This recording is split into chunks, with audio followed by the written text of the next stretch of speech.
മക്കളെ hi hi hi hi hi hi hi hi hi hello hello hello hello yes എല്ലാവരും വരട്ടെ മക്കളെ എല്ലാവരും ഓടി വന്ന് പെട്ടെന്ന് yes okay okay okay okay okay yes yes മക്കളെ ആരൊക്കെ ഉണ്ട് ഇവിടെ ഒന്ന് മെസ്സേജ് ഒക്കെ ഒന്ന് അയച്ചേ ഒന്ന് നോക്കട്ടെ ആരൊക്കെ ഉണ്ട് എത്ര പേരുണ്ട് യെസ് യെസ് യെസ് വേഗം വന്നേ ഇത്ര ആൾക്കാരൊന്നല്ല അല്ല ഒന്ന് പെട്ടെന്ന് ഫ്രണ്ട്സിലേക്ക് ഒന്ന് ഷെയർ ചെയ്ത് കൊടുത്തേ എല്ലാരെയും ഒന്ന് വിളിച്ചിട്ട് വന്നേ പെട്ടെന്ന്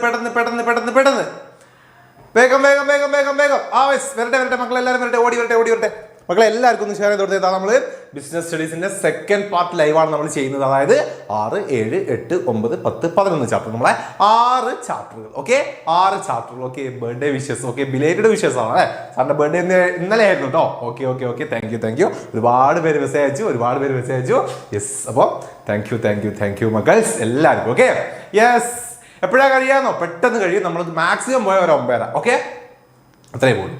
ഷോർട്ട് നോട്ട് ലൈവ് ആണ് നമ്മൾ ഫസ്റ്റ് പാർട്ട് വെള്ളിയാഴ്ച കൃത്യമേരയ്ക്ക് നമ്മൾ ചെയ്തിട്ടുണ്ട്. അപ്പൊ അത് നോക്കുക.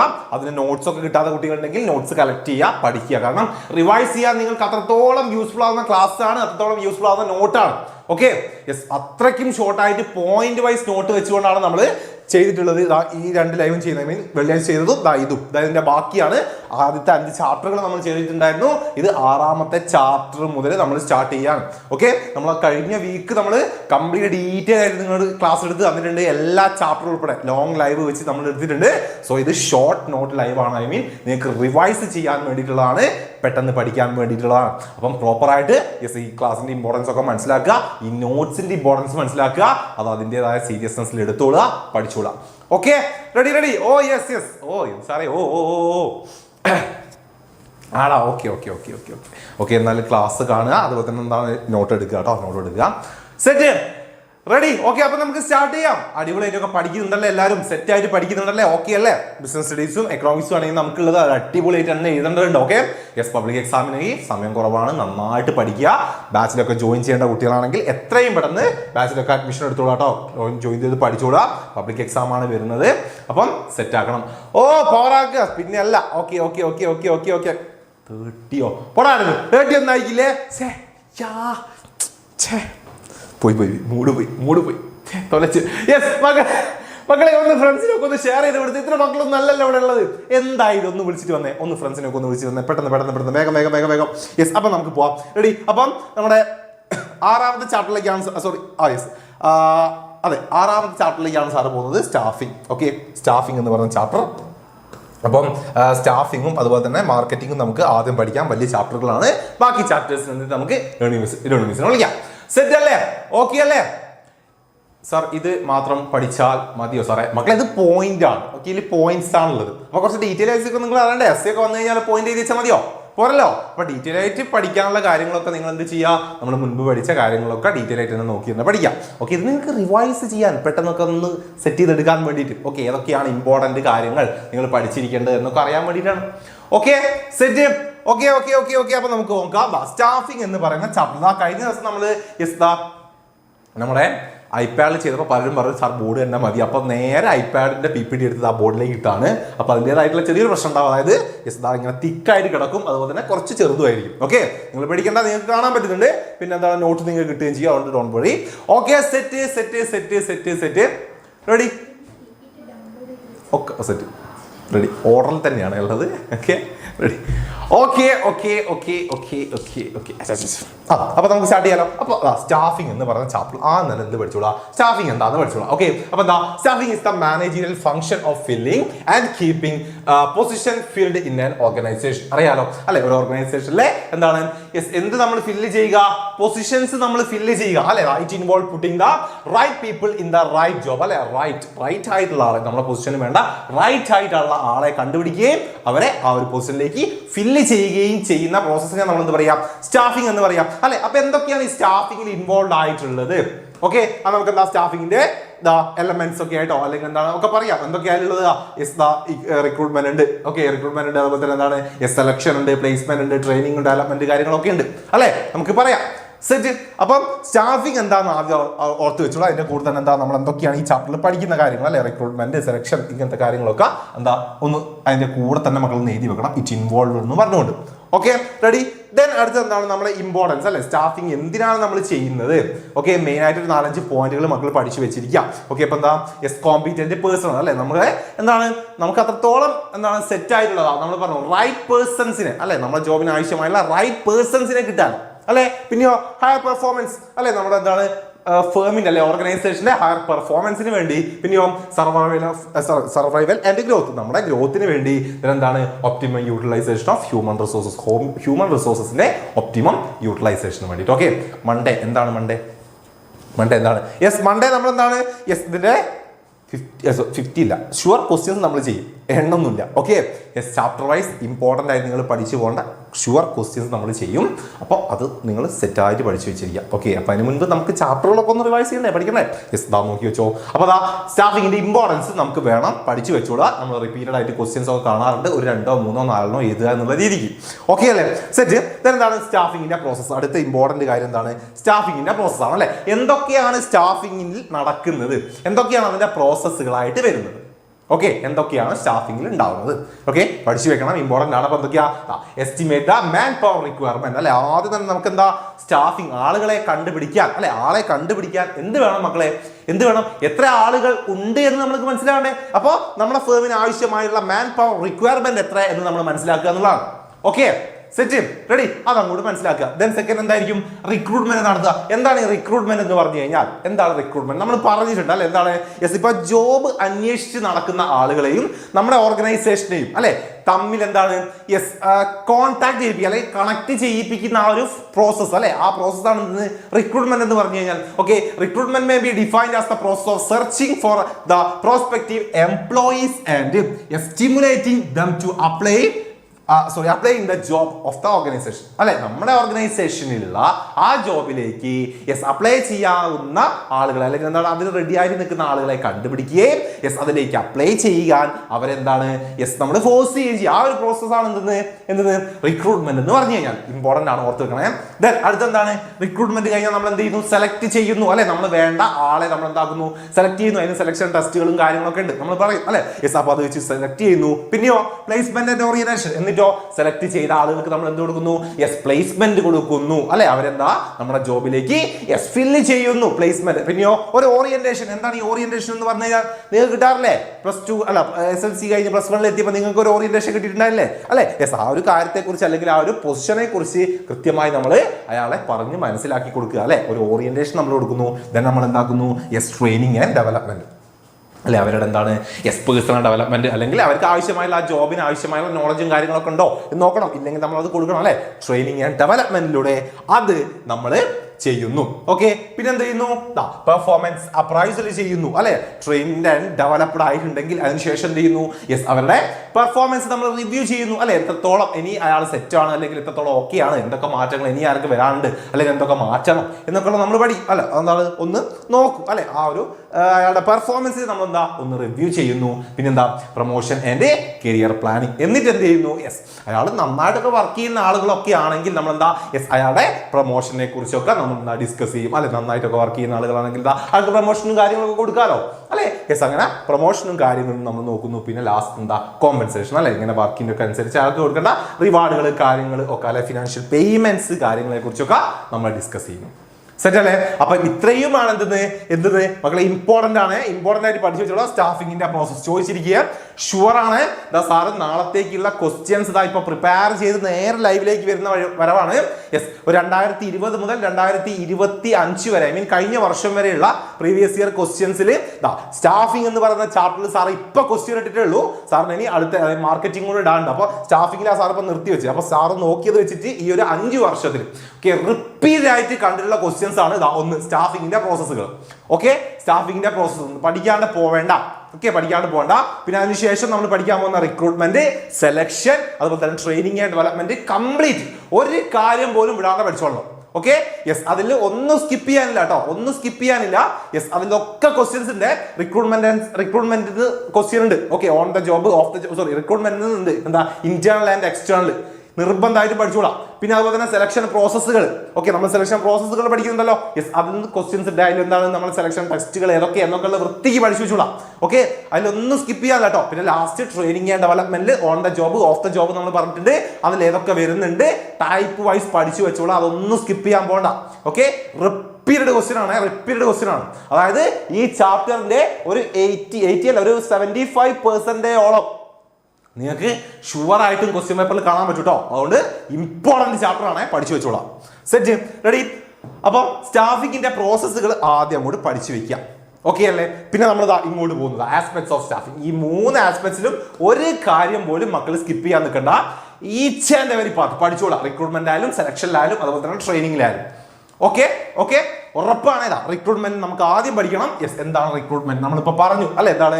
യെസ്, നമ്മുടെ ജോബ് അല്ലെങ്കിൽ ഒരു ജോബ് അന്വേഷിച്ച് നടക്കുന്ന ആളെ ഐഡന്റിഫൈ ചെയ്യുകയും അയാളെ നമ്മുടെ ജോബിന് വേണ്ടി അല്ലെങ്കിൽ നമ്മുടെ ഓർഗനൈസേഷന്റെ ജോബ് പൊസിഷനിലേക്ക് അപ്ലൈ ചെയ്യാൻ ഫോഴ്സ് ചെയ്യുക അല്ലെങ്കിൽ എന്താണ് സ്റ്റിമുലേറ്റ് ചെയ്യുന്ന ആ ഒരു പ്രോസസ്സിനെയാണ് നമ്മൾ എന്താ റിക്രൂട്ട്മെന്റ് എന്ന് പറഞ്ഞിട്ടുണ്ടല്ലോ. അപ്പൊ ഈ റിക്രൂട്ട്മെന്റ് നമുക്കറിയാം 2 രീതിയിൽ നമുക്ക് ചെയ്യാം അല്ലെ. 2 ടൈപ്സ് ഓഫ് റിക്രൂട്ട്മെന്റ് ഉണ്ട്. എങ്ങനെയൊക്കെ നമുക്ക് റിക്രൂട്ട് ചെയ്യാം? ഒന്ന് ഇന്റേണലി ഉണ്ട്, അതുപോലെ തന്നെ എക്സ്റ്റേണലി ഉണ്ട്. സെറ്റ് അല്ലേ? അപ്പൊ എന്തൊക്കെയാണ് ഇന്റേണൽ റിക്രൂട്ട്മെന്റ് വരുന്നത്? പഠിച്ചു വെക്കണേ, ഇമ്പോർട്ടന്റ് ആണ്. എന്തൊക്കെയാ? ട്രാൻസ്ഫറും പ്രൊമോഷനുമാണ്. 2 കാര്യങ്ങൾ അറിയാലോ. ട്രാൻസ്ഫർ എന്ന് പറഞ്ഞാൽ എന്താണ്? നമ്മൾ ഓൾറെഡി പറഞ്ഞിട്ടുണ്ടല്ലോ, ഒരു ഹൊറിസോണ്ടൽ മൂവ്മെന്റ് ആണ് അല്ലെ. എന്താണ്? ഹൊറിസോണ്ടൽ മൂവ്മെന്റ് ആണ്. നമ്മൾ പറഞ്ഞിട്ടുണ്ട് ഹൊറിസോണ്ടൽ മൂവ്മെന്റ് ആണ്. എന്താ ഹൊറിസോണ്ടൽ മൂവ്മെന്റ് എന്ന് പറഞ്ഞാൽ? നേരെ അല്ലെ, എന്താണ്?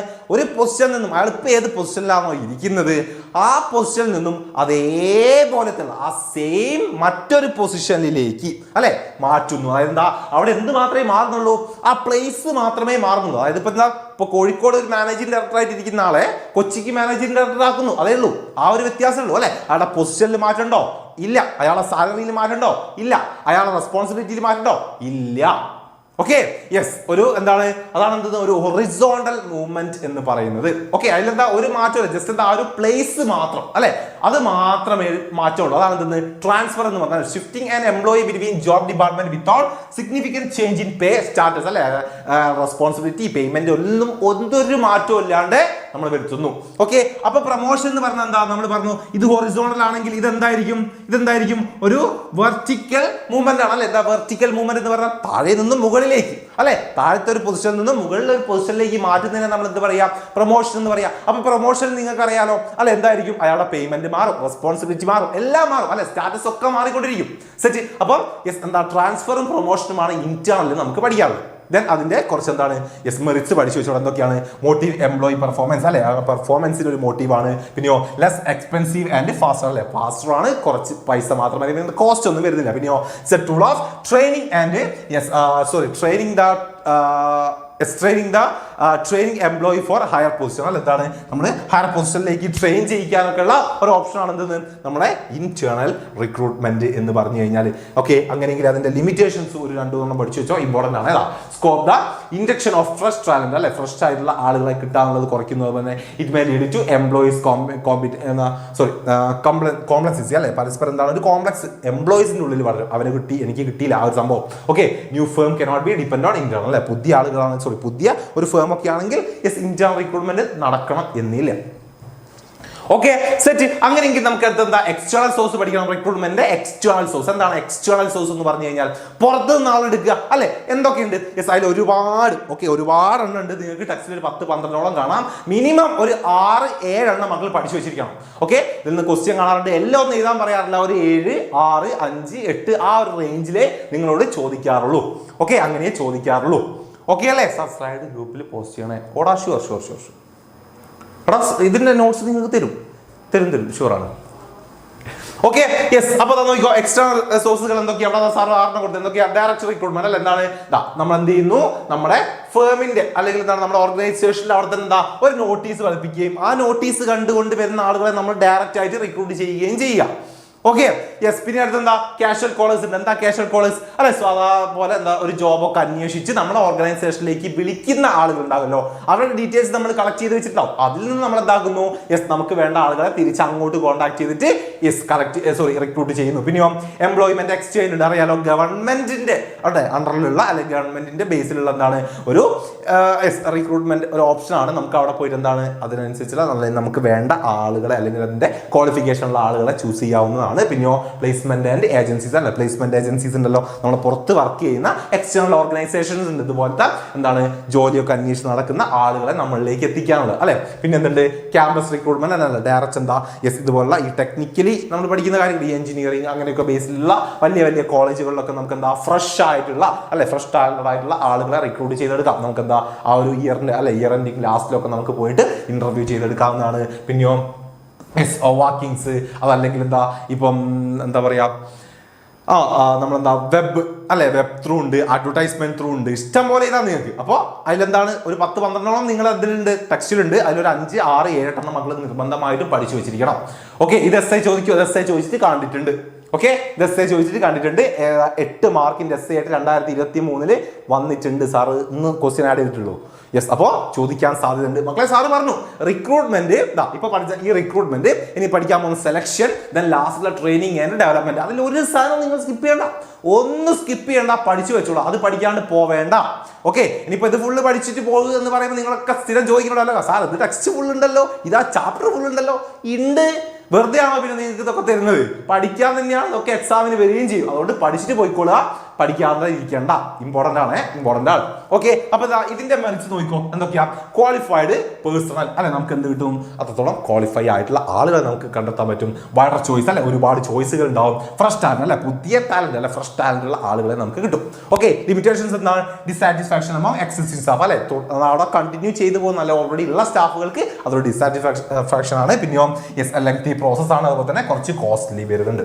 ഓക്കെ, അപ്പൊ ഇതിന്റെ കൂടെ എന്താ ഇതിന്റെ മെറിറ്റ്സും ഡിമെറിറ്റ്സും ചോദിക്കും കേട്ടോ. അതൊന്നും നോക്കി വെച്ചിരിക്കണം. കുറച്ച് പോയിന്റ്സുകൾ അതിന് നിങ്ങൾ പഠിച്ചു വെച്ചിരിക്കണം, ഇമ്പോർട്ടന്റ് ആണ്. ഓക്കെ അല്ലേ, സെറ്റ്. അങ്ങനെയെങ്കിൽ നമുക്ക് അടുത്തേക്ക് പോകാം. സെലക്ഷൻ റിക്രൂട്ട്മെന്റ് കഴിഞ്ഞു. പറഞ്ഞതിൽ ഒരു കാര്യം സ്കിപ്പ് ചെയ്യണ്ട. അടുത്തത് എന്താ? സെലക്ഷൻ അല്ലെ. സെലക്ഷനിൽ നിങ്ങൾ പറയേണ്ട ഒരൊറ്റ കാര്യം പഠിക്കാനുള്ളത് എന്താണ് സെലക്ഷൻ, സെലക്ഷന്റെ പ്രോസസ്സുകൾ. അത് അങ്ങോട്ട് പഠിച്ചു വെച്ചോളാം. അത് മാത്രമേ സെലക്ഷനിലുള്ളൂ. ഓക്കെ, അപ്പൊ സെലക്ഷൻ എന്ന് പറഞ്ഞാൽ അറിയാലോ എന്താണ്? റിക്രൂട്ട്മെന്റിലൂടെ നമ്മുടെ മുന്നിൽ എത്തിയിട്ടുള്ള കാൻഡിഡേറ്റ്സിൽ നിന്നും നമുക്ക് സ്യൂട്ടബിൾ ആയിട്ടുള്ള ആളുകളെ നമ്മൾ ഐഡന്റിഫൈ ചെയ്യുകയും അവരെ കണ്ടുപിടിക്കുകയും ചെയ്യുന്ന ആ പ്രോസസ്സിനെ നമ്മൾ എന്ത് പറയുക? സെലക്ഷൻ എന്ന് പറയുക. Okay, yes. അതെ, ഡിമെറിറ്റ്സ് ഇമ്പോർട്ടന്റ് ആണ്. കാരണം ക്വസ്റ്റ്യൻസ് ഇങ്ങനെയൊക്കെ ചോദിക്കും. അതായത് ഇപ്പൊ നിങ്ങൾക്ക് 2 തരും.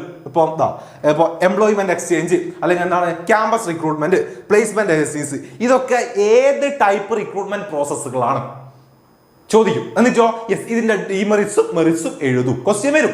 സോ പഠിച്ചു വെച്ചോളാം. മെറിറ്റ്സും ഡിമെറിറ്റ്സും ഒന്നും സ്കിപ്പ് ചെയ്യണം. സാറ് പറഞ്ഞല്ലോ ഇതിൽ എന്തൊക്കെ ചോദിക്കുന്നു, റിക്രൂട്ട്മെന്റിലും സെലക്ഷനിലും ട്രെയിനിങ് ആൻഡ് ഡെവലപ്മെന്റിലും എന്തൊക്കെ നിങ്ങൾക്ക് പഠിക്കാനുണ്ടോ അതൊരൊറ്റ കാര്യം സ്കിപ്പ് ചെയ്യണ്ട, പഠിച്ചു വെച്ചോളാം. Okay set. അപ്പൊ സെലക്ഷനിലേക്ക് പോവാണ്. സെലക്ഷനിലേക്ക് പോകുമ്പോൾ അറിയാലോ സെലക്ഷന്റെ പ്രോസസ്സുകൾ മാത്രം നോക്കി വെച്ചാൽ മതി. എന്തൊക്കെ ഒന്നാമത്തെ സെലക്ഷൻ പ്രോസസ് എന്താ? പ്രിലിമിനറി സ്ക്രീനിങ് ആണ് അല്ലെ. ആദ്യം നമ്മൾ എന്ത് ചെയ്യുന്നു?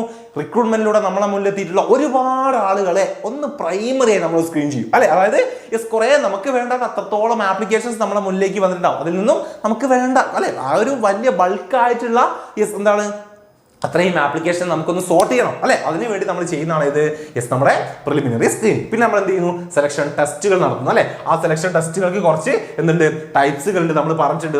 ആപ്റ്റിറ്റ്യൂഡ് ടെസ്റ്റ് ഉണ്ട്, ഇൻട്രസ്റ്റ് ടെസ്റ്റ് ഉണ്ട്, ട്രേഡ് ടെസ്റ്റ് ഉണ്ട്, അതുപോലെ തന്നെ പേഴ്സണാലിറ്റി ടെസ്റ്റ് ഉണ്ട്, IQ ടെസ്റ്റ് ഉണ്ട്. അപ്പൊ അതൊക്കെ നിർബന്ധമായിട്ട് പഠിച്ചു വെച്ചോളാം, ഓർത്തിരിക്കണം ഓരോന്നും. ഓക്കെ അല്ലേ, റെഡി. അപ്പോൾ സെലക്ഷൻ ടെസ്റ്റ് നമ്മൾ നടത്തുന്നു. അതിനുശേഷം എംപ്ലോയ്മെന്റ് ഇന്റർവ്യൂ അല്ലെ. സെലക്ഷൻ ടെസ്റ്റിലൂടെ നമുക്ക് എന്താണ് നമ്മൾ സെലക്ട് ചെയ്തിട്ടുള്ള ആളുകൾക്ക് നമ്മൾ എന്താ എംപ്ലോയ്മെന്റ് ഇന്റർവ്യൂ നടത്തുന്നു അല്ലെ. ഫേസ് ടു ഫേസ് നമ്മൾ എന്താ ഇന്റർവ്യൂ നടത്തുന്നു. അതിനുശേഷമാണ് നമ്മൾ എന്താ സെലക്ഷൻ ഡിസിഷൻ എടുക്കുക അല്ലെ. ആരെ നമ്മൾ ചൂസ് ചെയ്തു അല്ലെ, ആരാണ് നമുക്ക് വേണ്ടത് എന്നുള്ള സെലക്ഷൻ ഡിസിഷൻ നമ്മൾ എടുക്കുന്നു. ഓക്കെ, അതിനുശേഷം നമ്മൾ അവർക്ക് ജോബ് ഓഫർ പ്രൊവൈഡ് ചെയ്യുന്നു അല്ലെ. ജോബ് ഓഫർ നമ്മൾ പ്രൊവൈഡ് ചെയ്യുന്നു. ഇന്റേണൽ ആൻഡ് എക്സ്റ്റേണൽ ഡിഫറൻസ് ഒന്നും ചോദിച്ചിട്ട് കണ്ടിട്ടില്ല കേട്ടോ. ഡിഫറൻസ് ഒക്കെ ചോദിച്ചാൽ തന്നെ നിങ്ങൾ എന്താ എഴുതേണ്ടത്? കള്ളി വർഷം എഴുതാന്ന് കണ്ട. എന്താണ് ഇന്റേണൽ, എന്തൊക്കെയാണ് ഇന്റേണൽ വരുന്നത്, എന്തൊക്കെയാണ് എക്സ്റ്റേണൽ വരുന്നത് എന്നങ്ങോട്ട് നോക്കിക്കൊടുത്താൽ സാർ എങ്ങനെയാണ് പഠിക്കേണ്ടതെന്നോ? എടാ ഇതൊക്കെ മനസ്സിലായില്ലേ? ഇത് ഇങ്ങനെ തന്നെ ഓർത്ത് വെക്കുക. റിക്രൂട്ട്മെന്റ് എന്നാൽ എന്ത്? കിട്ടുന്നുണ്ടോ? അറിയാലോ, എനിക്ക് റിക്രൂട്ട്മെന്റ് എന്താണെന്ന് അറിയാലോ അല്ലേ? അതൊന്ന് എഴുതി നോക്കുക, എഴുതാൻ കിട്ടുന്നുണ്ടോ, ഇല്ലെങ്കിൽ എന്താണ് എഴുതേണ്ടത് എന്നുള്ളതൊന്ന് മനസ്സിലാക്കി വെക്കുക. നമ്മൾ പറഞ്ഞിട്ടുള്ള ആ നോട്ട്സിലുള്ള പോയിന്റുകളും കാര്യങ്ങളൊക്കെ ഒന്ന് വായിച്ചു നോക്കുക. അങ്ങനെയാണ് പഠിക്കുക, അങ്ങനെയാണ് പഠിക്കുക. ഓക്കെ, അടുത്ത ജോബ് ഓഫർ അല്ലേ? നമ്മൾ സെലക്ട് ചെയ്ത ആളുകൾക്ക് നമ്മൾ എന്താ ജോബ് ലെറ്റർ അല്ലെ, ജോബ് ഓഫർ നമ്മൾ പ്രൊവൈഡ് ചെയ്യുന്നു. റെഡി ഇന്ന സമയത്ത് നിങ്ങൾ ജോയിൻ ചെയ്യുമോ എന്നൊക്കെ ചോദിച്ചുകൊണ്ട് അല്ലെ, എന്താണ് ജോയിൻ ചെയ്യണം എന്നൊക്കെ പറഞ്ഞുകൊണ്ട് നമ്മൾ ഓഫർ ലെറ്ററൊക്കെ അയക്കുന്നു.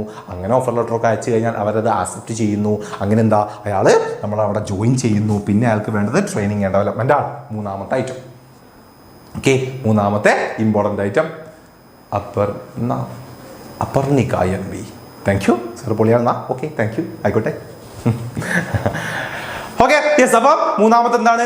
Training and development. Okay, training and ഡെവലപ്മെന്റിലും പഠിച്ചുകൂടാ, ഇമ്പോർട്ടൻ്റ് ആയിട്ടുമാണ്, ഒന്നും സ്കിപ്പ് ചെയ്യാനില്ല. ട്രെയിനിങ് ആൻഡ് ഡെവലപ്മെന്റ് ആദ്യം തന്നെ ബെനിഫിറ്റ് ഓഫ് ഓർഗനൈസേഷനും ഉണ്ട്, അതുപോലെ തന്നെ എംപ്ലോയീസും ഉണ്ട്, ട്രെയിനിങ്ങിൻ്റെതും അതുപോലെ തന്നെ ഡെവലപ്മെന്റിനും. ഓക്കെ, ഇതും പഠിച്ചു വെക്കണം. ഈ പോയിന്റുകൾ വിട്ടുകളിക്കണ്ട.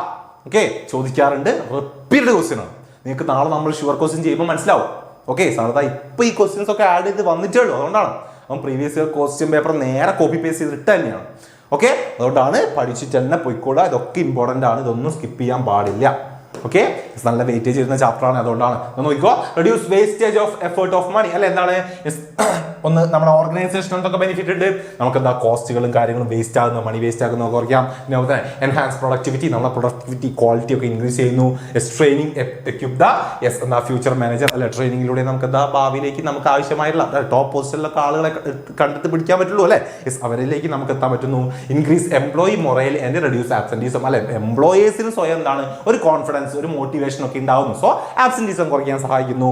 Obtaining effective response to fast changing environment അല്ലെ, മാറുന്ന സാഹചര്യങ്ങൾക്ക് അനുസരിച്ച് എന്താണ് എഫക്റ്റീവ് ആയിട്ടുള്ള റിസൾട്ട് നമുക്ക് ഉണ്ടാക്കാൻ പറ്റുന്നു. ഇനിയോ എംപ്ലോയീസിന് എന്തൊക്കെയാണ് ഗുണങ്ങളുള്ളത് ഈ ട്രെയിനിങ് ഒക്കെ കൊണ്ട്? ഇംപ്രൂവ്ഡ് സ്കിൽ അല്ലെ, സ്കിൽ ആൻഡ് നോളജ് കൂടുന്നു. ഹയർ ഏർണിംഗ് അല്ലെ, നല്ല ഏർണിംഗ് പൊസിഷനിലേക്ക് അവർക്ക് എത്താൻ പറ്റുന്നു. മേക്ക് എംപ്ലോയി മോർ എഫിഷ്യന്റ് അല്ലെ, അവർക്ക് എന്താ മെഷീൻസ് ഒക്കെ ഹാൻഡിൽ ചെയ്യുന്ന കാര്യത്തിൽ മോർ എഫിഷ്യന്റ് ആവുന്നു. പിന്നെയോ increase the satisfaction and morale, നമ്മളിവിടെ പറഞ്ഞ പോലെ തന്നെ എംപ്ലോയീസിന് എന്താണ് ഒരു മൊറൈൽ ആൻഡ് സാറ്റിസ്ഫാക്ഷൻ ഉണ്ടാവുന്ന, ഒരു കോൺഫിഡൻസ് അല്ലെ, അല്ലെങ്കിൽ ഒരു മോട്ടിവേഷൻ അയാളുടെ ഉള്ളിൽ ഉണ്ടാവുന്നു. ഓക്കെ അല്ലേ? അപ്പൊ നമുക്ക് ട്രെയിനിങ് മെത്തേഡിലേക്ക് നമുക്ക് പോകണം. അറിയാലോ, ഓൺ ദ ജോബ് ഉണ്ട്, ഓഫ് ദ ജോബ് ഉണ്ട് അല്ലെ. എന്താണ് ഓൺ ദ ജോബ്, എന്താണ് off the job? On the job എന്ന് പറഞ്ഞാൽ അറിയാലോ, refer to the method that are applied to work place while the employee is actually working. On the job എന്ന് പറഞ്ഞാൽ on the job ആണ് അല്ലെ, ജോബിൽ നിന്നുകൊണ്ട് പഠിക്കുക എന്നുള്ളതാണ് അല്ലെ. യെസ്, അപ്പൊ എന്താ method that are applied the work place അല്ലെ, നമ്മുടെ വർക്ക് പ്ലേസിൽ തന്നെ നമ്മൾ അപ്ലൈ ചെയ്യുന്ന മെത്തേഡാണ് അല്ലെ. ഇതാ while the employee is actually working, അയാൾ വർക്ക് ചെയ്തുകൊണ്ട് പഠിക്കുന്നു. Okay okay, set. Recruitment and selection difference ചോദിക്കോ, പഠിച്ചു വെച്ചോ. റിക്രൂട്ട്മെന്റും യെസ് അത് ഡിഫറൻസ് നോക്കി വെച്ചോ, ഇമ്പോർട്ടൻ്റ് ആണ്. സാറ് പറഞ്ഞു ഇതിലൊന്നും നിങ്ങൾ സ്കിപ്പ് ചെയ്യേണ്ട, എന്ത് വേണമെങ്കിൽ ചോദിക്കാം ഇതിന്. റിക്രൂട്ട്മെന്റ്, സെലക്ഷൻ, അതുപോലെ തന്നെ നമ്മുടെ ലാസ്റ്റത്തെ ട്രെയിനിങ് ആൻഡ് ഡെവലപ്മെന്റ്, ഇതിൽ നിന്ന് എങ്ങനെ ചോദിക്കാം.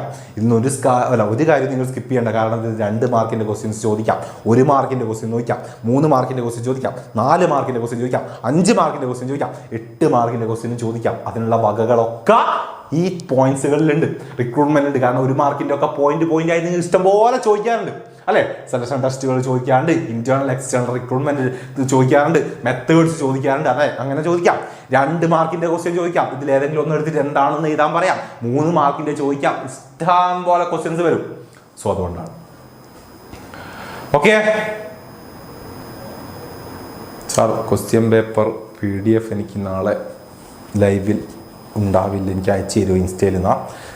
എടാ, ഇത് ക്വസ്റ്റ്യൻ പേപ്പറിന്റെ ലൈവ്, സോറി ഇതിൻ്റെതൊക്കെ നിങ്ങൾക്ക് ഡയറക്റ്റ് കിട്ടും, അത് നിങ്ങൾ പഠിക്കേണ്ട. അതൊക്കെ ലൈവിൻ്റെ, ഈ ലൈവിൻ്റെ തന്നെ നിങ്ങൾ വെറുതെ ഇൻസ്റ്റയിൽ നിന്ന് പറഞ്ഞാൽ കഷ്ടപ്പെടണ്ട. ഈ ലൈവിൻ്റെ തന്നെ ഡിസ്ക്രിപ്ഷനിൽ നമ്മൾ ആഡ് ചെയ്യും, പഠിക്കേണ്ട, അതിലുണ്ടാവും. Okay okay okay okay okay okay okay okay അടുത്ത പഠിച്ചോ. അടുത്ത നോക്കിക്കോ. ഓൺ ദ ജോബ് അല്ലേ. ഓൺ ദ ജോബ് അപ്പോൾ ഓൺ ദ ജോബിൽ എന്തൊക്കെ നമുക്ക് പഠിക്കാണ്ടതാ? യെസ്, ഒന്നാമത്തെ അപ്രന്റീസ് ആണ്. എന്താണ്? അപ്രന്റീഷിപ്പ് ആണ് അല്ലേ. എന്താണ്? Put the trainee under the guidelines of a master worker. These are design to acquire a high level of skill. അല്ലെങ്കിൽ ഒരു മാസ്റ്റർ വർക്കർ നമ്മളെ കൂടെ ഉണ്ടാവും, നല്ല സ്കിൽഡ് ആയിട്ടുള്ള. അവരെന്ത് ചെയ്യുന്നു? അവർ കൂടെ നിന്നിട്ട് നമുക്ക് എന്താ ജോലികൾ പറഞ്ഞു തരുന്നു എന്നുള്ളതാണ് അല്ലേ. അടുത്തെന്താ കോച്ചിങ് ഉണ്ട് അല്ലേ. കോച്ച് നമുക്ക് ഫുട്ബോൾ കോച്ച് നമുക്ക് കേൾക്കാറില്ലേ. അല്ലെ എന്താണ് in these method superior guide and instruct അല്ലേ. നമുക്ക് കൃത്യമായിട്ട് ഗൈഡും ഇൻസ്ട്രക്ഷൻസും തന്നുകൊണ്ട് നമ്മളെ കൊണ്ട് ജോലി എടുപ്പിക്കുകയാണ്. Include setting goals, reviewing progress and behaviour improvement അല്ലെ. എല്ലാ കാര്യത്തിലും അവരുണ്ടാവും. അതായത് ഭാവിയിൽ എന്താ ചിലപ്പോൾ ആ ഒരു പൊസിഷനിലേക്ക് നമ്മൾ പോകേണ്ടി വരും. സോ അതാണ് ഇതിനകത്ത് എന്താ ഇന്റേൺഷിപ്പ് ട്രെയിനിങ് ആണ് അല്ലെ. It's a joint program of training in which educational institute and business form അല്ലെ. ബിസിനസ് കോർപ്പറേഷൻസും അല്ലെങ്കിൽ എന്താണ് എഡ്യൂക്കേഷൻ ഇൻസ്റ്റിറ്റ്യൂട്ട് ഒക്കെ ജോയിൻ ചെയ്തുകൊണ്ട് ചെയ്യുന്ന കാര്യങ്ങളാണ്. അതെ CA-ലും അല്ലെങ്കിൽ എന്താ ഇപ്പൊ MBA ഒക്കെ പഠിക്കുന്ന കുട്ടികളൊക്കെ ആണെങ്കിൽ നിങ്ങൾ ഡിഗ്രിയിലൊക്കെ കഴിഞ്ഞ് പോകും, PG ഒക്കെ ചെയ്യുമ്പോൾ നിങ്ങൾക്ക് മനസ്സിലാവും അതൊക്കെ എന്താണെന്നുള്ള അല്ലെ. നമ്മൾ എന്താണ് പഠിച്ചതിന് ശേഷം നമ്മൾ ഡയറക്റ്റ്ലി എന്താണ് ഒരു കോർപ്പറേഷനിലൊക്കെ പോയിട്ട് വർക്ക് ചെയ്ത് തന്നെ പഠിക്കേണ്ടി വരും. അതാണ് എന്തെന്ന് ഇന്റേൺഷിപ്പ് ട്രെയിനിങ് എന്ന് പറയുന്നത്. പിന്നെന്താ ജോബ് റൊട്ടേഷൻ ഉണ്ട്. എന്താ ജോബ് റൊട്ടേഷൻ? ജോബിലിട്ട് വട്ടം കറക്കുക, അത്ര തന്നെ ഉള്ളൂ അല്ലെ. എന്താ ഒരു ഫേമിന്റെ എല്ലാ ജോബ് പൊസിഷനിലേക്കും നമ്മൾ എന്താ ഇങ്ങനെ റൊട്ടേറ്റ് ചെയ്തുകൊണ്ടിരിക്കുക. ഓക്കെ, അതിലൂടെ നമുക്ക് എന്താ എല്ലായിടത്തും നമുക്ക് എക്സ്പീരിയൻസ് ആവും, കുറെ വർക്ക് നമുക്ക് പഠിക്കാൻ പറ്റും. ആ ജോബിനെ കുറിച്ച് അല്ലെങ്കിൽ ആ ഒരു ഓർഗനൈസേഷനെ കുറിച്ച് കംപ്ലീറ്റ് നമുക്ക് മനസ്സിലാവും. Okay, it involve shifting the trainee from one department to another, from one job to another. It enable trainee to gain broader understanding of all part അല്ലെ. ആ ഒരു ബിസിനസിന്റെ എല്ലാ പാർട്ടിനെ കുറിച്ചും കൃത്യമായി നമുക്ക് മനസ്സിലാക്കാൻ പറ്റും. സോ അതാണ് എന്തെന്ന് ജോബ് റൊട്ടേഷൻ എന്ന് പറയുന്നത്. സെറ്റ് അല്ലേ. അപ്പോൾ ഓൺ ദ ജോബിൽ നമുക്ക് പഠിക്കാനുള്ളത് ഈ 4 എണ്ണമാണ് ഓർത്ത് വെച്ചുള്ള apprenticeship, coaching, internship and job rotation ആണ്.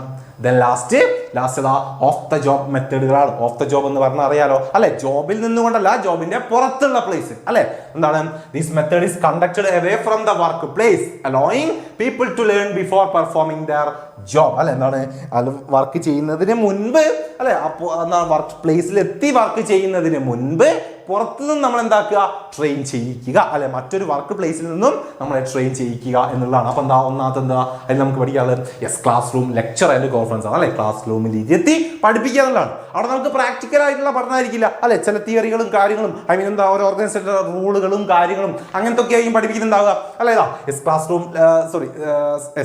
Class room lecture or conference suitable to convey specific information, rules, methods and procedures അല്ലെ. then audio or visual demonstration അല്ലെ. അങ്ങനത്തെ കാര്യങ്ങൾ എന്തുണ്ടാവും ഉണ്ടാവും. അതായത് ഫിലിം എന്ന് പറയുന്ന ഒരു സെറ്റപ്പ് കൂടെ ഉണ്ടല്ലോ. അപ്പോൾ അതിൽ ഉൾപ്പെടുന്നതാണ് ഈ ഓഡിയോ അല്ലെങ്കിൽ വീഡിയോ ഡെമോൺസ്ട്രേഷനിലൂടെ നമ്മൾ പഠിപ്പിക്കുക എന്നുള്ളത്. ഓക്കെ, പിന്നെ എന്തുണ്ട് കേസ് സ്റ്റഡികളുണ്ട് അല്ലെ. കേസ് സ്റ്റഡി എന്ന് പറഞ്ഞാൽ ആ പേര് തന്നെ ഉണ്ടല്ലോ. ഒരു കേസ് നമുക്ക് തരിക, ഒരു സിറ്റുവേഷൻ, ആ ഒരു വർക്കിൽ നമ്മൾ ഫേസ് ചെയ്യുന്ന ഒരു സിറ്റുവേഷൻ എന്താ ഓൾറെഡി നമുക്ക് തരികയും നമ്മളത് എങ്ങനെ ഡീൽ ചെയ്യുന്നു അല്ലെങ്കിൽ എങ്ങനെ നമ്മൾ അതിൽ വർക്ക് ചെയ്യുന്നു അല്ലെ. അത് നമ്മൾ വർക്ക് ചെയ്തുകൊണ്ട് തന്നെ പഠിക്കുക എന്നുള്ളതാണ്. Okay, the taken from actual experience of organization cases represent attempt to describe as accurately as possible real problem that managers have faced അല്ലെ. റിയൽ പ്രോബ്ലം നമുക്ക് ഫേസ് ചെയ്യുന്ന റിയൽ പ്രോബ്ലം നമുക്ക് തരികയും അത് ഫേസ് ചെയ്ത് അല്ലെങ്കിൽ അത് ഡീൽ ചെയ്തുകൊണ്ട് നമ്മൾ ആ വർക്ക് പഠിക്കുകയും ചെയ്യുന്നതാണ് ഇത് കേസ് സ്റ്റഡി എന്ന് പറയുന്നത്.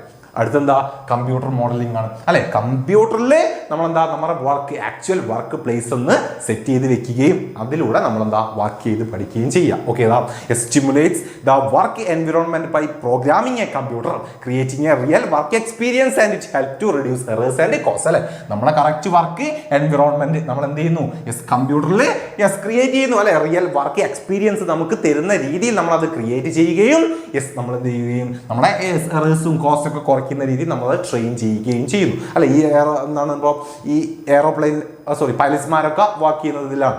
ഓക്കെ, പിന്നെ നമ്മളിപ്പോൾ കുറേ ഗെയിമോ കളിക്കാറില്ലേ, കറക്റ്റ് വണ്ടിയൊക്കെ ഓടിക്കുന്ന പോലെ അല്ലെ. ഡോക്ടർ ഡ്രൈവ് ഒക്കെ പണ്ടൊക്കെ ഒരു ഗെയിമൊക്കെ ഇല്ലായിരുന്നോ.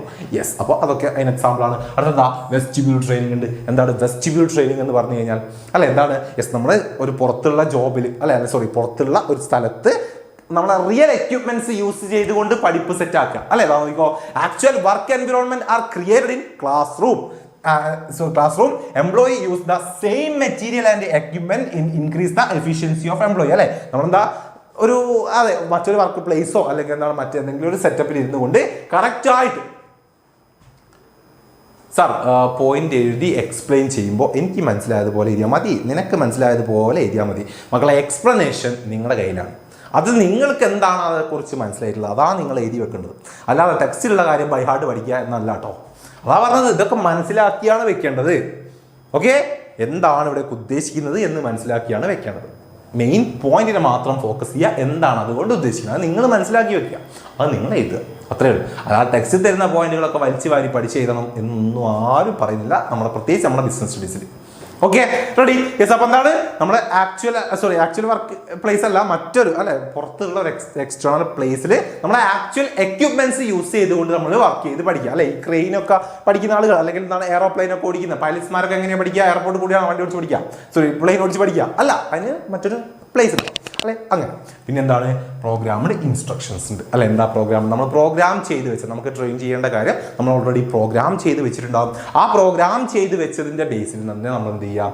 യെസ്, അത് നമ്മളെന്താ ഓരോ സ്റ്റെപ്പ് ബൈ സ്റ്റെപ്പ് ആയിട്ടൊക്കെ പോവുക. Information is divided into logical sequential unit. Trainees yes progress by completing task by answering question or filling blanks ആണ് അല്ലെ. നമ്മളെന്താ നമുക്ക് ചെയ്യേണ്ട കാര്യങ്ങൾ സീക്വൻഷ്യൽ യൂണിറ്റ്സുകളായിട്ട് അല്ലെങ്കിൽ ലോജിക്കൽ ഓർഡറിൽ സെറ്റ് ചെയ്ത് വെച്ചിട്ടുണ്ടാവും. അതിൽ ഓരോ എന്താണ് ഓർഡറിൽ അല്ലെങ്കിൽ എന്താണ് സെറ്റ് ചെയ്ത് വെച്ചിട്ടുള്ള ഓരോ കാര്യങ്ങളും സീക്വൻഷ്യൽ എന്താ യൂണിറ്റ്സുകൾ നമ്മൾ കംപ്ലീറ്റ് ചെയ്ത് പോവുകയാണ് ചെയ്യുക. നമ്മൾ ഗെയിമൊക്കെ കളിക്കുന്ന പോലെ അല്ലെ. ഓരോന്നും എന്താണ് ഓരോ ലെവലിൽ നമ്മളിങ്ങനെ കഴിഞ്ഞ് പോകുമ്പോൾ നമ്മൾ അത്രത്തോളം എക്സ്പീരിയൻസ്ഡ് ആവും. നിങ്ങൾക്കറിയാം നമ്മൾ YCT സാൻഡ്രസ് ഒക്കെ നിങ്ങൾ കളിച്ചിട്ടുണ്ടാവും, GT ഒക്കെ അല്ലെ. എൻ്റെ കാലത്ത് ചെറിയ മിഷൻ കഴിഞ്ഞ് പിന്നെ അങ്ങനെ കയറും അല്ലെ. കയറി പിന്നെ നമ്മൾ ലാസ്റ്റൊക്കെ എക്സ്പേർട്ട് ആവും നമ്മൾ അല്ലെ, ലെവലെത്തുന്ന ആള്. അങ്ങനെ നമ്മൾ ഇതാക്കുന്ന പോകും. അതാണിത് പ്രോഗ്രാമിലെ ഇൻസ്ട്രക്ഷൻസ് എന്ന് പറയുന്നത്. സെറ്റ് അല്ലേ? അപ്പം ഇത്രയും കാര്യങ്ങളാണ് നമുക്ക് ഇവിടെ സ്റ്റാഫിംഗ് എന്ന് പറയുന്ന ചാപ്റ്ററിൽ പഠിക്കാനുള്ളത്. പോയിന്റ് വൈസ് നോട്ടുകളാണ്, സിമ്പിളായി നിങ്ങൾക്ക് എന്താണ് റിവൈസ് ചെയ്യാനൊക്കെ യൂസ്ഫുൾ ആവും. വെറും 4 1 2 3 4 5 5 പേജിലാണ് നമ്മൾ ഈ ചാപ്റ്റർ മക്കളോട് ഇപ്പോൾ പറഞ്ഞു തന്നിട്ടുള്ളത്. വെറും 5 പേജിൽ. ഈ 5 പേജിൽ എന്തൊക്കെ പറഞ്ഞിട്ടുണ്ടോ ഇതിലൊരു കാര്യം നിങ്ങൾ സ്കിപ്പ് ചെയ്യാൻ പാടില്ല.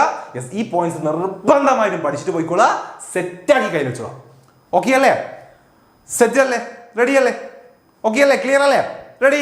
ഓക്കെ. അങ്ങനെയെങ്കിൽ ലേറ്റ് ആകുന്നില്ല, നമുക്ക് പെട്ടെന്ന് പോകണം. യെസ്, നിങ്ങൾ അധികം മുഷിപ്പിക്കുന്നൊന്നുമില്ല, നമുക്ക് എന്താ പെട്ടെന്ന് തീർക്കാൻ ലൈവ്. എപ്പോഴും ബിസിനസ് സ്റ്റഡീസിൻ്റെ ലൈവ് വരുമ്പോൾ നിങ്ങൾക്കുള്ള പരാതിയാണ്, സാർ 10-12 മണി വരെ ലൈവ് പോകുന്നു. ഓക്കെ, എന്തായാലും നമ്മൾ ഷോർട്ട് നോട്ട് ലൈവിൽ അത് പോകില്ല. നമ്മൾ മാക്സിമം 9:30 കൂടിപ്പോയാൽ 9:45 അതിൻ്റെ ഉള്ളിൽ നമ്മൾ തീർക്കും. Okay, ready? ഏതാണ് ജയിക്കുക എന്നൊന്നും പറയാൻ പറ്റില്ല മോനെ, ഒന്നും പറയാൻ പറ്റില്ല.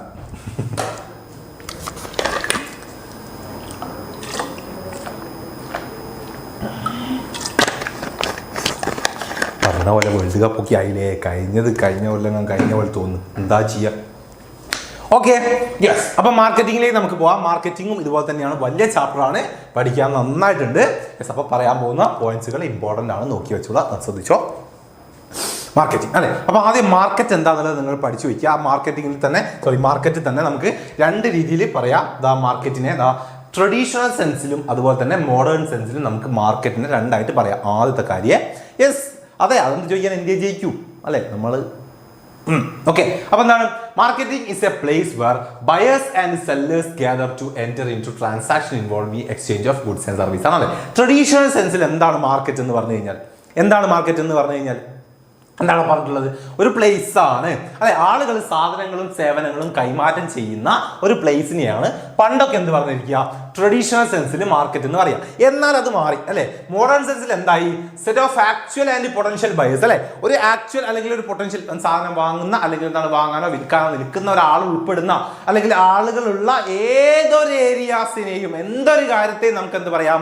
യെസ്, മാർക്കറ്റ് എന്ന് പറയാം. ആ ഒരു രീതിയിലായി എന്തെന്ന് മോഡേൺ സെൻസിൽ മാർക്കറ്റ് എന്നുള്ള ടൈം. കാരണം നിങ്ങൾക്കറിയാം പണ്ടൊരു പ്ലേസ് തന്നെ വേണ്ടിയിരുന്നു സാധനങ്ങൾ വാങ്ങാനും വിൽക്കാനും. പക്ഷെ ഇപ്പൊ അത് വേണ്ട, നമുക്ക് ഓൺലൈൻ എന്നൊക്കെ ഉള്ള പരിപാടി ഉണ്ട് അല്ലെ. യെസ്, അവിടെയൊക്കെ എന്താ ഒരു ഫിസിക്കൽ പ്ലേസ് ഉണ്ടോ ഓൺലൈൻ ത്രൂ നമ്മൾ സാധനങ്ങൾ വാങ്ങുകയും വിൽക്കുകയും ചെയ്യുന്നത്? ഇല്ല അല്ലെ. സോ അതുകൊണ്ട് തന്നെ ഒരു പൊട്ടൻഷ്യൽ ബയേഴ്സ് ഉള്ള എന്തൊരു ഏരിയ അല്ലെങ്കിൽ എന്താണ് സെല്ലേഴ്സ് ഉള്ള ഏതൊരു ഏരിയാസിനെ നമുക്ക് എന്ത് പറയാം? മാർക്കറ്റ് എന്ന് പറയാം. Okay, thank you. Okay, belated വിഷാണ്. ഓക്കെ, സാറിന് ഇന്നലെ ആയിരുന്നു കേട്ടോ birthday. Yes, okay, thank you. ഒരുപാട് പേര് മെസ്സേജ് അയച്ചിട്ടുണ്ടായിരുന്നു, ഒരുപാട് പേര്. യെസ്, ബർത്ത്ഡേ വിഷ് പറഞ്ഞു എല്ലാവർക്കും. Thank you. Okay, yes. അപ്പോൾ മാർക്കറ്റിംഗിലേക്ക് നമുക്ക് അല്ലെ. മാർക്കറ്റിംഗിലേക്ക് നമുക്ക് മാർക്കറ്റ് മാറി മാർക്കറ്റിംഗിലേക്ക് വരുമ്പോൾ എന്താണ്? Yes, marketing refers to has an performance of business activity direct the flow of goods and services producers to consumer. Yes, എന്താണ് മാർക്കറ്റിംഗ് എന്ന് പറഞ്ഞു കഴിഞ്ഞാൽ? ഓക്കെ, എന്താണ് മാർക്കറ്റിംഗ് എന്ന് പറഞ്ഞു കഴിഞ്ഞാൽ ഒരു പ്രൊഡ്യൂസറുടെ കയ്യിൽ നിന്നും കൺസ്യൂമറുടെ കയ്യിലേക്ക് ഒരു ഗുഡ്സോ ഒരു സർവീസോ എത്തുന്നത് വരെയുള്ള കംപ്ലീറ്റ് ആക്ടിവിറ്റീസ്, നമ്മൾ പെർഫോം ചെയ്യുന്ന കംപ്ലീറ്റ് ആക്ടിവിറ്റി അല്ലെങ്കിൽ ഒരു ബിസിനസ് പെർഫോം ചെയ്യുന്ന കംപ്ലീറ്റ് ആക്ടിവിറ്റീസിനെ നമുക്ക് എന്ത് പറയാം മാർക്കറ്റിംഗ് എന്ന് പറയാം. അപ്പൊ എന്തൊക്കെയാണ് ആ പെർഫോമൻസ് അല്ലെങ്കിൽ എന്തൊക്കെയാണ് ആ ആക്ടിവിറ്റീസ്, എന്തൊക്കെയാണ്? പ്രൊഡക്റ്റ് ഡിസൈൻ ചെയ്യുന്നു, പാക്ക് ചെയ്യുന്നു, warehousing, transporting, branding, selling, advertising, pricing, അല്ലെ? ഇതൊക്കെ ഉൾപ്പെടുന്നതാണ് എന്ത് മാർക്കറ്റിംഗ് എന്ന് പറഞ്ഞു കഴിഞ്ഞാൽ. പഠിച്ചു വെച്ചോളാം. ഓക്കെ, അപ്പൊ എന്തൊക്കെയാണ് ഈ മാർക്കറ്റിംഗിന്റെ ഫീച്ചേഴ്സ് അതൊന്ന് നോക്കി വെച്ചോ. എന്തൊക്കെയാ? നീഡ്സ് ആൻഡ് വാണ്ട്സ്, അതുപോലെ തന്നെ ക്രിയേറ്റിംഗ് എ മാർക്കറ്റ് ഓഫറിംഗ്, എന്താണ് customers value and exchange mechanism, അല്ലെ? ഇതെല്ലാം ഉൾപ്പെടുമ്പോഴേ അവിടെ എന്തുണ്ടാവുന്നു? ഒരു മാർക്കറ്റിംഗ് ഉണ്ടാവുള്ളൂ, അല്ലെ? നീഡ്സ് ആൻഡ് വാണ്ട്സ് നോക്കിയിട്ടാണ് നമ്മൾ മാർക്കറ്റ് ചെയ്യുക, അല്ലെ? അവിടെ എന്താ ഒരു മാർക്കറ്റ് ഓഫറിംഗ് നമ്മൾ എന്താ സെറ്റ് ചെയ്യുന്നുണ്ടല്ലോ, സാധനം കൊടുക്കാൻ നമുക്കുണ്ട്. പിന്നെയോ കൺസ്യൂമറുടെ വാല്യൂ നമ്മൾ അവിടെ നോക്കുന്നുണ്ട്. അതുപോലെ തന്നെ അവിടെ ഒരു എക്സ്ചേഞ്ച് മെക്കാനിസവും ഉണ്ട്, നമ്മൾ പറഞ്ഞിട്ടുണ്ട്, അല്ലെ? അപ്പൊ മാർക്കറ്റിംഗ്, അതുപോലെ തന്നെ മാർക്കറ്റിംഗിന്റെ ഫീച്ചേഴ്സ് പഠിച്ചു വെച്ചിട്ടാണ് നിങ്ങൾ ഈ ചാപ്റ്റർ തുടങ്ങേണ്ടത്. ഓക്കെ അല്ലേ? Okay, set, ready? അങ്ങനെയെങ്കിൽ അടുത്തേക്ക് പോവാം. അടുത്ത ഇമ്പോർട്ടന്റ് കാര്യം മാർക്കറ്റിംഗ് മാനേജ്മെന്റ്. എന്താണ് മാർക്കറ്റിംഗ് മാനേജ്മെന്റ്? എന്താ മാനേജ്മെന്റ്? നമ്മൾ ഈ വർഷം ഫസ്റ്റ് തന്നെ പഠിച്ചിട്ടുണ്ട്, അല്ലെ? എന്താണ് മാനേജ്മെന്റ്? എന്താണ് മാനേജ്മെന്റ്? ഫസ്റ്റ് നമ്മൾ പറഞ്ഞിട്ടുണ്ടല്ലോ, അല്ലെ? It's an art and science of choosing target market and getting, keeping and growing customers through creating, delivering and communicate superior customer value of management എന്നാണ്. എന്താ മാനേജ്മെന്റ് എന്ന് പറഞ്ഞാൽ, അല്ലെ? നമ്മളിപ്പം പ്ലാനിങ്ങും അതുപോലെ തന്നെ എന്താണ് ഓർഗനൈസിങ്ങും ഡയറക്റ്റിങ്ങും, അല്ലെ, കൺട്രോളിങ്ങും എല്ലാം ഉൾപ്പെടുന്നതാണ് എന്തെന്ന് നമ്മുടെ മാനേജ്മെന്റ് എന്ന് പറഞ്ഞു കഴിഞ്ഞാൽ. ഓക്കെ, അപ്പം അതിന്റെ കൂടെ എന്താ മാർക്കറ്റിംഗും കൂടെ വരുമ്പോൾ നമ്മൾ എന്ത് ചെയ്യുന്നു? മാർക്കറ്റിംഗിനെ കുറിച്ച് പ്ലാൻ ചെയ്യുക. മാർക്കറ്റിംഗിനെ, അതെ, getting things done through by others ആണ്, അല്ലെ? അപ്പൊ എന്താ മാർക്കറ്റിംഗിന് വേണ്ടി നമ്മൾ എന്താ ചെയ്യുക? എന്ത് ചെയ്യുക? കാര്യങ്ങൾ ചെയ്യുക. ഗെറ്റിംഗ് തിങ്സ് ആണ്, തിങ്സ് ഡൺ ചെയ്യുക ത്രൂ അതേഴ്സ്, അല്ലെ? അവിടെ നമുക്ക് പ്ലാൻ ചെയ്യാണ്ടാവും മാർക്കറ്റിനെ കുറിച്ച്, അല്ലെ? കുറെ കാര്യങ്ങൾ ഓർഗനൈസ് ചെയ്യാണ്ടാവും, കൺട്രോൾ ചെയ്യാണ്ടാവും. ഓക്കെ, അതാണ് എന്തെന്ന് മാർക്കറ്റിംഗ് മാനേജ്മെന്റ് എന്ന് പറഞ്ഞു കഴിഞ്ഞാൽ. ഓക്കെ, അപ്പൊ ഈ മാർക്കറ്റിംഗ് മാനേജ്മെന്റിന്റെ ഫംഗ്ഷൻസ് നമുക്ക് ഇമ്പോർട്ടന്റ് ആണ്.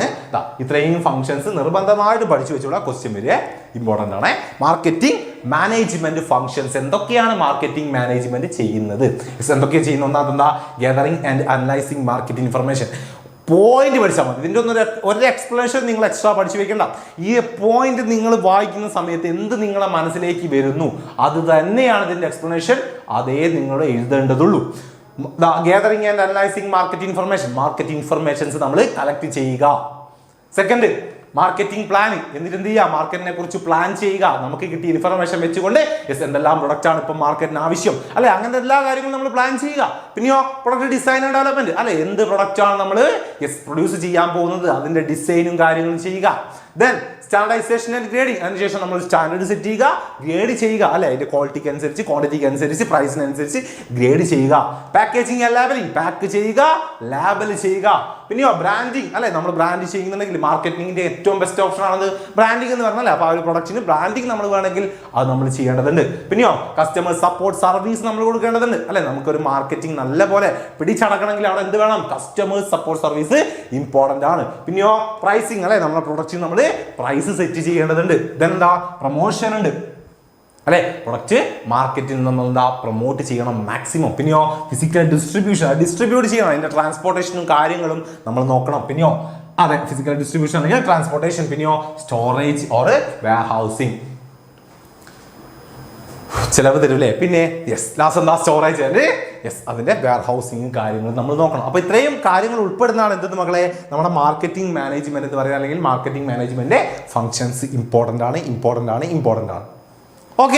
ഓക്കെ, ഇനി നമ്മൾ ഇമ്പോർട്ടന്റ് ആയിട്ട് അറിയാലോ, മാർക്കറ്റിംഗ് മിക്സ് ആണ്, അല്ലെ? കോമ്പിനേഷൻ ഓഫ് മാർക്കറ്റിംഗ് ടൂൾസ് ആണ്. എന്തൊക്കെയാണ് ആ ഒരു കോമ്പിനേഷൻ ഓഫ് മാർക്കറ്റിംഗ് എലമെന്റ്സ്, അല്ലെങ്കിൽ മാർക്കറ്റിംഗ് മിക്സ് എന്ന് പറഞ്ഞാൽ 4 Pകൾ, അല്ലെ? ഏതൊക്കെയാ? Product, price, place, promotion. പഠിച്ചോളാം ഓരോന്നിലും വരുന്ന കാര്യം. സാർ നേരത്തെ സ്റ്റാഫിങ്ങിന്റെ കേസ് പറഞ്ഞ പോലെ recruitment, selection, recruitment, selection, training and development പറഞ്ഞില്ലേ? അത് 3 കാര്യം നിർബന്ധമായിട്ട് പഠിക്കണം, അതിലൊന്നും സ്കിപ്പ് ചെയ്യേണ്ടതാണ്. അതുപോലെയാണ് മാർക്കറ്റിംഗ് മിക്സിലെ ഈ 4 Pകളെ കുറിച്ചും ഒരു കാര്യം സ്കിപ്പ് ചെയ്യേണ്ട, ഒന്നും ഒഴിവാക്കണ്ട, എല്ലാം പഠിച്ചു വെച്ചോളാം. ഓക്കെ അപ്പൊ ആദ്യം പ്രൊഡക്റ്റിനെ കുറിച്ചാണ് പഠിക്കാനുള്ളത്. എന്താണ് പ്രൊഡക്റ്റ് അറിയാലോ? Mixer of tangible and intangible attribute capable of being exchanged for a value that satisfy customers. അല്ലെ കസ്റ്റമേഴ്സ് നീഡ്സിനെ സാറ്റിസ്ഫൈ ചെയ്യുന്ന ടാൻജിബിളോ ഇൻടാൻജിബിളോ ആയിട്ടുള്ള നമ്മൾ എക്സ്ചേഞ്ച് ചെയ്യുന്ന ആ ഒരു ഐറ്റത്തെ നമ്മൾ എന്ത് പറയാ? പ്രൊഡക്റ്റ് എന്ന് പറയുക അല്ലെ? Tangible or intangible. ഓക്കെ അപ്പം ഈ പ്രൊഡക്റ്റിനെ നമുക്ക് എങ്ങനെ ക്ലാസിഫൈ ചെയ്യാം? കൺസ്യൂമർ ആൻഡ് ഇൻഡസ്ട്രിയൽ പ്രൊഡക്ട്സ് എന്നിങ്ങനെ മെയിൻ ആയിട്ട് രണ്ട് നമ്മൾ ക്ലാസിഫിക്കേഷൻ ചെയ്യുന്നുണ്ട്. പഠിക്കണേ. യെസ്, 1 വേർഡ് 2 മാർക്കിന്റെ ക്വസ്റ്റ്യൻ ഒക്കെ ഇഷ്ടം പോലെ വരുന്ന പോർഷൻ ആണ്. അപ്പോൾ കൺസ്യൂമർ പ്രൊഡക്ട്സ് എന്ന് പറഞ്ഞാൽ എന്താ? Consumer products are purchased by ultimate consumer അല്ലെ? നമ്മൾ എന്താ യൂസ് ചെയ്യാൻ വേണ്ടി നമ്മളൊരു പ്രൊഡക്റ്റ് വാങ്ങുന്നുണ്ടെങ്കിൽ അതിന് എന്ത് പറയാം? കൺസ്യൂമർ പ്രൊഡക്ട്സ് എന്ന് പറയുക അല്ലെ? Or use for satisfying there personal need, നമ്മളെ നീഡ്സ് അല്ലെ ആവശ്യങ്ങൾ സാറ്റിസ്ഫൈ ചെയ്യാൻ വേണ്ടി നമ്മളൊരു പ്രൊഡക്റ്റ് പർച്ചേസ് ചെയ്യുന്നുണ്ടെങ്കിൽ അതാണ് നമ്മുടെ കൺസ്യൂമർ പ്രൊഡക്റ്റ് എന്ന് പറയുന്നത്.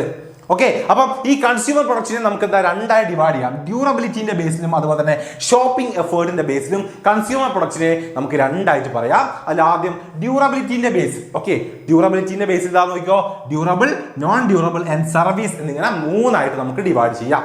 ഓക്കെ എന്താ ഡ്യൂറബിൾ എന്ന് പറഞ്ഞാൽ? Tangible consumer product which have A long period of life are referred as durable products അല്ലെ? ഡ്യൂറബിൾ അല്ലെ? ഡ്യൂറബിലിറ്റി ഉള്ളതാണ്. കുറെ കാലത്തേക്ക് വേണ്ടി നമ്മൾ വാങ്ങുന്ന പ്രൊഡക്റ്റുകളെ എന്ത് പറയാ? ഡ്യൂറബിൾ പ്രൊഡക്റ്റ് എന്ന് പറയാ അല്ലെ? വെഹിക്കിൾ ആയാലും കാറ്, TV അങ്ങനത്തെ കാര്യങ്ങളൊക്കെ. ഓക്കെ ഫ്രിഡ്ജ് ഒക്കെ. അപ്പോൾ നോൺ ഡ്യൂറബിൾ അറിയാലോ അല്ലെ? അധികകാലത്തേക്ക് വേണ്ടിയിട്ടല്ല, നമുക്ക് ഇമ്മീഡിയറ്റ് ആയിട്ട് യൂസ് ചെയ്ത് പെട്ടെന്ന് തന്നെ തീരുന്ന ഐറ്റംസ് ആണ് അല്ലെ? അപ്പൊ എന്താണ്? Which normally consumed in 1 or few users called non-durable products. They are purchased very frequently. Example എന്താ? നമ്മൾ സോപ്പ്, പേസ്റ്റ് പോലെ കാര്യങ്ങൾ. ഓക്കെ പിന്നെ സർവീസ് ഉണ്ട് അറിയാലോ? It refers to those activity, benefit or satisfaction which are offered to sale are intangible in nature. Example എന്താ? Repair, dry അല്ലെ? നമുക്ക് കിട്ടുന്ന സർവീസുകളാണ് നമ്മളെ ആവശ്യത്തെ സാറ്റിസ്ഫൈ ചെയ്യുന്ന ഒരു എന്താണ്? ഇൻടാൻജിബിൾ ആയിട്ടുള്ള അല്ലെ? നമുക്ക് കിട്ടുന്ന ഒരു ബെനിഫിറ്റിനെയാണ് നമ്മൾ എന്ത് പറയുക? സർവീസ് എന്ന് പറയുക. ഓക്കെ അപ്പം കൺസ്യൂമർ പ്രൊഡക്റ്റിനെ ഡ്യൂറബിലിറ്റിന്റെ ബേസിൽ നമ്മൾ എന്താണ്? Yes, durable, non durable, service എന്ന് ഡിവൈഡ് ചെയ്യുന്നു. പിന്നെയോ ഷോപ്പിംഗ് എഫേർട്ട് അല്ലെ? അടുത്തെന്താ? ഷോപ്പിംഗ് എഫേർട്ട് ആണ്. ഷോപ്പിംഗ് എഫേർട്ടിന്റെ ബേസിൽ നമ്മൾ ഈ കൺസ്യൂമർ പ്രൊഡക്റ്റിന് എങ്ങനെയാ? കൺവീനിയൻസ്, അതുപോലെ തന്നെ ഷോപ്പിംഗ് പ്രൊഡക്റ്റ്, സ്പെഷ്യാലിറ്റി പ്രൊഡക്റ്റ് എന്നിങ്ങനെ 3 ആയി ഡിവൈഡ് ചെയ്യുന്നു. അത് നിങ്ങൾക്ക് ആ പേരിൽ തന്നെ കിട്ടും അല്ലെ? എന്താണ്? കൺവീനിയൻസ് പ്രൊഡക്റ്റ് എന്താ? കൺവീനിയന്റ് ആയിട്ട് നമുക്ക് വാങ്ങാൻ പറ്റുന്നത് അല്ലെ? എന്താ? Which people usually purchase frequently, immediately and least time and effort അല്ലെ? കുറച്ച് സമയങ്ങളും കുറച്ച് എഫേർട്ട് വിട്ടുകൊണ്ട് നമ്മൾ വാങ്ങുന്ന പ്രൊഡക്റ്റ്, അതാണ് ഇത് കൺവീനിയന്റ് പ്രൊഡക്റ്റ് അല്ലെ? നമ്മൾ പെന്ന് വാങ്ങി, സോപ്പ് വാങ്ങി, ടൂത്ത് പേസ്റ്റ് വാങ്ങി, കൺവീനിയൻസ് ആണ്. പിന്നെയോ ഷോപ്പിംഗ് പ്രൊഡക്റ്റ് എന്ന് പറഞ്ഞാൽ എന്താ? യെസ്, അവിടെ നമ്മൾ എന്താ? സമയം നോക്കും അല്ലെ? പൈസ നോക്കും അല്ലെ? അങ്ങനെ എന്താണ്? നമ്മൾ ടൈം എടുത്തുകൊണ്ട് അല്ലെങ്കിൽ നമ്മൾ പല കാര്യങ്ങളും കമ്പയർ ചെയ്തുകൊണ്ടൊക്കെ നമ്മൾ ഒരു പ്രൊഡക്റ്റ് വാങ്ങുന്നുണ്ടെങ്കിൽ അതിനെ നമ്മൾ എന്ത് പറയുക? ഷോപ്പിംഗ് പ്രൊഡക്റ്റ് എന്ന് പറയുക അല്ലെ? ഡ്രസ്സ് എടുക്കാൻ പോകുന്നു, അതൊക്കെ അതിന് എക്സാമ്പിൾ ആണ് അല്ലെ? Product purchased by the consumer after spending considerable time comparing the features like price, quality, size, style കണ്ടോ? ഇതിന്റെ കാര്യങ്ങളെല്ലാം കമ്പയർ ചെയ്തുകൊണ്ട് നമ്മൾ വാങ്ങുന്ന ഐറ്റം അല്ലെ? ജ്വല്ലറി, ക്ലോത്ത് ഒക്കെ അതിന് എക്സാമ്പിൾ ആണ്. ദെൻ ലാസ്റ്റ് എന്താണ്? സ്പെഷ്യാലിറ്റി പ്രൊഡക്റ്റ് അല്ലെ? സ്പെഷ്യാലിറ്റി എന്താണ്? Product with unique characteristics and brand loyalty of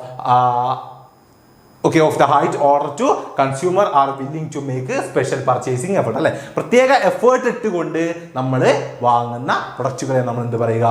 speciality പ്രൊഡക്റ്റുകൾ എന്ന് പറയുക അല്ലെ? നമ്മളെന്താണ് ഒരു നമ്മളെ പ്രത്യേക ഇൻട്രസ്റ്റിനൊക്കെ അനുസരിച്ച് അല്ലെ? ഈ ആർട്ട് വർക്കുകൾ അല്ലെങ്കിൽ ആന്റിക്സ് ഒക്കെ നമ്മൾ കളക്ട് ചെയ്യാൻ പോകാറുണ്ട് അല്ലെ? അങ്ങനത്തെ കാര്യങ്ങളാണ് സ്പെഷ്യാലിറ്റി പ്രൊഡക്റ്റിൽ വരുന്നത്. ഓക്കെ അപ്പൊ ആദ്യത്തേത് എന്താണ്? നമ്മൾ കൺസ്യൂമർ പ്രൊഡക്റ്റ് ആണ്. കൺസ്യൂമർ പ്രൊഡക്റ്റിനെ രണ്ടായിട്ട് ഡ്യൂറബിലിറ്റിന്റെ ബേസിലും ഷോപ്പിംഗിന്റെ ബേസിലും നമ്മൾ ഡിവൈഡ് ചെയ്തിട്ടുണ്ട്. ഇനിയോ സെക്കൻഡ് എന്താണ്? പ്രൊഡക്റ്റ് നമ്മൾ ഇൻഡസ്ട്രിയൽ പ്രൊഡക്ട്സ് എന്ന് ഡിവൈഡ് ചെയ്യുന്നുണ്ട്. ഇൻഡസ്ട്രിയൽ പ്രൊഡക്റ്റ് എന്ന് പറഞ്ഞാൽ എന്താ? Industrial product are goods used in the production of other ഗുഡ്സോ സർവീസ് അല്ലെ? മറ്റ് ഗുഡ്സോ സർവീസോ ഉണ്ടാക്കാൻ വേണ്ടി നമ്മൾ യൂസ് ചെയ്യുന്ന ടൈപ്പ് എന്താണ്? ഗുഡ്സിനെ നമ്മൾ എന്ത് പറയുക? ഇൻഡസ്ട്രിയൽ അതായത് പ്രൊഡക്റ്റിനെ നമ്മൾ ഇൻഡസ്ട്രിയൽ പ്രൊഡക്റ്റ് എന്ന് പറയുക. ഈ റോ മെറ്റീരിയലും മെഷീൻസ് ഒക്കെ ഉൾപ്പെടുന്ന കാര്യമാണ്. ഓക്കെ അപ്പൊ നോക്കിക്കോ, മെറ്റീരിയൽ അതിനെ നമുക്ക് എന്താക്കാം? Material and product, capital goods, supply and business service എന്നിങ്ങനെ 3 ആയിട്ട് വീണ്ടും ഡിവൈഡ് ചെയ്യാം. ഓക്കെ അതിൽ മെറ്റീരിയൽ ആൻഡ് പ്രൊഡക്റ്റ് അറിയാലോ? റോ മെറ്റീരിയൽ ആണ് ഉദ്ദേശിക്കുന്നത് അല്ലെ? These include goods entered in manufacturers product completely അല്ലെ? Raw material products, parts include components ഒക്കെ അതിന് എക്സാമ്പിൾ ആണ് അല്ലെ? ഒരു പ്രൊഡക്റ്റ് ഉണ്ടാക്കാൻ വേണ്ടി അല്ലെങ്കിൽ ആ ഒരു പ്രൊഡക്ഷൻ കംപ്ലീറ്റ് ചെയ്യാൻ വേണ്ടി നമ്മൾ യൂസ് ചെയ്യുന്ന പ്രൊഡക്റ്റ് ആണ്.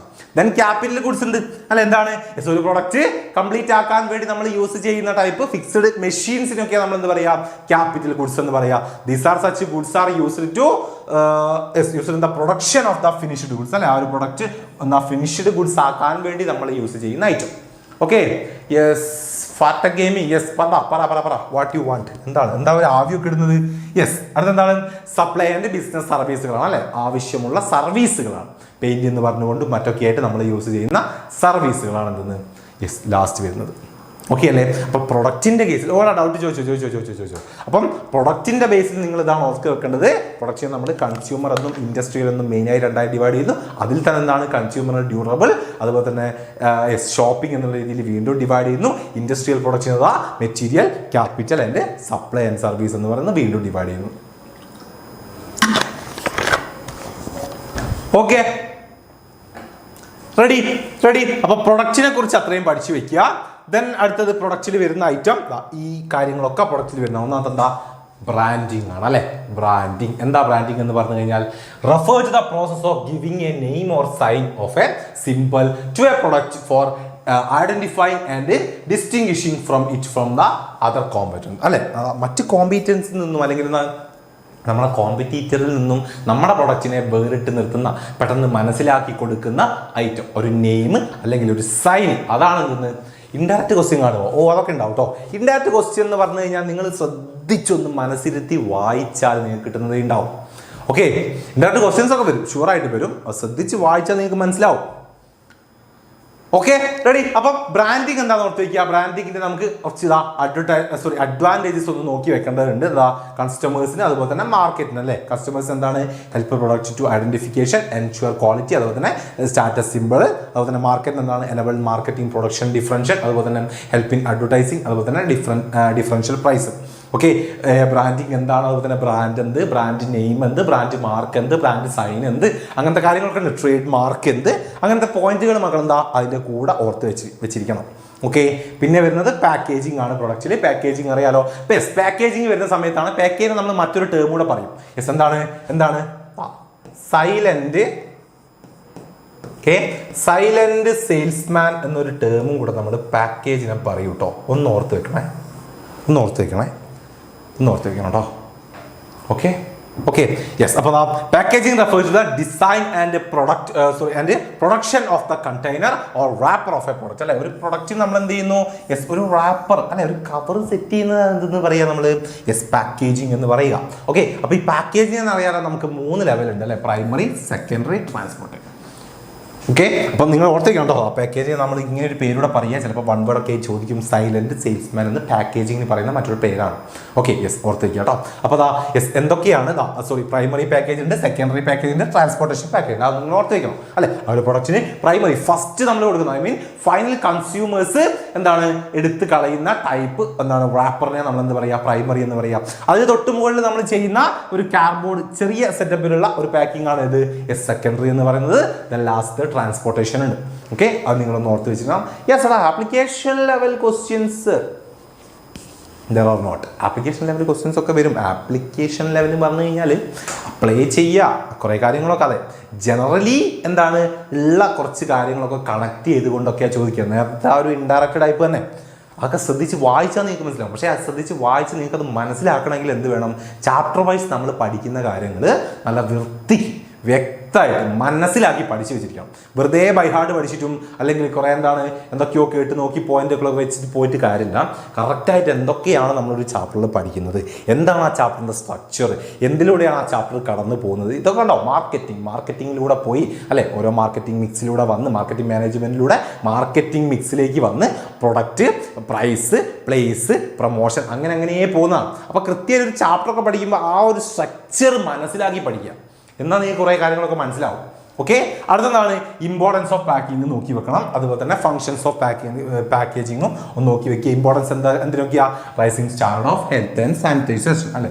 ഹെൽത്ത് ആൻഡ് സ്റ്റാൻഡർഡൈസേഷൻ കീപ്പ് ചെയ്യാൻ വേണ്ടിയിട്ട് സെൽഫ് സർവീസ് ഔട്ട്ലെറ്റുകൾക്ക് പിന്നെ ഇന്നോവേറ്റീവ് ഓപ്പർച്യൂണിറ്റി അതുപോലെ തന്നെ പ്രൊഡക്റ്റ് ഡിഫറൻസിയേഷനൊക്കെ നമുക്ക് എന്താ യെസ് നമ്മുടെ പാക്കേജിങ് യെസ് യൂസബിൾ ആണ്. പിന്നെ ഫങ്ഷൻസ് എന്തൊക്കെയാണ് പ്രൊഡക്റ്റ് മനസ്സിലാവാൻ അല്ലെ. ഐഡന്റിഫിക്കേഷൻ അതിൻ്റെ പ്രൊഡക്റ്റിന് ഫെസിലിറ്റേറ്റ് യൂസിങ് ഓഫ് പ്രൊഡക്റ്റ് അല്ലെ അതിൻ്റെ യൂസേജ് മനസ്സിലാക്കാൻ. പിന്നെ അതുപോലെ തന്നെ പ്രൊഡക്റ്റ് പ്രൊമോഷൻ ഇങ്ങനത്തെ കാര്യങ്ങൾക്കൊക്കെ പാക്കേജിങ് നമ്മൾ യൂസ് ചെയ്യുന്നുണ്ട്. അപ്പം ബേസിക് ആയിട്ടുള്ള പോയിന്റ്സുകളാണ് ഓർത്ത് വെച്ചിരിക്കണം. സാർ നോട്ട് എവിടെ കിട്ടും? ഈ ലൈവ് കഴിഞ്ഞ് കഴിഞ്ഞാൽ ലൈവിൻ്റെ ഡിസ്ക്രിപ്ഷനിൽ നമുക്ക് നോട്ട് വരും. ഓക്കെ, ഇതിന് അടുത്ത ഐറ്റം പ്രൊഡക്റ്റ് നമുക്ക് പഠിക്കാനുള്ള ലാബലിംഗ് ആണ്. എന്താ ലാബലിംഗ് എന്ന് പറഞ്ഞു കഴിഞ്ഞാൽ അല്ലെ ആ ഒരു പ്രൊഡക്റ്റിനെ കുറിച്ചുള്ള ഡീറ്റെയിൽസ് അല്ലെ. Labelling refers to the design and developing the label to put on the package. It is the process of giving identification mark on the package. It may be part of the product. It may be attached to the product and carry information about the product of the producer. അല്ലെ ആ ഒരു പ്രൊഡക്റ്റിനെ കുറിച്ചും കമ്പനിയെ കുറിച്ചൊക്കെ complete ഡീറ്റെയിൽസും കാര്യങ്ങളും carry ചെയ്ത് നമ്മൾ എന്ത് ചെയ്യുന്നു? നമ്മളെ പ്രൊഡക്റ്റിന്റെ പാക്കിൽ എന്താ ലാബൽ ചെയ്യുന്നതിന് ലാബലിംഗ് എന്ന് പറയുക അല്ലെ. കംപ്ലീറ്റ് ഡീറ്റെയിൽസ് അതിലുണ്ടാവും. അപ്പൊ എന്തൊക്കെ ഈ ലാബലിംഗിന്റെ functions? Describe the product and specify its content അല്ലെ. പ്രൊഡക്റ്റിനെ കുറിച്ച് അറിയാം, അതിന്റെ കോണ്ടന്റ്സിനെ കുറിച്ച് അറിയാം, identification of the product and brand, product grade ചെയ്യാൻ വേണ്ടി ഹെൽപ്പ്, പ്രൊമോഷന്, പിന്നെയോ providing information required by law, നിയമപരമായിട്ടുള്ള ഇൻഫർമേഷൻസ് അറിയാൻ വേണ്ടി ഒക്കെ നമുക്ക് എന്താ ലാബലിംഗ് ആണ് യൂസ് ചെയ്യുന്നത്. ഓക്കെ, അപ്പൊ ഇത്രയും കാര്യങ്ങൾ പ്രൊഡക്റ്റ് എന്ന് പറയുന്ന ആദ്യത്തെ മാർക്കറ്റിംഗ് മിക്സിൽ പീര് നമുക്ക് പഠിക്കാനുണ്ട് അല്ലെ. പ്രൊഡക്റ്റ് എന്ത്, പ്രൊഡക്റ്റിന്റെ ടൈപ്പ് പറഞ്ഞു, പിന്നെ ബ്രാൻഡിങ് ഉണ്ട്, അതുപോലെ തന്നെ ലാബലിംഗ് നമ്മൾ പറഞ്ഞു, പാക്കേജിംഗ് നമ്മൾ പറഞ്ഞു, പഠിച്ചു വെച്ചോളാം.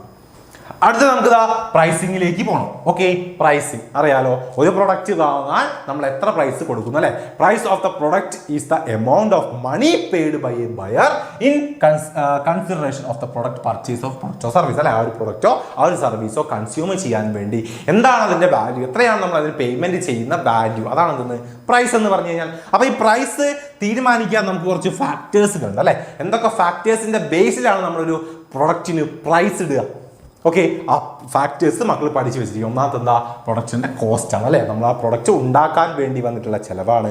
അടുത്തെന്താ, യൂട്ടിലിറ്റി ആൻഡ് ഡിമാൻഡ്, അതിന്റെ ഡിമാൻഡും അതിന്റെ ഉപയോഗവുമാണ്. പിന്നെയോ എക്സ്റ്റെന്റ് ഓഫ് കോമ്പറ്റീറ്റീവ്സ് അല്ലെ. നമ്മളെ മാർക്കറ്റ് കോമ്പറ്റീറ്റീവ്സിനെ നോക്കി അല്ലെ. കുറെ കോമ്പറ്റീറ്റീവ്സ് ഒക്കെ ഉണ്ടെങ്കിൽ നമ്മൾ പ്രൈസ് കുറയ്ക്കണം. പിന്നെയോ ഗവൺമെന്റിന്റെ റെഗുലേഷൻസും കാര്യങ്ങളുണ്ട്. പിന്നെയോ പ്രൈസിങ് ഒബ്ജക്റ്റീവ്സ് അല്ലെ. എന്താണ് നമ്മുടെ പ്രൈസിങ് ലക്ഷ്യം? നമ്മളെന്താ ഒരു ആഴ്ച കൊണ്ട് നമുക്ക് നല്ല പ്രോഫിറ്റ് ഇടണം. അപ്പൊ ചിലപ്പോൾ എന്താക്കും, നമ്മൾ നന്നായിട്ടൊക്കെ നല്ല രീതിയിൽ എന്താക്കുന്നു, ചിലപ്പോൾ പ്രൈസ് ഒക്കെ കൂട്ടും അല്ലെ. പിന്നെ എന്തുണ്ട്, മാർക്കറ്റിംഗ് മെത്തേഡ് അല്ലെ. നമ്മൾ യൂസ് ചെയ്യുന്ന മാർക്കറ്റിംഗ് മെത്തേഡുകൾ അല്ലെ. അതിന്റെ ഒക്കെ ബേസിലാണ് നമ്മൾ എന്ത് ചെയ്യുക, ഒരു പ്രൊഡക്റ്റിന് പ്രൈസ് നമ്മൾ ഫിക്സ് ചെയ്യുന്നത്. അപ്പൊ പ്രൈസിംഗിൽ നിങ്ങൾക്ക് പഠിക്കാൻ എന്താണ് പ്രൈസിംഗ് എന്നും അതുപോലെ തന്നെ പ്രൈസിനെ എഫക്ട് ചെയ്യുന്ന ഫാക്ടേഴ്സും മാത്രമേ ഉള്ളൂ. പഠിക്കാതെ പോകേണ്ട. ആ പോയിന്റ്സ് നിർബന്ധമായിട്ട് ഓർത്തിരിക്കണം. ഈ പോയിന്റ്സ്. രണ്ടാമത്തെ പി. അങ്ങനെയെങ്കിൽ നമുക്ക് മൂന്നാമത്തെ പിയിലേക്ക് പോവാം. എന്താണ് മൂന്നാമത്തെ പി? ഓക്കെ, ആ മാർക്കറ്റിംഗ് മിക്സ് ഒക്കെ ചോദിക്കും ഉറപ്പായിട്ട്. 3 പോയിന്റ് എല്ലാം എഴുതണോ? ഇത് കംപ്ലീറ്റ് ചെയ്തൊന്നും വെക്കണ്ട. ഇതൊക്കെ എന്താ ഷോർട്ടാക്കി ഇതൊക്കെ ഉൾപ്പെടുത്തി എന്താ ഷോർട്ടാക്കി വിടുക. Okay, yes. അപ്പൊ പ്ലേസ് നോക്കിക്കോ. പ്ലേസ് അല്ലെ, ഫിസിക്കൽ ഡിസ്ട്രിബ്യൂഷൻ അല്ലെങ്കിൽ പ്ലേസ് എന്ന് പറയാം. അപ്പൊ പ്ലേസിൽ നിങ്ങൾ മെയിൻ ആയിട്ട് നോക്കേണ്ടതാ ഫങ്ഷൻസ് ഓഫ് ഡിസ്ട്രിബ്യൂഷൻ എന്ന് പറയുന്ന ഒരു കാര്യമുണ്ട്. എന്തൊക്കെയാണ് നമ്മൾ ഈ സാധനങ്ങൾ ഡിസ്ട്രിബ്യൂട്ട് ചെയ്യുന്നത് കൊണ്ട് അല്ലെ, എന്തൊക്കെ ഫങ്ഷൻസ് ആണ് അതിൽ നമ്മൾ ചെയ്യുന്നത് എന്നുള്ളതാണ്. അപ്പം physical distribution is the context of marketing mix means taking decision to make the product and service available at the right place for purchase and consumption അല്ലെ. ഒരു കറക്റ്റ് പ്ലേസിൽ അല്ലെ, എവിടെയാണ് നമുക്ക് ആ ഒരു പ്രൊഡക്റ്റ് പർച്ചേസ് ചെയ്യേണ്ടത്, ആ പ്രൊഡക്റ്റ് അല്ലെങ്കിൽ എവിടെയാണ് ആ പ്രൊഡക്റ്റ് കൺസ്യൂം ചെയ്യപ്പെടുന്നത്, അവിടേക്ക് ആ പ്രൊഡക്റ്റ് എത്തിക്കുക എന്നുള്ളതാണ് എന്തുകൊണ്ട് ഉദ്ദേശിക്കുന്നത്, പ്ലേസ് അല്ലെങ്കിൽ ഫിസിക്കൽ ഡിസ്ട്രിബ്യൂഷൻ കൊണ്ട് ഉദ്ദേശിക്കുന്നത്. ഓക്കെ, അപ്പൊ ഇവിടെ നമുക്ക് ചാനൽ ഡിസ്ട്രിബ്യൂഷൻ ഉണ്ട് അല്ലെ. ചാനലിന്റെ ഏതൊക്കെ ചാനലിലൂടെ നമ്മൾ അത് ഡിസ്ട്രിബ്യൂട്ട് ചെയ്യുന്നു എന്നുണ്ട്. അതാണ് ഇവിടെ പറഞ്ഞിട്ടുള്ള. ജസ്റ്റ് ഒന്ന് ഓർത്ത് വെച്ചാൽ മതി. നിങ്ങൾക്ക് അതിന്റെ ജസ്റ്റ് ഒന്ന് ആഡ് ചെയ്യാം. പക്ഷേ ഡിസ്ട്രിബ്യൂഷനിൽ നമ്മൾ എന്തൊക്കെ കാര്യം ചെയ്യുന്നു ഇങ്ങനെ എന്താ ഡിസ്ട്രിബ്യൂഷൻ നോക്കിക്കോ. ഡയറക്റ്റ് ചാനൽ, അതുപോലെ തന്നെ 1 level channel, 2 level channel, 3 level channel, ഇങ്ങനെ ഒരു കാര്യമുണ്ട്. ഓക്കെ, ഇത് അത്ര ഇമ്പോർട്ടന്റ് അല്ല എങ്കിലും ജസ്റ്റ് അതിന്റെ കൂടെ ഒന്ന് ഓർത്ത് വെക്കുക. ഓക്കെ, ഒന്നുമില്ല. എന്താണ് 0 ലെവൽ എന്ന് പറഞ്ഞാൽ മാനുഫാക്ചറുടെ കയ്യിൽ നിന്ന് ഡയറക്റ്റ് കൺസ്യൂമറിലേക്ക് എത്തുന്നു. ഓക്കെ, 1 ലെവൽ എന്ന് പറഞ്ഞാൽ മാനുഫാക്ചറുടെ കയ്യിൽ നിന്ന് റീറ്റെയിലറിലേക്ക് എത്തി പിന്നെ കൺസ്യൂമറിലേക്ക് എത്തുന്നതാണ്. ഓക്കെ, പിന്നെ 2 ലെവൽ ഉണ്ട്. മാനുഫാക്ചറിൽ നിന്നും ഹോൾസെയിലറിലേക്ക് പോകുന്നു, ഹോൾസെയിലറിൽ നിന്നും റീറ്റെയിലറിലേക്ക് പോകുന്നു, അവിടെ നിന്ന് കൺസ്യൂമറിലേക്ക് എത്തുന്നു. ആ ഒരു കാര്യം. ദെൻ ലാസ്റ്റ് 3 ലെവൽ ഉണ്ട്. അവിടെ നമുക്ക് എന്താ മാനുഫാക്ചറിൽ നിന്നും ഏജന്റ് വഴി ഹോൾസെയിലേഴ്സ്, റീറ്റെയിലേഴ്സ്, കൺസ്യൂമേഴ്സ്. ഓക്കെ, അതാണ് എന്തത് നമ്മുടെ ഫിസിക്കൽ ഡിസ്ട്രിബ്യൂഷൻ ചാനലുകൾ എന്ന് പറയുന്നത്. അപ്പൊ ഇങ്ങനെ ചാനൽ ത്രൂ നമ്മൾ ചെയ്യുമ്പോൾ എന്തെല്ലാം ഫങ്ഷൻസ് ഈ എന്താണ് ഹോൾസെയിലേഴ്സ്, അതുപോലെ തന്നെ റീറ്റെയിലേഴ്സ്, ഏജന്റുമാരൊക്കെ ചെയ്യുന്നു എന്നുള്ളതാണ്. അത് ജസ്റ്റ് ഒന്ന് ഓർത്തേക്കുക. സോർട്ടിംഗ് ഉണ്ട്, അക്യുമുലേഷൻ ഉണ്ട്, allocation, assorting, product promotion, negotiation, risk taking, അങ്ങനത്തെ കുറെ കാര്യങ്ങളുണ്ട് അവർ ചെയ്യുന്നത്. ഇത് അത്ര ഇമ്പോർട്ടൻ്റ് അല്ല, ഫങ്ഷൻസ് അത്ര ഇമ്പോർട്ടൻ്റ് അല്ല. വേണമെങ്കിൽ എന്ത് ചെയ്യുക, ഫിസിക്കൽ ഡിസ്ട്രിബ്യൂഷൻ്റെ കൂടെ ആ ചാനൽസ് ഓഫ് ഡിസ്ട്രിബ്യൂഷൻ മക്കളൊന്ന് ഓർത്ത് വെച്ചാൽ മതി. പോയിന്റ്. Okay, ready. നമുക്ക് അതിന്റെ കൂടെ ഇനി വരുന്ന ഫാക്ടേഴ്സ് ഇതാണ്. Factors determining the choice of channel. Okay, ഇങ്ങനെ നമ്മൾ ഏത് ചോയ്സിലാണ് അല്ലെങ്കിൽ ഏത് മെത്തേഡിലൂടെയാണ് ഏത് ചാനലിലൂടെയാണ് നമ്മൾ പ്രൊഡക്റ്റ് ഡിസ്ട്രിബ്യൂട്ട് ചെയ്യേണ്ടത് എന്ന് നമ്മൾ തീരുമാനിക്കുന്ന ഫാക്ടേഴ്സ് ഉണ്ട്. ഓക്കെ, അതൊന്നും ജസ്റ്റ് ഒന്ന് ഓർത്ത് വയ്ക്കുക. ഇൻഡസ്ട്രിയലാണോ അല്ലെങ്കിൽ കൺസ്യൂമർ പ്രൊഡക്റ്റ് ആണോ നമ്മുടെ കയ്യിലുള്ളത്, പെരിഷബിൾ അല്ലെങ്കിൽ നോൺ പെരിഷബിൾ അല്ലെ, കുറേ യൂസ് ചെയ്യുന്ന പ്രൊഡക്റ്റുകളാണോ, അല്ലെങ്കിൽ അതിൻ്റെ യൂണിറ്റി വാല്യൂ, അതിൻ്റെ കോംപ്ലക്സ് പ്രൊഡക്റ്റ് ആണോ, ഏത് ടൈപ്പ് പ്രൊഡക്റ്റ് ആണ്, അങ്ങനത്തെ കുറേ കാര്യങ്ങളൊക്കെ നോക്കിക്കൊണ്ടാണ് നമ്മൾ എന്താക്കുക, ഇതിൽ ഏത് ചാനലിലൂടെ വേണം നമ്മൾ പ്രൊഡക്റ്റ് ഷെയർ ചെയ്യാൻ ഡിസ്ട്രിബ്യൂട്ട് ചെയ്യാൻ എന്ന് നമ്മൾ തീരുമാനിക്കുന്നത്. ഓക്കെ, അപ്പം എന്താണ് ഈ ഫങ്ഷൻസും അതുപോലെ തന്നെ അതിൻ്റെ ഫാക്ടേഴ്സും വലിയ അത്രയ്ക്ക് ഇമ്പോർട്ടൻ്റ് അല്ല. ഈ ടൈപ്പ് മക്കളൊന്ന് പഠിച്ചു വയ്ക്കുക. ഓക്കെ, ഡിസ്ട്രിബ്യൂഷൻ ആ ടൈപ്പ് നിങ്ങൾ പഠിച്ചു വയ്ക്കുക. പിന്നെ നിങ്ങൾ നോക്കേണ്ടത് ഈ കാര്യമാണ് മെയിനായിട്ട്, ഫിസിക്കൽ മൂവ്മെന്റ് അല്ലെങ്കിൽ ഫിസിക്കൽ ഡിസ്ട്രിബ്യൂഷനിൽ വരുന്ന കോമ്പോണൻസ് ഓഫ് ഫിസിക്കൽ ഡിസ്ട്രിബ്യൂഷൻ. എന്തൊക്കെ കാര്യങ്ങളാണ് ഇതിൽ നമുക്ക് ഉണ്ടാകുന്നത്, ഫിസിക്കൽ ഡിസ്ട്രിബ്യൂഷനിൽ എന്തെല്ലാം കാര്യങ്ങൾ. ആദ്യം നമുക്ക് അത് ഡിസ്ട്രിബ്യൂട്ട് ചെയ്യാൻ എന്ത് വേണം, ഒരു ഓർഡർ കിട്ടണം അല്ലേ. പിന്നെയോ അവിടെ നമ്മൾ അതിനനുസരിച്ച് ട്രാൻസ്പോർട്ട് നടത്തുന്നു, നമുക്ക് അവിടെ വെയർ ഹൗസിങ് വേണം, പിന്നെ ഒരു ഇൻവെന്ററി കൺട്രോളും നമ്മൾ കീപ്പ് ചെയ്യണം അല്ലെ. പ്രൊഡക്ഷൻ്റെ ഡിമാൻഡിനനുസരിച്ച് ആവശ്യം വരുന്ന സമയത്തൊക്കെ നമുക്കത് കൊടുക്കാൻ പറ്റണം അല്ലെ. അതാണ് എന്തെന്ന് ഇൻവെന്ററി കൺട്രോൾ എന്ന് പറയുന്നത്. റെഡി. അപ്പം ഫിസിക്കൽ ഡിസ്ട്രിബ്യൂഷൻ അല്ലെ പ്ലേസിൽ നിങ്ങൾ ഓർത്ത് വെക്കുക. എന്താണ് പ്ലേസ് അല്ലെങ്കിൽ ഫിസിക്കൽ ഡിസ്ട്രിബ്യൂഷൻ എന്ന് ഓർത്ത് വെക്കുക. അതിൻ്റെ കൂടെ ചാനൽസ് ഓഫ് ഡിസ്ട്രിബ്യൂഷൻ, അതായത് ഈ ടൈപ്പുകൾ നിങ്ങളൊന്ന് പഠിച്ചു വെക്കുന്നത് നല്ലതാണ്. ഓക്കെ, ഈ ഫങ്ഷൻസ് അത്ര ഇമ്പോർട്ടൻ്റ് അല്ല. പിന്നെ വേണമെങ്കിൽ ഈ ഫാക്ടേഴ്സും ചോയ്സ് ഓഫ് ചാനൽ ചൂസ് ചെയ്യാൻ നമ്മൾ എന്തൊക്കെ ചോയ്സ് എടുക്കുന്നു അല്ലെങ്കിൽ എന്തൊക്കെ കാര്യം നോക്കിയിട്ടാണ് നമുക്ക് ഇതിൽ വേണ്ട ചാനലുകൾ നമ്മൾ എടുക്കുന്നത് എന്നുള്ളതാണ് ആ ഒരു പോയിന്റ്. 2-3 പോയിന്റുകൾ ജസ്റ്റ് ഒന്ന് പഠിച്ചു വെച്ചാൽ മതി. ദെൻ ഈ പോയിന്റ് മെയിൻ ആണ്, എന്തെല്ലാം കാര്യങ്ങളാണ് ഫിസിക്കൽ ഡിസ്ട്രിബ്യൂഷനിൽ ഉൾപ്പെടുന്നത്, കോമ്പോണൻസ് എന്തൊക്കെയാണ് എന്നുള്ളത്. Okay, order, transportation, warehousing and inventory control. Okay അല്ലേ. ദെൻ ലാസ്റ്റത്തത് ഈ ഒരു പ്രൊമോഷനാണ്, 4ാമത്തെ പി. പ്രൊമോഷൻ എന്ന് പറഞ്ഞാൽ അറിയാലോ അല്ലെ. Promotion is an important element of marketing mix of a company. Promotion refer to the use of communication with the objectives of informing potential buyer about a product and persuading them to buy the product അല്ലെ. ഒരു product by ചെയ്യാൻ നമ്മൾ അയാളെ എന്ത് ചെയ്യുന്നു അല്ലെ, ഒരു വ്യക്തി അല്ലെങ്കിൽ ആ ഒരു മാർക്കറ്റിലുള്ള ആളുകളെ ഫോഴ്സ് ചെയ്യുക അല്ലെങ്കിൽ താഴെ സ്റ്റിമുലേറ്റ് ചെയ്യിപ്പിക്കുന്ന പരിപാടി, അതാണ് എന്തെന്ന് പ്രൊമോഷൻ എന്ന് പറയുന്നത് അല്ലെ. അപ്പം എന്തൊക്കെയാണ് ഈ പ്രൊമോഷൻ? ഇവിടെ നമുക്ക് എന്ത് മിക്സ് വരുന്നുണ്ട്, പ്രൊമോഷൻ മിക്സുകൾ വരുന്നുണ്ട് അല്ലെ. Advertising, personal selling, publicity and sales promotion. ഇത്രയും കാര്യങ്ങളിലൂടെയാണ് നമ്മൾ എന്ത് ചെയ്യുക, പ്രൊമോഷൻ എന്ന് പറയുന്ന വർക്ക് ചെയ്യുക അല്ലെ. അഡ്വർടൈസ്മെന്റിംഗ് എന്ന് പറഞ്ഞാൽ എന്താണ്? Advertising is the most commonly used form അല്ലെ to provide information regarding benefit, price, availability etcetera of goods and service. Common mode of advertising ആ ന്യൂസ് പേപ്പേഴ്സ്, മാഗസിൻസ്, ടെലിവിഷനിലൂടെയൊക്കെ നമ്മൾ എന്താക്കുന്നു, അഡ്വർടൈസ്മെന്റ് നടത്തുന്നു. ഒന്നാമത്തെ കാര്യം. അടുത്തെന്താ, പേഴ്സണൽ സെല്ലിംഗ്. ഇതിൻ്റെയൊക്കെ അഡ്വാൻറ്റേജസും ഡിസഡ്വാൻറ്റേജസും ഉണ്ട്. ഓക്കെ, നിങ്ങളുടെ ടെക്സ്റ്റിൽ കാണാൻ ഡീറ്റെയിൽ ആയിട്ട് അതിലൊരു 2-3 പോയിന്റും മക്കൾ പഠിച്ചു വെച്ചിരിക്കണം കേട്ടോ, ഇമ്പോർട്ടൻ്റ് ആണ്. പിന്നെന്താ, പേഴ്സണൽ സെല്ലിംഗ് ഉണ്ട്. പേഴ്സണൽ സെല്ലിംഗ് അറിയാലോ, it involve oral presentation of the message in the form of conversation with 1 or more prospective customers of the purpose of making sale അല്ലെ. എന്താ, 1 അതിലധികമോ ആളുകളോട് എന്താണ് നമ്മൾ ഡയറക്ട്ലി കമ്മ്യൂണിക്കേറ്റ് ചെയ്യുക, ഓറലി അല്ലെ, നമ്മൾ സംസാരിച്ചുകൊണ്ട് ഡീറ്റെയിൽസ് അയാളിലേക്ക് എത്തിക്കുക അല്ലെങ്കിൽ കൺസ്യൂമറിലേക്ക് എത്തിക്കുക. അതാണ് പേഴ്സണൽ സെല്ലിംഗ് എന്ന് പറഞ്ഞു കഴിഞ്ഞാൽ. ഓക്കെ, പിന്നെ എന്തുണ്ട്, സെയിൽസ് പ്രൊമോഷൻ അല്ലെ. സെയിൽസ് പ്രൊമോഷന് വേണ്ടി നമ്മൾ ചെയ്തിട്ടും offering free samples, cash discount, sales contest, free gift, അങ്ങനെ എന്താണ് കുറേ ടൈപ്പ് നമ്മൾ പറഞ്ഞിട്ടുണ്ട്. റിബേറ്റ് ഉണ്ട് അല്ലെ, അങ്ങനെ എന്താണ് സ്ക്രാച്ച് ആൻഡ് വിൻ കാര്യങ്ങൾ കുറേ ഉണ്ടല്ലോ. സാർ ഇത് 8 മാർക്കിനാണെങ്കിൽ മൊത്തം എക്സ്പ്ലെയിൻ ചെയ്യണം. മൊത്തം ഒന്നും എക്സ്പ്ലെയിൻ ചെയ്യണ്ട. ഇതുപോലെ നിങ്ങൾക്ക് ടെസ്റ്റിൽ അഡ്വർടൈസ്മെന്റ് ഒക്കെ എത്രയാണോ ഉള്ളത് അല്ല, ഇതുപോലെയൊക്കെ എഴുതി കൊടുക്കുക 2-3 വരിയിൽ. പിന്നെന്താ, അതിന്റെ മെറിറ്റ്സും അഡ്വാൻറ്റേജസും ഡിമെറിറ്റ്സും ഉണ്ടെങ്കിൽ അതൊരു 2-3 പോയിന്റ് എഴുതി കൊടുക്കുക. ഷോർട്ടാക്കി ഇത് അത്രേ ഉള്ളൂ. ഓക്കെ, സ്പൾബർ ലൈവ് ഇന്ന് അല്ലേ? എന്തിന്റെ ലൈവാടാ? വല്ല ഗിവ് അവേ അങ്ങനെ എന്തെങ്കിലും ആണോ? എന്താ ചെയ്യുക, നാളെ എക്സാമാണ്, അതോന്ന് പരിചയമില്ല, അതോന്ന് നോക്കണ്ട, എന്താടാ. ഓക്കെ, അപ്പം സെയിൽസ് പ്രൊമോഷൻ പഠിച്ചു വെച്ചോളാം. ദെൻ അടുത്തത് പബ്ലിസിറ്റിയാണ് അല്ലെ. Publicity is the public information about A company, good or A service appearing in the mass media as A new item അല്ലെ.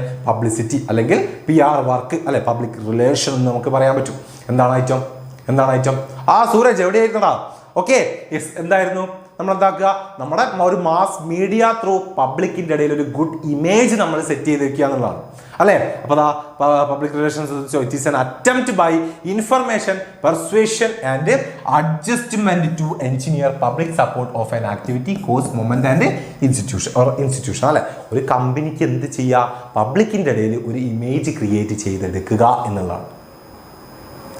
Okay, cooperation of the public is highly essential for smooth functioning of business അല്ലേ. നമ്മളെന്താ പബ്ലിക്കിന്റെ ഒരു corporation എന്ത് വേണം, ആ ഒരു business അത്യാവശ്യമാണ്. അപ്പം ആ ഒരു പബ്ലിക്കിന്റെ മുന്നിൽ എന്ത് ചെയ്യുക, അതെ movie also do PR work, അതെ മൂവീസിന്റെ ഒക്കെ കേസ് ഒക്കെ തന്നെ organisation relation with the public is known as public relations. അങ്ങനെ നമ്മൾ ചെയ്യുന്ന കാര്യങ്ങൾ അല്ലെ മോസ്റ്റ് ഓഫ് ദ ഓർഗനൈസേഷൻ അല്ലെ. ഇപ്പം എല്ലാ കമ്പനികൾക്കും എന്താണ് അതിനായിട്ടൊരു പ്രത്യേക മാനേജ്മെന്റ് ഉണ്ട് അല്ലെ. അവരെന്താണ് നല്ല വാർത്തകൾ ക്രിയേറ്റ് ചെയ്യുന്നു, സോഷ്യൽ മീഡിയ ത്രൂ എന്താണ് പബ്ലിക്കിലേക്ക് എത്തിക്കുന്നു. അങ്ങനെ എന്താ ഒരു ഇമേജ് ക്രിയേറ്റ് ചെയ്ത് എടുക്കുക എന്നുള്ളതാണ്. അതാണ് ഇത് നമ്മുടെ പബ്ലിക് റിലേഷൻ എന്ന് പറയുന്നത്. എക്സാം ട്യൂസ്ഡേ ആടാ, അതെ ട്യൂസ്ഡേ ആണ്, നാളെയല്ല എൻ്റെ മോനെ. സാറ് നാളെ ഒന്ന് പറഞ്ഞു പോയതാ, നാളത്തെ മാറ്റിയിട്ടുണ്ട്. ഓക്കെ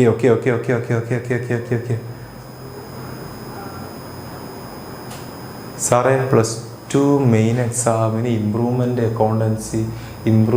അക്കൗണ്ടൻസിയും തലേന്ന് ബിസിനസ് സ്റ്റഡീസ് വെക്കരുതെന്നോ? അത് ശരി, നോക്കട്ടെ നമ്മളെ ടൈം ടേബിളും കാര്യങ്ങളൊക്കെ എങ്ങനെയാ നോക്കട്ടെ. എടാ +1 നമ്മൾ ലൈവ് പോകുമ്പോൾ അതിൽ ജോയിൻ ചെയ്യുക. +1 ലൈവില് അങ്ങനെ ഇമ്പ്രൂവ്മെന്റ് പഠിക്കേണ്ടത്, അല്ലാണ്ട് ഇമ്പ്രൂവ്മെന്റ് നമ്മൾ വേറെ സെപ്പറേറ്റ് ലൈവ് ഒന്നും വെക്കൂല. ഓക്കെ, +1 നിങ്ങൾക്ക് എന്താണ് +1 സ്റ്റുഡൻസ് ചെയ്യുന്ന സെയിം കാര്യം തന്നെയാട്ടോ നിങ്ങൾക്ക് ഇമ്പ്രൂവ്മെന്റ് ആയിട്ട് വരിക. നാളെയല്ല ചൊവ്വാഴ്ച ബിസിനസ്, ചൊവ്വാഴ്ചയാണ് ബിസിനസ്. ഓക്കെ, ചൊവ്വാഴ്ച ബിസിനസ്. Okay ready? അതെ പേടിക്കണ്ട. Okay ready? അപ്പോൾ മക്കളെ ഇത്രയും കാര്യങ്ങളാണ് നമുക്ക് ഇവിടെ മാർക്കറ്റിംഗ് എന്ന് പറയുന്ന ചാപ്റ്ററിൽ പഠിക്കാനുള്ളത്. ഓക്കെ, അപ്പോൾ ഈ ലാസ്റ്റ് പറഞ്ഞ 4 Bകളെ കുറിച്ച് ഡീറ്റെയിൽ ആയിട്ട് ഇമ്പോർട്ടൻ്റ് ആയിട്ട് ഈ കാര്യങ്ങളൊക്കെ പഠിച്ചിട്ട് പോയിക്കോളാം. ഇതൊന്നും സ്കിപ്പ് ചെയ്യാൻ പാടില്ല, അതൊന്നും മിസ്സാക്കാൻ പാടില്ല. Okay ready? ക്ലിയർ അല്ലേ? ഓക്കെ, ഇനി നമുക്കൊരു 4 ചാപ്റ്ററുകളുണ്ട്. അതിന് മിസ് ഇപ്പം എത്തും. ആ 4 ചാപ്റ്റർ അത് കുഞ്ഞു ചാപ്റ്ററാണ്. നമുക്ക് എന്താണ് സെക്കൻഡ് പാർട്ടിൽ വരുന്നതിൽ ഏറ്റവും വലിയ ചാപ്റ്റേഴ്സ് ഇതാണ്, മാർക്കറ്റിങ്ങും അതുപോലെ തന്നെ സ്റ്റാഫിങ്ങും ആണ്. അപ്പോൾ അതിൽ സാറ് പറഞ്ഞ ഈ കാര്യങ്ങളൊന്നും മക്കൾ സ്കിപ്പ് ചെയ്യാതിരിക്കുക. ഇതൊക്കെ ഇമ്പോർട്ടൻ്റ് ആയിട്ട് പഠിക്കുക, സെറ്റാക്കണം. നമ്മൾ നാളെ ഷുവർ ക്വസ്റ്റ്യൻസ് ആയിട്ട് വരും. നാളെ കൃത്യം 7:30. അപ്പം മക്കൾ അതിൽ ജോയിൻ ചെയ്യുക, നമുക്ക് സെറ്റായിട്ട് പഠിക്കാം. അതിൽ പഠിക്കുന്ന ക്വസ്റ്റ്യൻസ് ഒക്കെ നിങ്ങൾ നിർബന്ധമായിട്ടും പഠിച്ചിട്ട് പോകുക. ഓക്കെ, നമ്മൾ ഈ പറഞ്ഞിട്ടുള്ള പോയിന്റ്സുകളും കാര്യങ്ങളൊക്കെ അതിലും ഉണ്ടാവുള്ളൂ. അപ്പം ഇതൊന്നും സ്കിപ്പ് ചെയ്യാതിരിക്കുക. നമ്മളിതാ ഈ ഒരു പോയിന്റ് നോട്ടിൽ പറയുന്ന കാര്യങ്ങളും അതുപോലെ തന്നെ നാളെ ഷുവർ ക്വസ്റ്റ്യനിൽ പറയുന്നത്. ഓക്കെ അല്ലേ? അപ്പോൾ രണ്ടു മിസ് വന്നിട്ടുണ്ട്. ആരും എവിടെയും പോകണ്ട, 4 കുഞ്ഞി ചാപ്റ്ററോടെ ഉള്ളൂ, അത് പെട്ടെന്ന് തീർക്കും. Okay ready? Yes. Sales promotion techniques ഉണ്ട്, അവിടെ പറഞ്ഞിട്ടുണ്ട് സാർ. ഈ കാര്യങ്ങളൊന്നും മിസ്സാക്കണ്ട, ഇതൊക്കെ പഠിച്ചു വെച്ചൂടാ. ഓക്കെ, അതിലെല്ലാം ഒന്നും വേണ്ട, ഒരു 10-12 ഉണ്ട് അല്ലേ? അതിലൊരു 4, 5, 6, 8 ഒന്ന് ഓർത്തിക്കണം.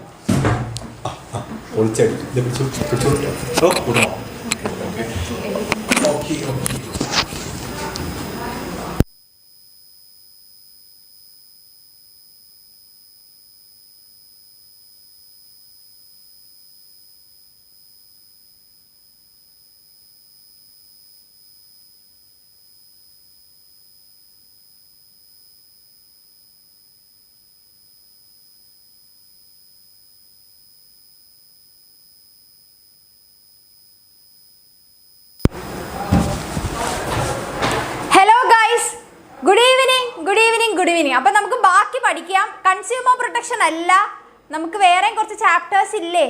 ഡയറക്റ്റിംഗ് ഒക്കെ അല്ലേ ഫസ്റ്റ് തുടങ്ങണം. അപ്പം ഡയറക്റ്റിംഗ് ഒക്കെ വെച്ച് തന്നെ നമുക്ക് തുടങ്ങാം. അപ്പം നമ്മളെല്ലാ ചാപ്റ്റേഴ്സിൻ്റെയും ഷോർട്ട് നോട്ടാണല്ലേ പോണത്. അതായത് പലരും ഇൻസ്റ്റഗ്രാമിലാണെങ്കിലും അല്ലാതെയൊക്കെ മെസ്സേജ് ചെയ്ത്, ഇൻസ്റ്റാഗ്രാം വഴിയേ മെസ്സേജ് ചെയ്ത് ചോദിക്കുന്ന കാര്യമാണ്. പക്ഷെ കുഞ്ഞ് ഷോർട്ടാക്കി പറയോ, ഇമ്പോർട്ടൻ്റ് ആയിട്ടുള്ള കാര്യങ്ങൾ ഭയങ്കര ഷോർട്ടാക്കി പറയോ എന്നിങ്ങനെ കുറേ മെസ്സേജ് ചെയ്തിട്ടുണ്ട്. അപ്പോൾ ഷോർട്ടാക്കിയിട്ടാണ് ഇന്ന് നമ്മൾ പഠിക്കാൻ വേണ്ടി പോകുന്നത്. റെഡിയാണോ? റെഡിയല്ലേ? അപ്പം നമുക്ക് ബാക്കിയിലേക്ക് പോകാം. ഫസ്റ്റ് തുടക്കം.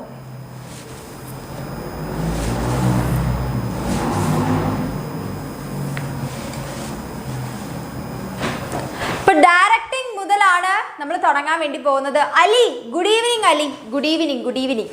അപ്പൊ നമുക്ക് തുടങ്ങാം. അപ്പൊ ആദ്യം ഡയറക്ടിങ് എന്ന് പറയുന്നത് നമ്മുടെ ഹാർട്ട് ഓഫ് മാനേജ്മെന്റ് ഫംഗ്ഷൻ ആണ് അല്ലെ. മാനേജ്മെന്റ് ഫംഗ്ഷന്റെ ഹാർട്ടായിട്ടാണ് ഡയറക്ടിങ് അറിയപ്പെടുന്നത്. എന്തുകൊണ്ടാന്ന് വെച്ച് കഴിഞ്ഞാൽ ബാക്കി എല്ലാം ഒരു പ്രിപ്പറേഷൻ ലെവലിലുള്ള ഫംഗ്ഷൻസ് ആണ്. ബാക്കി പ്ലാനിങ് ആയിക്കോട്ടെ, ഓർഗനൈസിങ് ആകട്ടെ, സ്റ്റാഫിംഗ് ആയിക്കോട്ടെ, ഇതെല്ലാം ഒരു പ്രിപ്പറേഷൻ ആണ് അല്ലെ, പണി തുടങ്ങുന്നതിന് മുൻപുള്ള പ്രിപ്പറേഷൻ. അപ്പോൾ ഇവിടെ മുതലാണ് പണി തുടങ്ങുന്നത്. നിങ്ങൾക്ക് വായിക്കാൻ പറ്റുന്നുണ്ടല്ലോ അല്ലെ. It refers to the process of instructing, guiding, counseling, motivating and leading people in an organization to achieve its objective അല്ലേ. അതായത് ഡയറക്ടിങ് എന്ന് പറഞ്ഞു കഴിഞ്ഞാൽ നമ്മൾ സ്റ്റാഫിങ്ങിലൂടെ എന്ത് ചെയ്തു, ഏറ്റവും ബെസ്റ്റ് ആയിട്ടുള്ള റൈറ്റ് പേഴ്സണെ റൈറ്റ് പ്ലേസിൽ റൈറ്റ് ടൈമിൽ കൊണ്ടിരുത്തി. ഇനി അവർക്ക് എന്ത് കൊടുക്കണം, അവർക്ക് ഇൻസ്ട്രക്ഷൻസും ഗൈഡൻസും കൊടുക്കണം. പിന്നെ അവർക്ക് വേണ്ട വരുന്ന സമയത്ത് കൗൺസിലിംഗ് ചെയ്യുക, മോട്ടിവേറ്റിംഗ് ചെയ്യുക, അവരെ ലീഡ് ചെയ്യുക. നമ്മൾ എന്തിനു വേണ്ടിയാണോ അവരെ പണിക്കെടുത്തത് ആ കാര്യം അവരെ കൊണ്ട് ചെയ്തെടുപ്പിക്കാൻ വേണ്ടിയിട്ട് അവർക്ക് കൊടുക്കുന്ന ഡയറക്ഷൻ ആണ് അല്ലെ. ഡയറക്ഷൻ എന്ന് പറയുമ്പോൾ ഇന്നത് ചെയ്യൂ എന്നുള്ളതല്ല. അവിടെ ചിലപ്പോൾ കൗൺസിലിംഗ് വേണ്ടി വരും, മോട്ടിവേഷൻ വേണ്ടി വരും, അതുപോലെ തന്നെ ട്രെയിനിങ്ങും ഇൻസ്ട്രക്ഷൻസും എല്ലാം സൂപ്പർവിഷനും എല്ലാം വേണ്ടി വരും അല്ലെ. അതിനെയാണ് നമ്മൾ ഡയറക്ടിംഗ് ഫംഗ്ഷൻ എന്ന് പറയാം. Simple sense it means moving into action, പണിയിലേക്ക് കടക്കുന്നു. ക്ലിയർ? സെറ്റ്. ഇപ്പൊ തിയോ ഹെയ്മന്റെ ഒരു ഡെഫിനിഷൻ ഞാൻ വെച്ചിട്ടുണ്ട്, അതും ജസ്റ്റ് നിങ്ങളൊന്ന് നോക്കി വെക്കുക. Good evening, good evening, good evening. Okay, അപ്പൊ directing consist of all the process and techniques utilized in issuing instructions and making certain that the operations are carried on as organized or originally planned അല്ലേ. നമ്മൾ plan ചെയ്ത പ്രകാരം കാര്യങ്ങൾ കൊണ്ടുവരാൻ വേണ്ടിയിട്ടുള്ള ഇൻസ്ട്രക്ഷനും directing കൊടുക്കുന്നതിനെയാണ് നമ്മൾ directing functions of A management അല്ലെങ്കിൽ manager എന്ന് പറയുന്നത്. ഇനി ഡയറക്ടിങ്ങിന്റെ ക്യാരക്ടറിസ്റ്റിക്സ് നോക്കിക്കഴിഞ്ഞാൽ അവിടെ ആക്ഷൻ ഇനീഷ്യേറ്റ് ചെയ്യപ്പെടുന്നു. നമ്മുടെ മറ്റ് ഫംഗ്ഷൻസിലേക്ക് നോക്കിക്കഴിഞ്ഞാൽ നമ്മുടെ മാനേജ്മെന്റ് ഫംഗ്ഷൻസിലെ പ്ലാനിങ്ങിലും ഓർഗനൈസിങ്ങിലും സ്റ്റാഫിങ്ങിലും ഒന്നും എന്ത് വരുന്നില്ല, ആക്ഷൻ ഇനീഷ്യേറ്റ് ചെയ്യപ്പെടുന്നില്ല. അത് ഈ ഒരൊറ്റ ഫംഗ്ഷനിൽ മാത്രമേ നടക്കുന്നുള്ളൂ. പിന്നെ takes place at every levels of management എല്ലാ ലെവൽസിലും അല്ലേ. ഇപ്പൊ മിഡിലും അതുപോലെ തന്നെ ലോവർ ലെവലിലും ടോപ്പ് ലെവലിലും ഒക്കെ ഡയറക്ടിംഗ് ഉണ്ട്. കണ്ടിന്യൂസ് പ്രോസസ് ആണ്, കണ്ടിന്യൂസ് ആയിട്ട് ഡയറക്ഷൻ നടക്കുന്നുണ്ട്. പിന്നെ flow from top to bottom അല്ലെ. ഡയറക്ടിംഗ് എന്ന് പറയുന്ന ഫംഗ്ഷൻ സുപ്പീരിയർ സബോർഡിനേറ്റിന് കൊടുക്കുന്ന ഒരു ഫംഗ്ഷൻ ആണ്. അപ്പൊ അത് എപ്പോഴും മുകളിൽ നിന്ന് താഴോട്ടേക്കായിരിക്കും അതിന്റെ ഫ്ലോ എന്ന് പറയുന്നത്. ഹ്യൂമൻ എലമെന്റ് ആണ്, നമ്മൾ മനുഷ്യരെയാണ് ഡയറക്ടിംഗ് കൊടുക്കുന്നത് അല്ലെ. ഇനി ഇമ്പോർട്ടൻസ്, ഒരു ഓർഗനൈസേഷനിൽ എന്തുകൊണ്ട് അതിലെ മാനേജ്മെന്റ് ഡയറക്ടിംഗ് ഫംഗ്ഷൻ ചെയ്യണം എന്ന് ചോദിച്ചു കഴിഞ്ഞാൽ കൃത്യമായിട്ട് പറയാൻ പറ്റുന്ന ഇത്രയും കാര്യങ്ങൾ കൊണ്ടാണ് അല്ലെ. ഡയറക്ടിംഗ് ഫംഗ്ഷൻ ഉണ്ടെങ്കിൽ മാത്രമേ ആ മാനേജ്മെന്റിന് ആക്ഷൻ ഇനീഷ്യേറ്റ് ചെയ്യാൻ പറ്റൂ. അതുവഴി എംപ്ലോയീസിന്റെ എഫേർട്സിനെ ഇന്റഗ്രേറ്റ് ചെയ്യാൻ പറ്റും അല്ലെ. ഇന്റഗ്രേറ്റ് എംപ്ലോയീസ് എഫേർട്ട് നടക്കുന്നത് ഡയറക്ടിങ്ങിലാണ് അല്ലെ. അവർക്ക് കറക്റ്റ് ഇൻസ്ട്രക്ഷൻ കൊടുക്കുകയാണ്, എന്താണ് ചെയ്യേണ്ടത്, എങ്ങനെയാണ് ചെയ്യേണ്ടത്, സൂപ്പർവൈസ് ചെയ്യുന്നു, എല്ലാം നടക്കുന്നില്ല. അസസ്മെന്റ് നടക്കുന്നുണ്ട്. പിന്നെ ഹെൽപ്സ് ഇൻ മോട്ടിവേഷൻ അല്ലെ. ഡയറക്ടിംഗ് എന്ന് പറയുന്ന ഒരു ഫംഗ്ഷൻ അത് കംപ്ലീറ്റ് ആവണമെങ്കിൽ അവിടെ മോട്ടിവേഷനും കൂടെ ഉണ്ടെന്ന് നമ്മൾ പറഞ്ഞു അല്ലെ. അപ്പൊ ഡയറക്ടിംഗിൽ ഒരു എലമെന്റ് തന്നെയാണ് മോട്ടിവേഷൻ. കൃത്യമായിട്ട് എംപ്ലോയീസിന് ഗൈഡൻസ് കൊടുക്കുന്നതിന്റെ കൂടെ പ്ലസ് അവർക്ക് വേണ്ട മോട്ടിവേഷനും കൊടുക്കണം. ഓക്കെ, മോട്ടിവേഷൻ എന്ന് പറഞ്ഞാൽ അവരെ വിളിച്ചു വരുത്തി 4 ഡയലോഗ് അവരോട് പറയുന്നതല്ല. ബിസിനസ്സിലേക്ക് മോട്ടിവേഷൻ എന്ന് പറഞ്ഞു വരുമ്പോൾ അവർക്ക് സാലറി ഹൈക്ക് കൊടുക്കുക, പ്രൊമോഷൻ കൊടുക്കുക, ട്രാൻസ്ഫർ വേണ്ടവർക്ക് അങ്ങനെ ചെയ്യുക എന്നുള്ള രീതിയിലുള്ളതാണ് മോട്ടിവേഷൻ ഉദ്ദേശിക്കുന്നത്. പിന്നെ ചേഞ്ചസ്, നമ്മൾ ഓർഗനൈസേഷൻ്റെ അകത്ത് ചേഞ്ചസിനെ കൊണ്ടുവരാൻ ഹെൽപ്പ് ചെയ്യും. നല്ല രീതിയിലുള്ള ഗൈഡൻസും കമ്മ്യൂണിക്കേഷനും സൂപ്പർവിഷനും ഒക്കെ ഉണ്ടെങ്കിൽ. ക്ലിയർ അല്ലേ? ഗ്രീനിൽ കാണുന്നില്ല അല്ലേ നിങ്ങൾക്ക്? അത് നോട്ട് കിട്ടുമ്പോൾ ജസ്റ്റ് വായിച്ചാൽ മതി, കാരണം നമുക്ക് ഈ ബോർഡ് ഇതായതുകൊണ്ടാണ് പ്രശ്നം പറ്റിയത്. Okay, helps to bring stability in the organisation അല്ലേ. പിന്നെ നമ്മളെല്ലാം പക്ക ഡിസിപ്ലിൻഡ് ആയിട്ട് പോകുമ്പോൾ നമ്മുടെ ഓർഗനൈസേഷനിൽ എന്തുണ്ടായിരിക്കും? സ്റ്റെബിലിറ്റി ഉണ്ടായിരിക്കും. പ്രശ്നങ്ങളില്ലാതെ കൺസിസ്റ്റന്റ് ആയിട്ട് കോൺസ്റ്റന്റ് ആയിട്ട് പോകാൻ വേണ്ടി പറ്റും. ഇനി ഡയറക്ടിംഗ് എന്ന് പറയുന്ന ഒരു ഫംഗ്ഷൻ, ആ ഫംഗ്ഷൻ ചെയ്യുന്ന മാനേജേഴ്സ് അല്ലെ, അത് ചെയ്യുന്ന മാനേജേഴ്സ്, എല്ലാ മാനേജേഴ്സും അത് ഏത് ലെവലിലുള്ള മാനേജേഴ്സ് ആണെങ്കിലും അവർ കോമൺ ആയിട്ട് ഫോളോ ചെയ്യേണ്ട കുറച്ച് പ്രിൻസിപ്പിൾസ് ഉണ്ട് അല്ലേ. ആ പ്രിൻസിപ്പിളിന്റെ ബേസിലായിരിക്കണം ഒരു സുപ്പീരിയർ അവരുടെ സബോർഡിനേറ്റിന് ഡയറക്ഷൻ കൊടുക്കേണ്ടത്. ഓക്കെ, എന്തൊക്കെയാണ് ആ പ്രിൻസിപ്പിൾ? മാക്സിമം ഇൻഡിവിജ്വൽ കോൺട്രിബ്യൂഷൻ അല്ലേ? നിങ്ങൾ ഒരാളെ ഗൈഡ് ചെയ്യുമ്പോൾ, ഒരാൾക്ക് ഇൻസ്ട്രക്ഷൻ കൊടുക്കുമ്പോൾ അയാളുടെ ഏറ്റവും ബെസ്റ്റ് പൊട്ടൻഷ്യൽ തന്നെ പുറത്തെടുക്കുന്ന രീതിയിലുള്ളതായിരിക്കണം നിങ്ങളുടെ ഡയറക്ഷൻ, അല്ലേ? ഇപ്പം എൻ്റെ ഒരു എംപ്ലോയി നന്നായിട്ട് വർക്ക് ചെയ്യുന്ന ആളാണ്, പക്ഷെ ഇപ്പം അത്ര നന്നായി വർക്ക് ചെയ്യുന്നില്ല. അപ്പോൾ ഞാനൊരു ഡയറക്ഷൻ കൊടുക്കുന്ന ഒരു മാനേജർ എന്ന നിലയ്ക്ക് അയാളുടെ ബെസ്റ്റ് കൊണ്ടുവരാൻ എനിക്ക് പറ്റണം. അയാളുടെ അടുത്ത് പോയിട്ട് എന്തു പറ്റി, നന്നായി വർക്ക് ചെയ്യുന്ന ആളാണല്ലോ, ഇപ്പം എന്തു പറ്റി എന്ന് ചിലപ്പോൾ ശാസിച്ച് കഴിഞ്ഞാൽ ഓക്കെ എൻ്റെ പെർഫോമൻസ് മോശമായതുകൊണ്ട് എൻ്റെ സാർ എന്നെ വിളിച്ച് ചീത്ത പറഞ്ഞു അല്ലെങ്കിൽ എന്നെ ഉപദേശിച്ചു, അങ്ങനെ മോട്ടിവേറ്റ് ആവുന്ന ആളുണ്ടാവും. അല്ലെങ്കിൽ ചിലപ്പോൾ അയാൾ നന്നായി പണിയെടുത്തിട്ടും വേണ്ട സാലറി കിട്ടാത്തത് കൊണ്ട് ഡീമോട്ടിവേറ്റ് ആയി പോയ ആളാണെങ്കിൽ ആ റീസൺ മനസ്സിലാക്കി ഞാൻ എന്ത് ചെയ്യണം, അയാൾക്ക് സാലറി കൂട്ടിക്കൊടുക്കണം. എന്നാലേ അയാളുടെ 100% അയാൾ വീണ്ടും ഇടും, അല്ലേ? അപ്പം ഞാനൊരു മാനേജർ എന്നുള്ള നിലയ്ക്ക് ഞാൻ തീർച്ചയായിട്ടും എന്ത് വേണം, മാക്സിമം ഇൻഡിവിജ്വൽ കോൺട്രിബ്യൂഷൻ കൊണ്ടുവരാൻ വേണ്ടി നോക്കണം. പിന്നെ ഹാർമണി ഓഫ് ഒബ്ജക്റ്റീവ്. നിങ്ങളൊരു മാനേജർ ആണെങ്കിൽ നിങ്ങൾ എപ്പോഴും ഓർഗനൈസേഷൻ്റെ സൈഡല്ല, ഞാൻ നിങ്ങളുടെ ലേബേഴ്സിൻ്റെ കൂടെ സൈഡാണ് എന്ന് തോന്നിപ്പിക്കുന്ന രീതിയിലായിരിക്കണം അവരെ കൊണ്ട് പണിയെടുപ്പിക്കേണ്ടത്. ഓക്കെ, അതായത് അവരെ കൊണ്ട് ഇപ്പോൾ പണിയെടുപ്പിച്ച് കഴിഞ്ഞാൽ നിങ്ങൾക്ക് കൂടെ ബെനിഫിറ്റ് ഉണ്ട്, അല്ലേ? അപ്പോൾ അതിനു വേണ്ടി അവർക്ക് കുറച്ച് സാലറി കൂട്ടിക്കൊടുക്കുക, അങ്ങനെയൊക്കെ ചെയ്താൽ മാത്രമേ അവർക്ക് എന്തുണ്ടാവുള്ളൂ, ഗ്രോത്ത് ഉണ്ടാവുള്ളൂ, അല്ലേ? അവർക്ക് ഗ്രോത്ത് ഉണ്ടായാൽ ഓട്ടോമാറ്റിക്കലി അത് ബിസിനസ്സിലും ഗ്രോത്തിലേക്ക് കൊണ്ടു ചെന്നെത്തിക്കും. ഓക്കെ, അപ്പോൾ ഹാർമണി ഓഫ് ഒബ്ജക്റ്റീവ്, ഓർഗനൈസേഷണൽ ഒബ്ജക്റ്റീവും അതിൻ്റെ കൂടെ തന്നെ പ്ലസ് പേഴ്സണലും ആണ് കേട്ടോ. ഇനി യൂണിറ്റി ഓഫ് കമാൻഡ്. പിന്നെ നിങ്ങൾ കൊടുക്കുന്ന കമാൻഡിൽ യൂണിറ്റി ഉണ്ടായിരിക്കണം. ഓക്കെ, കറക്റ്റ് ആയിട്ട് ക്ലിയർ ആയിട്ട് ഉള്ള ഒരു കമ്മ്യൂണിക്കേഷൻ ആയിരിക്കണം നടക്കേണ്ടത്. പിന്നെ അപ്രോപ്രിയേറ്റ്നെസ് ഓഫ് ഡയറക്ഷൻ ടെക്നിക്ക്, അല്ലെ? നേരത്തെ പറഞ്ഞതുപോലെ പല ആൾക്കാരും പല ടൈപ്പാണ്. അപ്പം എല്ലാവർക്കും ഒരേ രീതിയിൽ അവരെ ഡയറക്ഷൻ കൊടുത്താൽ അതങ്ങ് ഫലിക്കണം എന്നില്ല. അപ്പോൾ ഓരോരുത്തരുടെയും നേച്ചർ അനുസരിച്ച് വേണം ഡയറക്ഷൻ കൊടുക്കാൻ വേണ്ടിയിട്ട്. പിന്നെ മാനേജീരിയൽ കമ്മ്യൂണിക്കേഷൻ, അല്ലേ? ഒരു 2 സൈഡ് കമ്മ്യൂണിക്കേഷൻ ആയിരിക്കണം. പിന്നെ ലീഡർഷിപ്പും അതുപോലെ തന്നെ ഫോളോ അപ്പും നിങ്ങൾ നടത്തണം. ഇതാണ് നമ്മുടെ ഡയറക്ടിങ്ങിൻ്റെ പ്രിൻസിപ്പിൾസ് എന്ന് പറയുന്നത്. ഇനി നമ്മൾ നോക്കേണ്ടത് എലമെന്റ്സ് ഓഫ് ഡയറക്ടിങ് ആണ്. ഓക്കെ, ഒരു ഡയറക്ടിങ് കംപ്ലീറ്റ് ആവണമെങ്കിൽ അവിടെ ഈ 4 എലമെന്റ്സ് വേണം. സൂപ്പർവിഷനും മോട്ടിവേഷനും ലീഡർഷിപ്പും കമ്മ്യൂണിക്കേഷനും ഉണ്ടായിരിക്കണം, അല്ലേ? എന്താണ് സൂപ്പർവിഷൻ? സൂപ്പർവിഷൻ എന്ന് പറഞ്ഞാൽ സൂപ്പർവൈസ് ചെയ്യുക, അവരെ ഓവർസീ ചെയ്യുക എന്നുള്ള പരിപാടിയാണ്, അല്ലേ? നിങ്ങളൊരു ഡയറക്ഷൻ കൊടുക്കും, നിങ്ങളൊരു മാനേജറാണ്, നിങ്ങൾ വേണ്ട ഗൈഡൻസ് ഒക്കെ കൊടുത്തു, സ്റ്റിൽ അവർ ചെയ്യുന്ന വർക്കിനെ നിങ്ങൾ എന്ത് ചെയ്യണം, ഓവർസീ ചെയ്തുകൊണ്ടിരിക്കണം, അല്ലേ? നിങ്ങൾ കൈയും കെട്ടി ഏതെങ്കിലും നിങ്ങളുടെ ക്യാബിനിൽ പോയി ഇരുന്നാൽ പണി നടക്കില്ല. ഓക്കെ, അപ്പോൾ ഇറ്റ് റെഫേഴ്സ്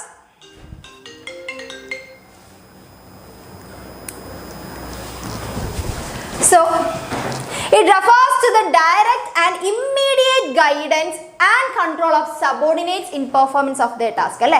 അതായത് നമ്മുടെ ടാസ്ക് പെർഫോം ചെയ്യുമ്പോൾ, സബോർഡിനേറ്റ്സ് ടാസ്ക് ചെയ്യുമ്പോൾ അവർക്ക് കൊടുക്കുന്ന ഗൈഡൻസിനെയാണ് നമ്മൾ എന്തെന്ന് പറയുന്നത്, ട്രെയിനിങ്ങിനെ, ഓൺ ദ ജോബ് ട്രെയിനിങ്ങിനൊക്കെയാണ് നമ്മൾ സൂപ്പർവിഷൻ എന്ന് പറയുന്നത്. ഇനി ഇമ്പോർട്ടൻസ് നോക്കിക്കഴിഞ്ഞാൽ ഇപ്പോൾ സൂപ്പർവൈസറുടെ റോള് അല്ലെങ്കിൽ സൂപ്പർവിഷൻ്റെ ഇമ്പോർട്ടൻസ്, ഫങ്ഷൻസ് ഓഫ് സൂപ്പർവൈസർ എന്നൊക്കെ ചോദിച്ചു കഴിഞ്ഞാൽ ഈ 7 പോയിന്റ്സ് ആണ് എഴുതേണ്ടത്. ഒരു സൂപ്പർവൈസർ എന്ത് ചെയ്യും, ഡേ ടു ഡേ കോണ്ടാക്ട് ഉണ്ടാവും, അല്ലേ? Maintains day to day contact, daily ബേസിൽ കോണ്ടാക്ട് ചെയ്യും. പിന്നെ act as a link between workers and management, മാനേജ്മെന്റിന്റെയും വർക്കേഴ്സിന്റെയും ഒരു ലിങ്ക് ഓഫ് ദ ലിങ്ക് ആയിട്ടാണ് അവർ വർക്ക് ചെയ്യുന്നത്. പിന്നെ മെയിൻറ്റെയിൻ ഗ്രൂപ്പ് യൂണിറ്റി, അല്ലേ? അതായത് ഒരു നമ്മൾ ലോവർ ലെവലിലുള്ള മാനേജേഴ്സ് ആയിരിക്കും അവരുടെ ഒരു ടീം യൂണിറ്റ് കൊണ്ടുവരുന്നത്.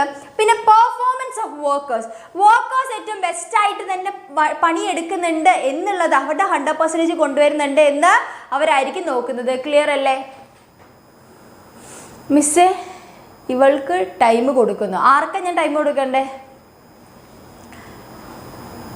മനസ്സിലായില്ല. Okay, clear. ഇനി provides on the job training, അല്ലേ? നമ്മൾ ജോലി ചെയ്തുകൊണ്ടിരിക്കുന്ന സമയത്ത്, ഇപ്പം നിങ്ങൾ വർക്ക് ചെയ്യുന്ന സമയത്ത് എന്തെങ്കിലും പ്രശ്നം വന്നു, അപ്പം തന്നെ വന്നിട്ട് എന്ത് ചെയ്തു, ഇപ്പം ടീം ലീഡേഴ്സ്, ഇപ്പം നിങ്ങൾ വർക്ക് ചെയ്യുന്ന സമയത്തൊക്കെ ടീം ലീഡേഴ്സ് കണ്ടില്ലേ? ടീം ലീഡേഴ്സ് ഒക്കെ വന്നിട്ട് നമ്മളിങ്ങനെ വർക്ക് ചെയ്യുമ്പോൾ നോക്കുമ്പോൾ എവിടെയെങ്കിലും പ്രശ്നമെങ്കിൽ അവരപ്പം തന്നെ വന്ന് നമുക്ക് തിരുത്തി തരും, അല്ലേ? അതാണ് പരിപാടി. പിന്നെ ഇൻഫ്ലുവൻസ് ദ വർക്കേഴ്സിനെ ഇൻഫ്ലുവൻസ് ചെയ്യുന്ന രീതിയിലുള്ള ഒരു ലീഡർ ആയിരിക്കണം. പിന്നെ പ്രൊവൈഡ് ഫീഡ്ബാക്ക്, അതായത് നിങ്ങൾ ഹൈ മൊറൽ കീപ്പ് ചെയ്യുന്ന ഒരാളായിരിക്കണം. ഓക്കെ, പിന്നെ ഫീഡ്ബാക്ക് എടുക്കണം. ഓക്കെ, എടുക്കുകയും ചെയ്യണം, അത് കൊടുക്കുകയും ചെയ്യണം. ഓക്കെ, ക്ലിയർ ആയിട്ട്. നെക്സ്റ്റ് മോട്ടിവേഷൻ ആണ്.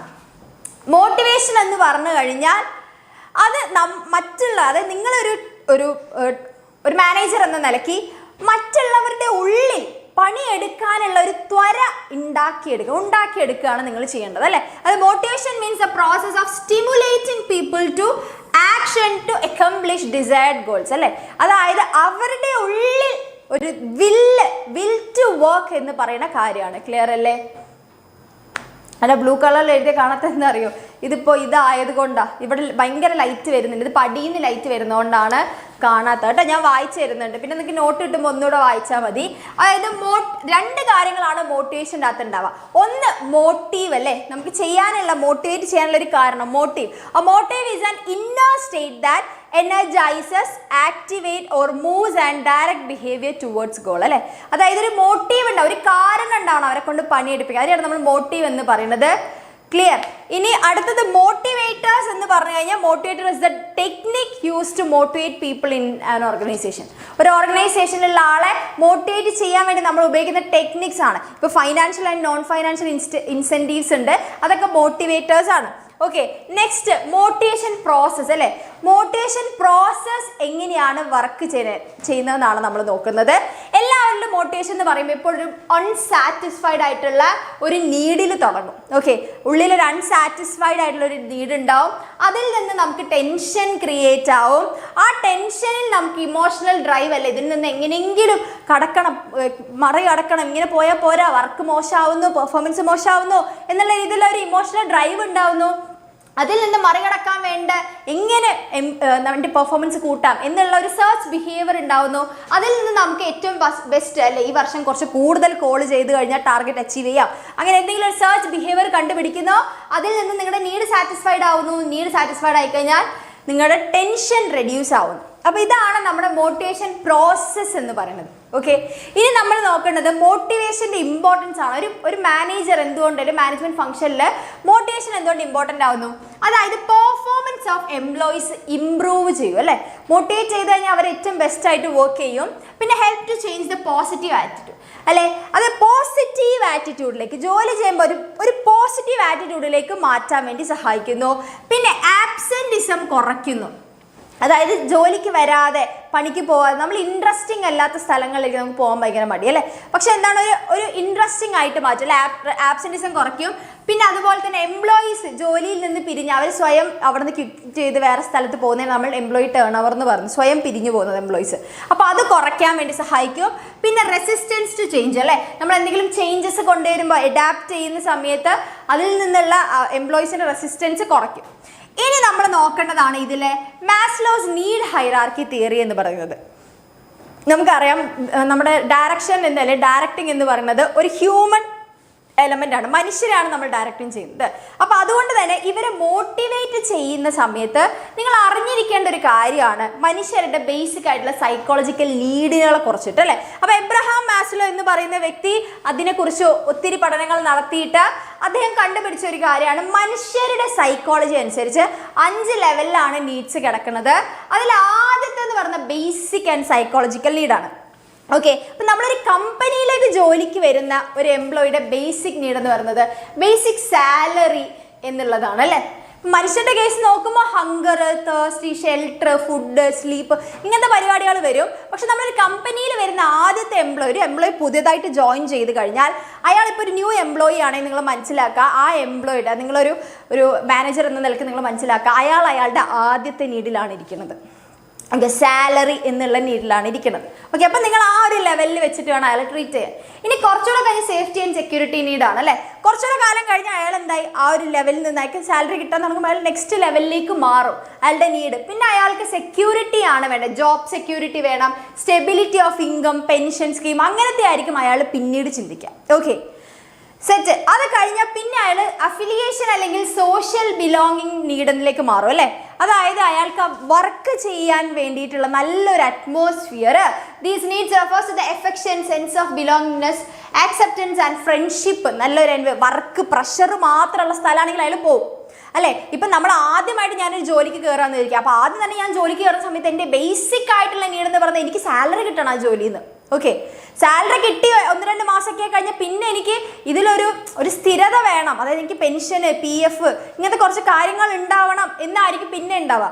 അത് കഴിഞ്ഞ് ഞാൻ നോക്കുന്നത് എനിക്ക് വർക്ക് ചെയ്യാൻ പറ്റിയ അറ്റ്മോസ്ഫിയർ ആണോ ആ കമ്പനി, ആ കമ്പനിയിൽ എങ്ങനെയാണ്, ഭയങ്കര ഹെക്റ്റിക് ആണോ, ടോക്സിക് ആണോ അവിടുത്തെ വർക്ക് കൾച്ചർ, അങ്ങനെയാണ് ഞാൻ അതിന് ഇറങ്ങിപ്പോവും അല്ലേ. അപ്പോൾ അങ്ങനെയുള്ള ഒരു സ്ഥലമാണ് പിന്നെ ഒരുക്കി കൊടുക്കണം, എന്നാലേ അവരവിടെ നിൽക്കുകയുള്ളൂ അല്ലേ എംപ്ലോയീസ്. അപ്പോൾ നിങ്ങൾ അത് മനസ്സിലാക്കണം ഒരു മാനേജർ എന്നുള്ള നിലയ്ക്ക്. അത് കഴിഞ്ഞാൽ നല്ലൊരു സ്ഥലമാണ്, നല്ലൊരു എൻവയോൺമെൻറ്റ് ആണെങ്കിൽ പിന്നെ എൻ്റെ നീഡ് എസ്റ്റീം നീഡിലേക്ക് മാറും. അതായത് then include the factors such as self respect, autonomy, status, recognition and attention ആണല്ലേ. അത് കഴിഞ്ഞ് നിങ്ങൾ കുറച്ച് കാലമായിട്ട് ഒരു കമ്പനി തന്നെ വർക്ക് ചെയ്യാമെന്ന് വിചാരിക്കും. നിങ്ങൾക്ക് എന്ത് വേണം, നിങ്ങൾക്ക് സ്റ്റേറ്റസ് കൂടെ വേണം എന്നുള്ളത് ഉണ്ടാവും അല്ലേ. അതായത് നിങ്ങൾക്ക് കുറച്ചുകൂടെ നിങ്ങൾക്ക് പ്രൊമോഷൻ വേണം. ഇപ്പം ചില കാര്യങ്ങളിൽ, ഇപ്പം ചില ജോബ് പൊസിഷൻസ് നോക്കിക്കഴിഞ്ഞാൽ HR-ഉം സെയിൽസ് എക്സിക്യൂട്ടീവ് ഒക്കെ ആയിട്ട് വിചാരിക്കും. ഇപ്പോൾ നിങ്ങൾ HR ആയിട്ട് ജോലിക്ക് കയറുന്നു, നിങ്ങളുടെ ഒരു ഫ്രണ്ട് സെയിൽസ് എക്സിക്യൂട്ടീവായി ജോലി ചെയ്യുന്നു. ഓക്കെ, ഇപ്പോൾ HR എന്ന് പറയുമ്പോൾ ഒരു പൊസിഷൻ ഉണ്ട് അല്ലേ. ഇപ്പോൾ സെയിൽസ് എക്സിക്യൂട്ടീവ് ആയിട്ട് നിങ്ങൾക്ക് കയറുമ്പോൾ ഇൻസെൻറ്റീവ് ഒക്കെ ആയിട്ട് HR-നേക്കാളും പൈസ നിങ്ങൾക്ക് കിട്ടും. അതായത് നിങ്ങളുടെ കമ്പനിയിൽ HR, സിമ്പിളായിട്ടൊരു ഉദാഹരണം പറയാം കേട്ടോ. അപ്പോൾ നിങ്ങളുടെ ഫ്രണ്ട് HR ആയിട്ടാണ് ഇരിക്കുന്നത്, പക്ഷേ അയാൾക്കൊരു 30-35 സാലറി എന്നുണ്ടെങ്കിൽ നിങ്ങൾ സെയിൽസ് എക്സിക്യൂട്ടീവ് ആയിട്ട് ഇൻസെൻറ്റീവ് അടക്കം നിങ്ങൾ ചിലപ്പോൾ 50-60 വാങ്ങുന്നുണ്ടാവും. ഓക്കെ, പക്ഷെ കുറേ കാലം നിങ്ങൾ ആ പൈസ കിട്ടിയത് കൊണ്ട് മാത്രം നിങ്ങൾ സാറ്റിസ്ഫൈഡ് ആവണമെന്നില്ല. കാരണം ഒരു സെയിൽസ് എക്സിക്യൂട്ടീവിന് നല്ല സാലറി ഉണ്ടാവും, പക്ഷെ അയാൾ ജീവിതകാലം മുഴുവൻ എന്താണ്, സെയിൽസ് എക്സിക്യൂട്ടീവ് എന്നുള്ള ലെവലിൽ ഇരിക്കേണ്ടി വരും അല്ലേ. അയാൾ എന്നും പണിയെടുക്കുന്ന ഒരു റോളിലായിരിക്കും. ആൾക്ക് ഒരിക്കലും പണി എടുപ്പിക്കുന്ന ആള് എന്നുള്ള റോളിലേക്ക് ചിലപ്പോൾ ജോബ് ഗ്രോത്ത് ഉണ്ടാവണമെന്നില്ല. ഓക്കെ, അപ്പം ചില സമയങ്ങളിൽ നമുക്ക് എന്തുകൂടെ വേണം, ജോലി സ്ഥലങ്ങളിൽ ഓട്ടോണമി, ഇപ്പോൾ പൈസ മാത്രമല്ലാതെ കുറച്ച് ഓട്ടോണമി കൂടെ വേണം. ഓക്കെ, കാരണം എന്താ വെച്ചാൽ നമ്മളെപ്പോഴും പണിയെടുക്കുന്ന ആൾക്കാരാകുമ്പോൾ നമ്മളെ ഭരിക്കാൻ എപ്പോഴും ഒരു 4-5 ആൾക്കാരുണ്ടാവും. അവർ പറയുന്ന കേട്ട് വേണം നമ്മളെപ്പോഴും കമ്പനിയിൽ നിൽക്കാൻ. പക്ഷെ നമ്മൾ പണി എടുക്കുന്ന ആളല്ലാതെ പണി എടുപ്പിക്കുന്ന ആളിലേക്ക് മാറിക്കഴിഞ്ഞാലേ നമുക്ക് ഗ്രോത്ത് ഉണ്ടാവുള്ളൂ അല്ലേ.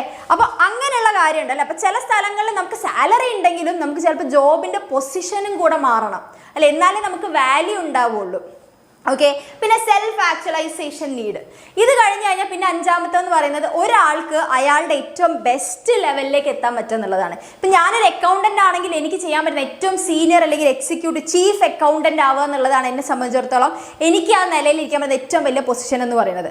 അപ്പോൾ അടുത്തത് നിങ്ങളെ കമ്പനിയിൽ കുറേ കാലമായിട്ട് വർക്ക് ചെയ്യുന്ന ഒരു എംപ്ലോയി ആണ്, നല്ല റെക്കഗ്നിഷൻ ഉണ്ടെങ്കിൽ അയാൾക്ക് പിന്നെ മാക്സിമം ചെയ്യാൻ പറ്റുന്ന ആ കമ്പനിയുടെ ഏറ്റവും ചീഫ് എക്സിക്യൂട്ടീവ് ആയിട്ട് മാറുക എന്നുള്ള നീഡിലേക്കായിരിക്കും അല്ലേ. അപ്പോൾ ഇങ്ങനെ ഒരു ഹൈറാർക്കി ഉണ്ടെന്നാണ് എബ്രഹാം മാസ്ലോ പറയുന്നത്. അപ്പോൾ അതിന് വേണ്ടിയിട്ട് നമ്മൾ ചില സമയത്ത് പറഞ്ഞു മോട്ടിവേറ്റേഴ്സിനെ യൂസ് ചെയ്യേണ്ടി വരും അല്ലേ. അപ്പോൾ അങ്ങനെയുള്ള മോട്ടിവേറ്റേഴ്സ് ആണ് ഇൻസെൻറ്റീവ്സ് എന്ന് പറയുന്നത്. It means all measures which taken to motivate employees to improve performance അല്ലേ. അതായത് ഫൈനാൻഷ്യൽ ഉണ്ട്, നോൺ ഫൈനാൻഷ്യൽ ഉണ്ട്. ഫൈനാൻഷ്യൽ എന്ന് പറയുമ്പോൾ പേ ആൻഡ് അലവൻസ്, ഫൈനാൻഷ്യൽ എല്ലാം മോണിറ്ററി ടേംസിലായിരിക്കും അല്ലേ. അത് നമുക്കിങ്ങനെ സാലറി ഹൈക്ക് പോലത്തെ പരിപാടികളാണ് വരിക. അപ്പോൾ അതൊന്ന് നോക്കി വെക്കുക. Wage incentives, bonus, profit sharing എന്ന് പറഞ്ഞിട്ട് കുറച്ചുണ്ട്. ഇവിടെ നോൺ ഫൈനാൻഷ്യൽ ഉണ്ട്. ഓക്കെ, അപ്പോൾ ഇതൊന്ന് നോക്കി വെക്കണം ജസ്റ്റ് നിങ്ങൾ എക്സാമിനേക്ക് വേണ്ടിയിട്ട്. നെക്സ്റ്റ് അത് കഴിഞ്ഞ് കഴിഞ്ഞാൽ ലീഡർഷിപ്പ് ആണ്.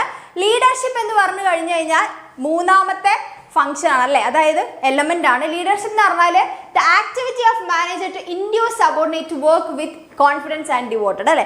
അതായത് ഇൻഫ്ലുവൻസ് ചെയ്യുക. ഓക്കെ, നിങ്ങൾ വർക്ക് ചെയ്യുന്നത് പോലെ ഓക്കെ എൻ്റെ കമ്പനിയിലെ ലീഡർ കൊള്ളാം അല്ലെ, എൻ്റെ TL കൊള്ളാം. അപ്പം നമുക്ക് തന്നെ നമ്മുടെ ചില TL-നോടൊക്കെ ഇഷ്ടം എനിക്കുണ്ടായിരുന്നു. പണ്ട് ഞാൻ വർക്ക് ചെയ്ത സ്ഥലത്ത് നല്ല രസമുള്ളൊരു TL ഉണ്ടായിരുന്നു. കാണാനല്ല, സ്വഭാവം ഭയങ്കര കിടിലൻ TL ആയിരുന്നു. അതുകൊണ്ട് തന്നെ നമ്മളോട് എന്തെങ്കിലും വർക്ക് പറഞ്ഞു കഴിഞ്ഞാൽ നമുക്ക് ചെയ്യാൻ ഭയങ്കര ഇഷ്ടമാണ്.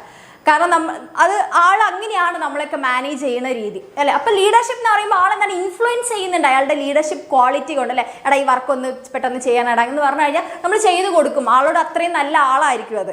ഓക്കെ, അപ്പോൾ അങ്ങനെയുള്ള ഒരു ലീഡർ ആയിരിക്കണം. ഇൻഫ്ലുവൻസ് ചെയ്യാൻ പറ്റണം അല്ലേ. അതിൻ്റെ ഫീച്ചേഴ്സ് നോക്കിക്കഴിഞ്ഞാൽ ഇൻഫ്ലുവൻസ് ചെയ്യാൻ പറ്റണം. അതുപോലെ തന്നെ changes in behaviour of others, മറ്റുള്ളവരുടെ സ്വഭാവത്തിലല്ലേ. ഇപ്പം എനിക്കെന്താ ഒരു ഒരു ഒരു ലീഡർ എന്നുള്ള നിലയ്ക്ക് എനിക്ക് നല്ല പണിയെടുക്കാൻ എൻ്റെ ചേഞ്ച് ചെയ്തു എൻ്റെ ബിഹേവിയർ. ഓക്കെ, എനിക്ക് പെട്ടെന്ന് ചെയ്ത് കൊടുക്കണം, ആ TL പറഞ്ഞതല്ലേ പെട്ടെന്ന് ചെയ്യണം എന്നുള്ള രീതിയിലേക്ക് മാറ്റും അല്ലേ.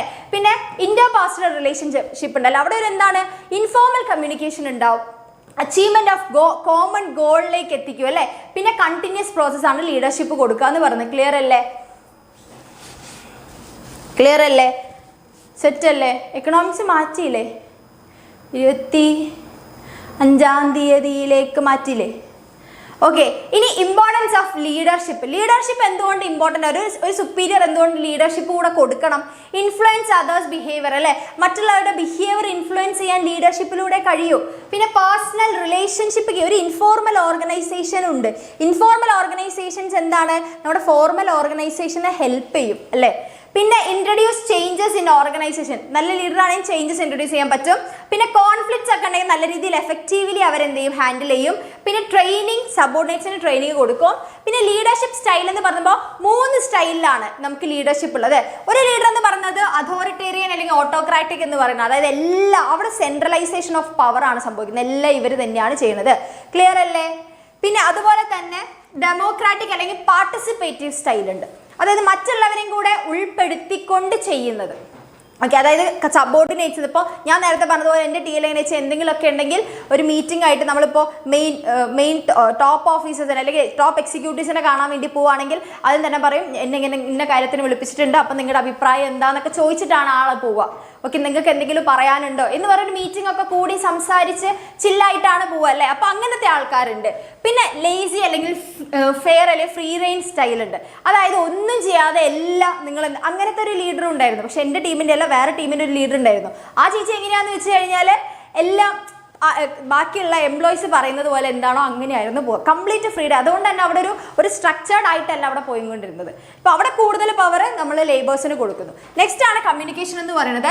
കമ്മ്യൂണിക്കേഷൻ എന്ന് പറയുന്നത് 4ാമത്തെ എലമെന്റ് ആണ്, ഏറ്റവും അവസാനത്തെ element. It's element of directing function and it's process of exchange of ideas അല്ലെങ്കിൽ views, facts, feelings etcetera between among persons to create common understanding അല്ലേ. ഒരു കാര്യത്തെ, ഒരു ആശയത്തെ, ഒരു മെസ്സേജിനെ അങ്ങോട്ടും ഇങ്ങോട്ടും കമ്മ്യൂണിക്കേറ്റ് ചെയ്യുന്നതിനാണ്, എക്സ്ചേഞ്ച് ചെയ്യുന്നതിന്, ഐഡിയനെ, ചിലപ്പോൾ വ്യൂ ആയിരിക്കാം അല്ലെങ്കിൽ ഇമേജ് ആയിക്കട്ടെ, എന്തും ആയിക്കട്ടെ, അതിനെ എക്സ്ചേഞ്ച് ചെയ്യുന്നതിനെയാണ് നമ്മൾ കമ്മ്യൂണിക്കേഷൻ എന്ന് പറയുന്നത്. അപ്പോൾ കമ്മ്യൂണിക്കേഷൻ ചെയ്യുന്ന സമയത്ത് അവിടെ ആരൊക്കെ ഉണ്ടാവും? സെൻഡറും മെസ്സേജ് അല്ലേ. കമ്മ്യൂണിക്കേഷൻ പ്രോസസ്സിൻ്റെ അകത്ത് ആ ഇൻഫോർമേഷൻ്റെ സോഴ്സ് ആയിട്ടുള്ള സെൻഡർ ഉണ്ടാവും, അയാൾക്ക് കൊടുക്കാനുള്ള മെസ്സേജ്, അയാളുടെ ഉള്ളിലുള്ള മെസ്സേജ് ഉണ്ടായിരിക്കും, അതിന് അയാളെ എൻകോഡ് ചെയ്യും അല്ലേ. ആദ്യം എങ്ങനെയാണ് പറയേണ്ടത് എന്നുള്ള രീതിയിലേക്ക് എൻകോഡ് ചെയ്യും. അതിനുശേഷം അത് ഏതെങ്കിലും ചാനൽ യൂസ് ചെയ്തിട്ട് അതിലൂടെ കടത്തിവിടും അല്ലേ. ഒന്നെങ്കിൽ ഡയറക്റ്റ് ഫേസ് ടു ഫേസ് ആയിട്ടുള്ള ഇൻ്റർവ്യൂയോ അല്ലെങ്കിൽ മീറ്റിംഗ്സോ വെച്ചിട്ടാകാം, അല്ലെങ്കിൽ ഗൂഗിൾ മീറ്റ് വെച്ചിട്ട് എന്ത് രീതിയിലും ആയിക്കോട്ടെ, അയാളത് ചാനൽ വഴി കടത്തിവിടും. എന്നിട്ട് നമ്മൾ റിസീവർ ഡീകോഡ് ചെയ്യും, ദെൻ അതിൻ്റെ ഫീഡ്ബാക്ക് എടുക്കുകയാണ് ചെയ്യുന്നത്. ഓക്കെ, കേൾക്കുന്ന ആളാണ് റിസീവർ. ഇത്രയാണ് ഇതിൽ വരുന്നത്. ക്ലിയർ അല്ലേ? പിന്നെ ഇമ്പോർട്ടൻസ് ഓഫ് കമ്മ്യൂണിക്കേഷൻ. കമ്മ്യൂണിക്കേഷൻ എന്തുകൊണ്ട് ഇമ്പോർട്ടൻ്റ് ആവുന്നു? Act as a barrier of communication അല്ലേ, ബേസിസ് ഓഫ് കമ്മ്യൂണിക്കേഷൻ. ഡയറക്ടിങ്ങിന്റെ ബേസിസ് ആയിട്ടാണ് കമ്മ്യൂണിക്കേഷൻ വർക്ക് ചെയ്യുന്നത്. പിന്നെ helps in smooth working of an enterprise അല്ലേ. ഒരു കമ്പനിയിൽ സ്മൂത്ത് ആയിട്ട് കാര്യങ്ങൾ നടക്കണമെങ്കിൽ അവിടെ എപ്പോഴും കമ്മ്യൂണിക്കേഷൻ വേണം. കമ്മ്യൂണിക്കേഷൻ പലപ്പോഴും പാളി പോകുമ്പോഴാണ് കച്ചറ വരുന്നത്. അതിപ്പോൾ ഫ്രണ്ട്ഷിപ്പിലാണെങ്കിലും ശരി, റിലേഷൻഷിപ്പിലാണെങ്കിലും ശരി, എവിടെയാണെങ്കിലും ശരി. അപ്പോൾ കമ്മ്യൂണിക്കേഷൻ ഇല്ലെങ്കിൽ പ്രശ്നമാവും അല്ലേ. പിന്നെ അതുപോലെ തന്നെ ഇൻക്രീസ് മാനേജീരിയൽ എഫിഷ്യൻസി അല്ലേ. നല്ല രീതിയിൽ കറക്റ്റ് ആയിട്ടുള്ള കമ്മ്യൂണിക്കേഷൻ ഉണ്ടെങ്കിൽ അവിടെ കൺഫ്യൂഷൻ്റെ ആവശ്യമില്ല, ഓവർലാപ്പിംഗ് വരില്ല, ഡ്യൂപ്ലിക്കേഷൻ വരില്ല, ഒന്നിലും വരില്ല. ഓക്കെ, കറക്റ്റായിട്ട് പോയിക്കോളും. പിന്നെ act as A basis of efficiency അല്ലേ. എഫിഷ്യൻസി എന്ന് പറയുന്നത് എന്താണ്? കോസ്റ്റ് കുറച്ച് പ്രൊഡക്ഷൻ കൂട്ടുന്ന പരിപാടിയാണ്. അപ്പോൾ നമ്മൾ കറക്റ്റായിട്ട് കമ്മ്യൂണിക്കേഷൻ ചെയ്ത് കഴിഞ്ഞാൽ അവിടെ കൺഫ്യൂഷൻ ഇല്ല, ഓവർലാപ്പിംഗ് ഇല്ല, ഡ്യൂപ്ലിക്കേഷൻ ഒന്നുമില്ല. പിന്നെ promote corporation and industrial peace, എല്ലാവർക്കും ഇടയിൽ ഒരു യൂണിറ്റി, ഐക്യം കൊണ്ടുവരും അല്ലേ. പിന്നെ എസ്റ്റാബ്ലിഷസ് ഇഫക്റ്റീവ് ലീഡർഷിപ്പ് പോലും എഫക്റ്റീവ് ആവും അല്ലേ. കറക്റ്റായിട്ട് നല്ല രീതിയിലുള്ള ലീഡർഷിപ്പ് ആവും. ക്ലിയർ അല്ലേ? Next, boost moral and provides motivation. അത് കമ്മ്യൂണിക്കേഷനിലാണ് മോട്ടിവേഷൻസും കാര്യങ്ങളും കിട്ടും. ഇനി ടൈപ്സ് ഓഫ് കമ്മ്യൂണിക്കേഷൻ നോക്കിക്കഴിഞ്ഞാൽ കമ്മ്യൂണിക്കേഷനെ നമുക്ക് 2ആയിട്ട് ഡിവൈഡ് ചെയ്യാം. ഫോർമൽ കമ്മ്യൂണിക്കേഷനും ഉണ്ട്, ഇൻഫോർമൽ കമ്മ്യൂണിക്കേഷനും ഉണ്ട്. ഓക്കെ, ഫോർമൽ കമ്മ്യൂണിക്കേഷനിൽ വെർട്ടിക്കൽ, ഹൊറിസോണ്ടൽ, ഡയഗണൽ ആയിട്ട് നടക്കുന്നുണ്ട്. ഓക്കെ, ഇപ്പോൾ വെർട്ടിക്കൽ കമ്മ്യൂണിക്കേഷൻ എന്ന് പറഞ്ഞു കഴിഞ്ഞാൽ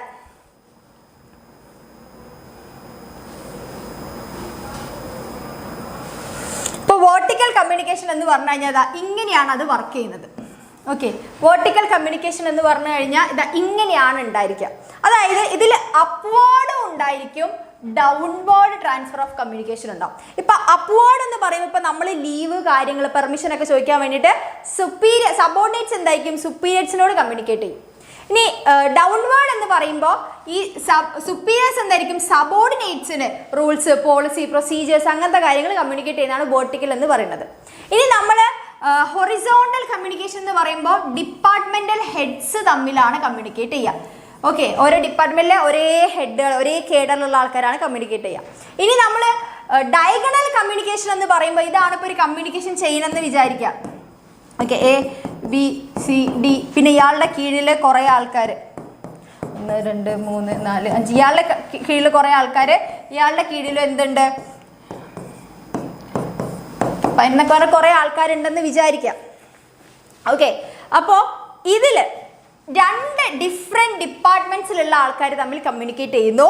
അതിലൊരാൾ സുപ്പീരിയറും ഒരാൾ സബോർഡിനേറ്റും ആയിരിക്കും. ഇപ്പോൾ എ എന്ന് പറയുന്നതിൽ നിന്ന് എ എന്ന് പറയുന്ന ഡിപ്പാർട്ട്മെൻറ്റിലെ ഒരു സബോർഡിനേറ്റ് എന്ത് ചെയ്യുന്നു, ഡി എന്ന് പറയുന്ന ഒരു ഡിപ്പാർട്ട്മെന്റൽ ഹെഡിനോട് കമ്മ്യൂണിക്കേറ്റ് ചെയ്യുന്നു. അതിനെയാണ് നമ്മൾ ഡയഗണൽ കമ്മ്യൂണിക്കേഷൻ എന്ന് പറയുന്നത്. ക്ലിയർ? റെഡി? ഇത് ഞാൻ ഇവിടെ എഴുതിയ സാധനം. ഓക്കെ, ഫോർമൽ വെർട്ടിക്കൽ കമ്മ്യൂണിക്കേഷൻ എന്ന് പറഞ്ഞാൽ കമ്മ്യൂണിക്കേഷൻ ഫ്ലോസ് വെർട്ടിക്കലി അപ്വേർഡ്സും ഡൗൺവേർഡ്സിനാണ് നമ്മൾ എന്ത് പറയുക, വെർട്ടിക്കൽ കമ്മ്യൂണിക്കേഷൻ എന്ന് പറയുക. Formal communication. ഇനി ഹൊറിസോണ്ടൽ എന്ന് പറയുന്നത് takes place between one division and another division. Okay, ഇനി ഡയഗണൽ കമ്മ്യൂണിക്കേഷൻ എന്ന് പറഞ്ഞാൽ flow of communication between person of different departments at different ലെവൽസിലാണ് അല്ലേ, ഡിഫറെൻറ്റ് ലെവൽസിലുള്ള ആൾക്കാർ, അതിൽ ഒരാൾ സുപ്പീരിയർ ഒരാൾ സബോർഡിനേറ്റും ആയിരിക്കും. ഇനിയാണ് ഇൻഫോർമൽ കമ്മ്യൂണിക്കേഷൻ. ഇൻഫോർമൽ കമ്മ്യൂണിക്കേഷൻ അല്ലെങ്കിൽ ഗ്രേപ്പ് വൈൻ കമ്മ്യൂണിക്കേഷൻ എന്ന് നമുക്ക് പറയാം അല്ലേ. അതായത് communication taking place and organisation outside the line of formal communication. അതായത് നമ്മൾ ഫോർമൽ ആയിട്ടൊന്നും ഇല്ലാതെ നമ്മളിങ്ങനെ സംസാരിച്ച് ഒരു ഫ്രണ്ട്ലി ഒരു ടോക്ക് വരുന്നതിനെയാണ് നമ്മൾ എന്ത് പറയുക, ഇൻഫോർമൽ കമ്മ്യൂണിക്കേഷൻ എന്ന് പറയാം. അപ്പോൾ ഫോർമൽ ഇൻഫോർമൽ തമ്മിലുള്ള ഡിഫറൻസ് നിങ്ങൾ നോക്കണം. ഫോർമൽ എന്ന് പറയുമ്പോൾ communication along with chain of command ആണ് അല്ലേ. അപ്പോൾ കമ്മ്യൂണിക്കേഷൻ അവിടെ ഒരു ചെയിൻ ഓഫ് കമാൻഡിന്റെ ബേസിൽ സ്കാലർ ചെയിൻ ഒക്കെ യൂസ് ചെയ്ത് കമ്മ്യൂണിക്കേറ്റ് ചെയ്യുന്നതിനാണ് നമ്മൾ ഫോർമൽ എന്നും, വിത്തൗട്ട് ഫോളോയിങ് ഫോർമൽ ലൈൻസിനെ നമ്മൾ ഇൻഫോർമൽ എന്നും പറയും. ഫോർമൽ കമ്മ്യൂണിക്കേഷനിൽ അച്ചീവിങ് ഓർഗനൈസേഷണൽ ഗോൾ ആണ് എയിം എന്നുണ്ടെങ്കിൽ, ഇവിടെ ഫുൾഫില്ലിംഗ് സോഷ്യൽ ആൻഡ് പേഴ്സണൽ നീഡ്സിന് വേണ്ടിയാണ് ഇൻഫോർമലിൽ കമ്മ്യൂണിക്കേറ്റ് ചെയ്യപ്പെടുന്നത്. ഇനി not speedy involve procedural delay ആണ് ഏതിൽ വരുന്നത്, ഫോർമൽ. സ്പീഡായിട്ട് കമ്മ്യൂണിക്കേഷൻ നടക്കില്ല, നമുക്കിങ്ങനെ ഡിപ്പാർട്ട്മെന്റ്സ് വഴി അങ്ങനെ എത്തുള്ളൂ. പക്ഷെ ഇവിടെ ക്വിക്കായിട്ട് സ്പ്രെഡ് ഓഫ് ഇൻഫോർമേഷൻ ആണ് ഇൻഫോർമൽ. ഇനി സുപ്പീരിയർ സബോർഡിനേറ്റ് റിലേഷൻഷിപ്പ് ഫോർമൽ കമ്മ്യൂണിക്കേഷനിൽ നിർബന്ധമാണ്, അത് ഉണ്ടായിരിക്കും. ഇവിടെ എങ്ങനെയാണ്, ഫ്രണ്ട്ലി അല്ലെങ്കിൽ പേഴ്സണൽ റിലേഷൻഷിപ്പ് ആണ് ഉണ്ടാവുക. ക്ലിയർ? ഇനി നമുക്ക് കമ്മ്യൂണിക്കേഷൻ നെറ്റ്വർക്ക് ആണ് നോക്കേണ്ടത്. ഓക്കെ, കമ്മ്യൂണിക്കേഷൻ നെറ്റ്വർക്ക് പഠിച്ചിരിക്കണം. കമ്മ്യൂണിക്കേഷൻ നെറ്റ്വർക്ക് എന്ന് പറയുന്നത് ഒരു പാറ്റേൺ ആണ് അല്ലേ. അതായത് pattern through which communication flows within the organisation. ഓർഗനൈസേഷനിലൂടെ കമ്മ്യൂണിക്കേഷൻ പോകുന്ന ഒരു പാറ്റേണിനെയാണ് നമ്മൾ കമ്മ്യൂണിക്കേഷൻ നെറ്റ്വർക്ക് എന്ന് പറയുന്നത്. ഇപ്പോൾ ഫോർമൽ കമ്മ്യൂണിക്കേഷനിൽ സിംഗിൾ ചെയിൻ ഉണ്ട്. This network exist between superior and subordinate അല്ലേ. ഫോർമൽ കമ്മ്യൂണിക്കേഷൻ നമ്മൾ നെറ്റ്വർക്കാണ് നോക്കുന്നത്. അതായത് സിംഗിൾ ചെയിൻ എന്ന് പറയുമ്പോൾ ABC എന്നുള്ള രീതിയിൽ ഒരു സുപ്പീരിയർ, അയാളെ താഴെയുള്ളവർ, ഇയാൾക്ക് ഇവിടെ കമ്മ്യൂണിക്കേറ്റ് ചെയ്യണമെങ്കിൽ ഇവിടെ പോകണം, ഇവിടെ നിന്ന് പോകണം അല്ലേ. അതാണ് സിംഗിൾ ചെയിൻ എന്ന് പറയുന്നത്. ഇനി വീൽ ചെയിൻ എന്ന് പറയുന്നത്, വീൽ എന്ന് പറയുമ്പോൾ ഇതിലൊരൊറ്റ നടുവിലൊരൊറ്റ സുപ്പീരിയർ ഉണ്ടായിരിക്കും. അയാളാണ് കമ്മ്യൂണിക്കേഷൻ ഹബ്ബായിട്ട് വർക്ക് ചെയ്യുന്നുണ്ടാവുക. ആ ആൾ ത്രൂ ആയിരിക്കും ബാക്കി എല്ലാവർക്കും പരസ്പരം കമ്മ്യൂണിക്കേറ്റ് ചെയ്യാൻ വേണ്ടി പറ്റുക.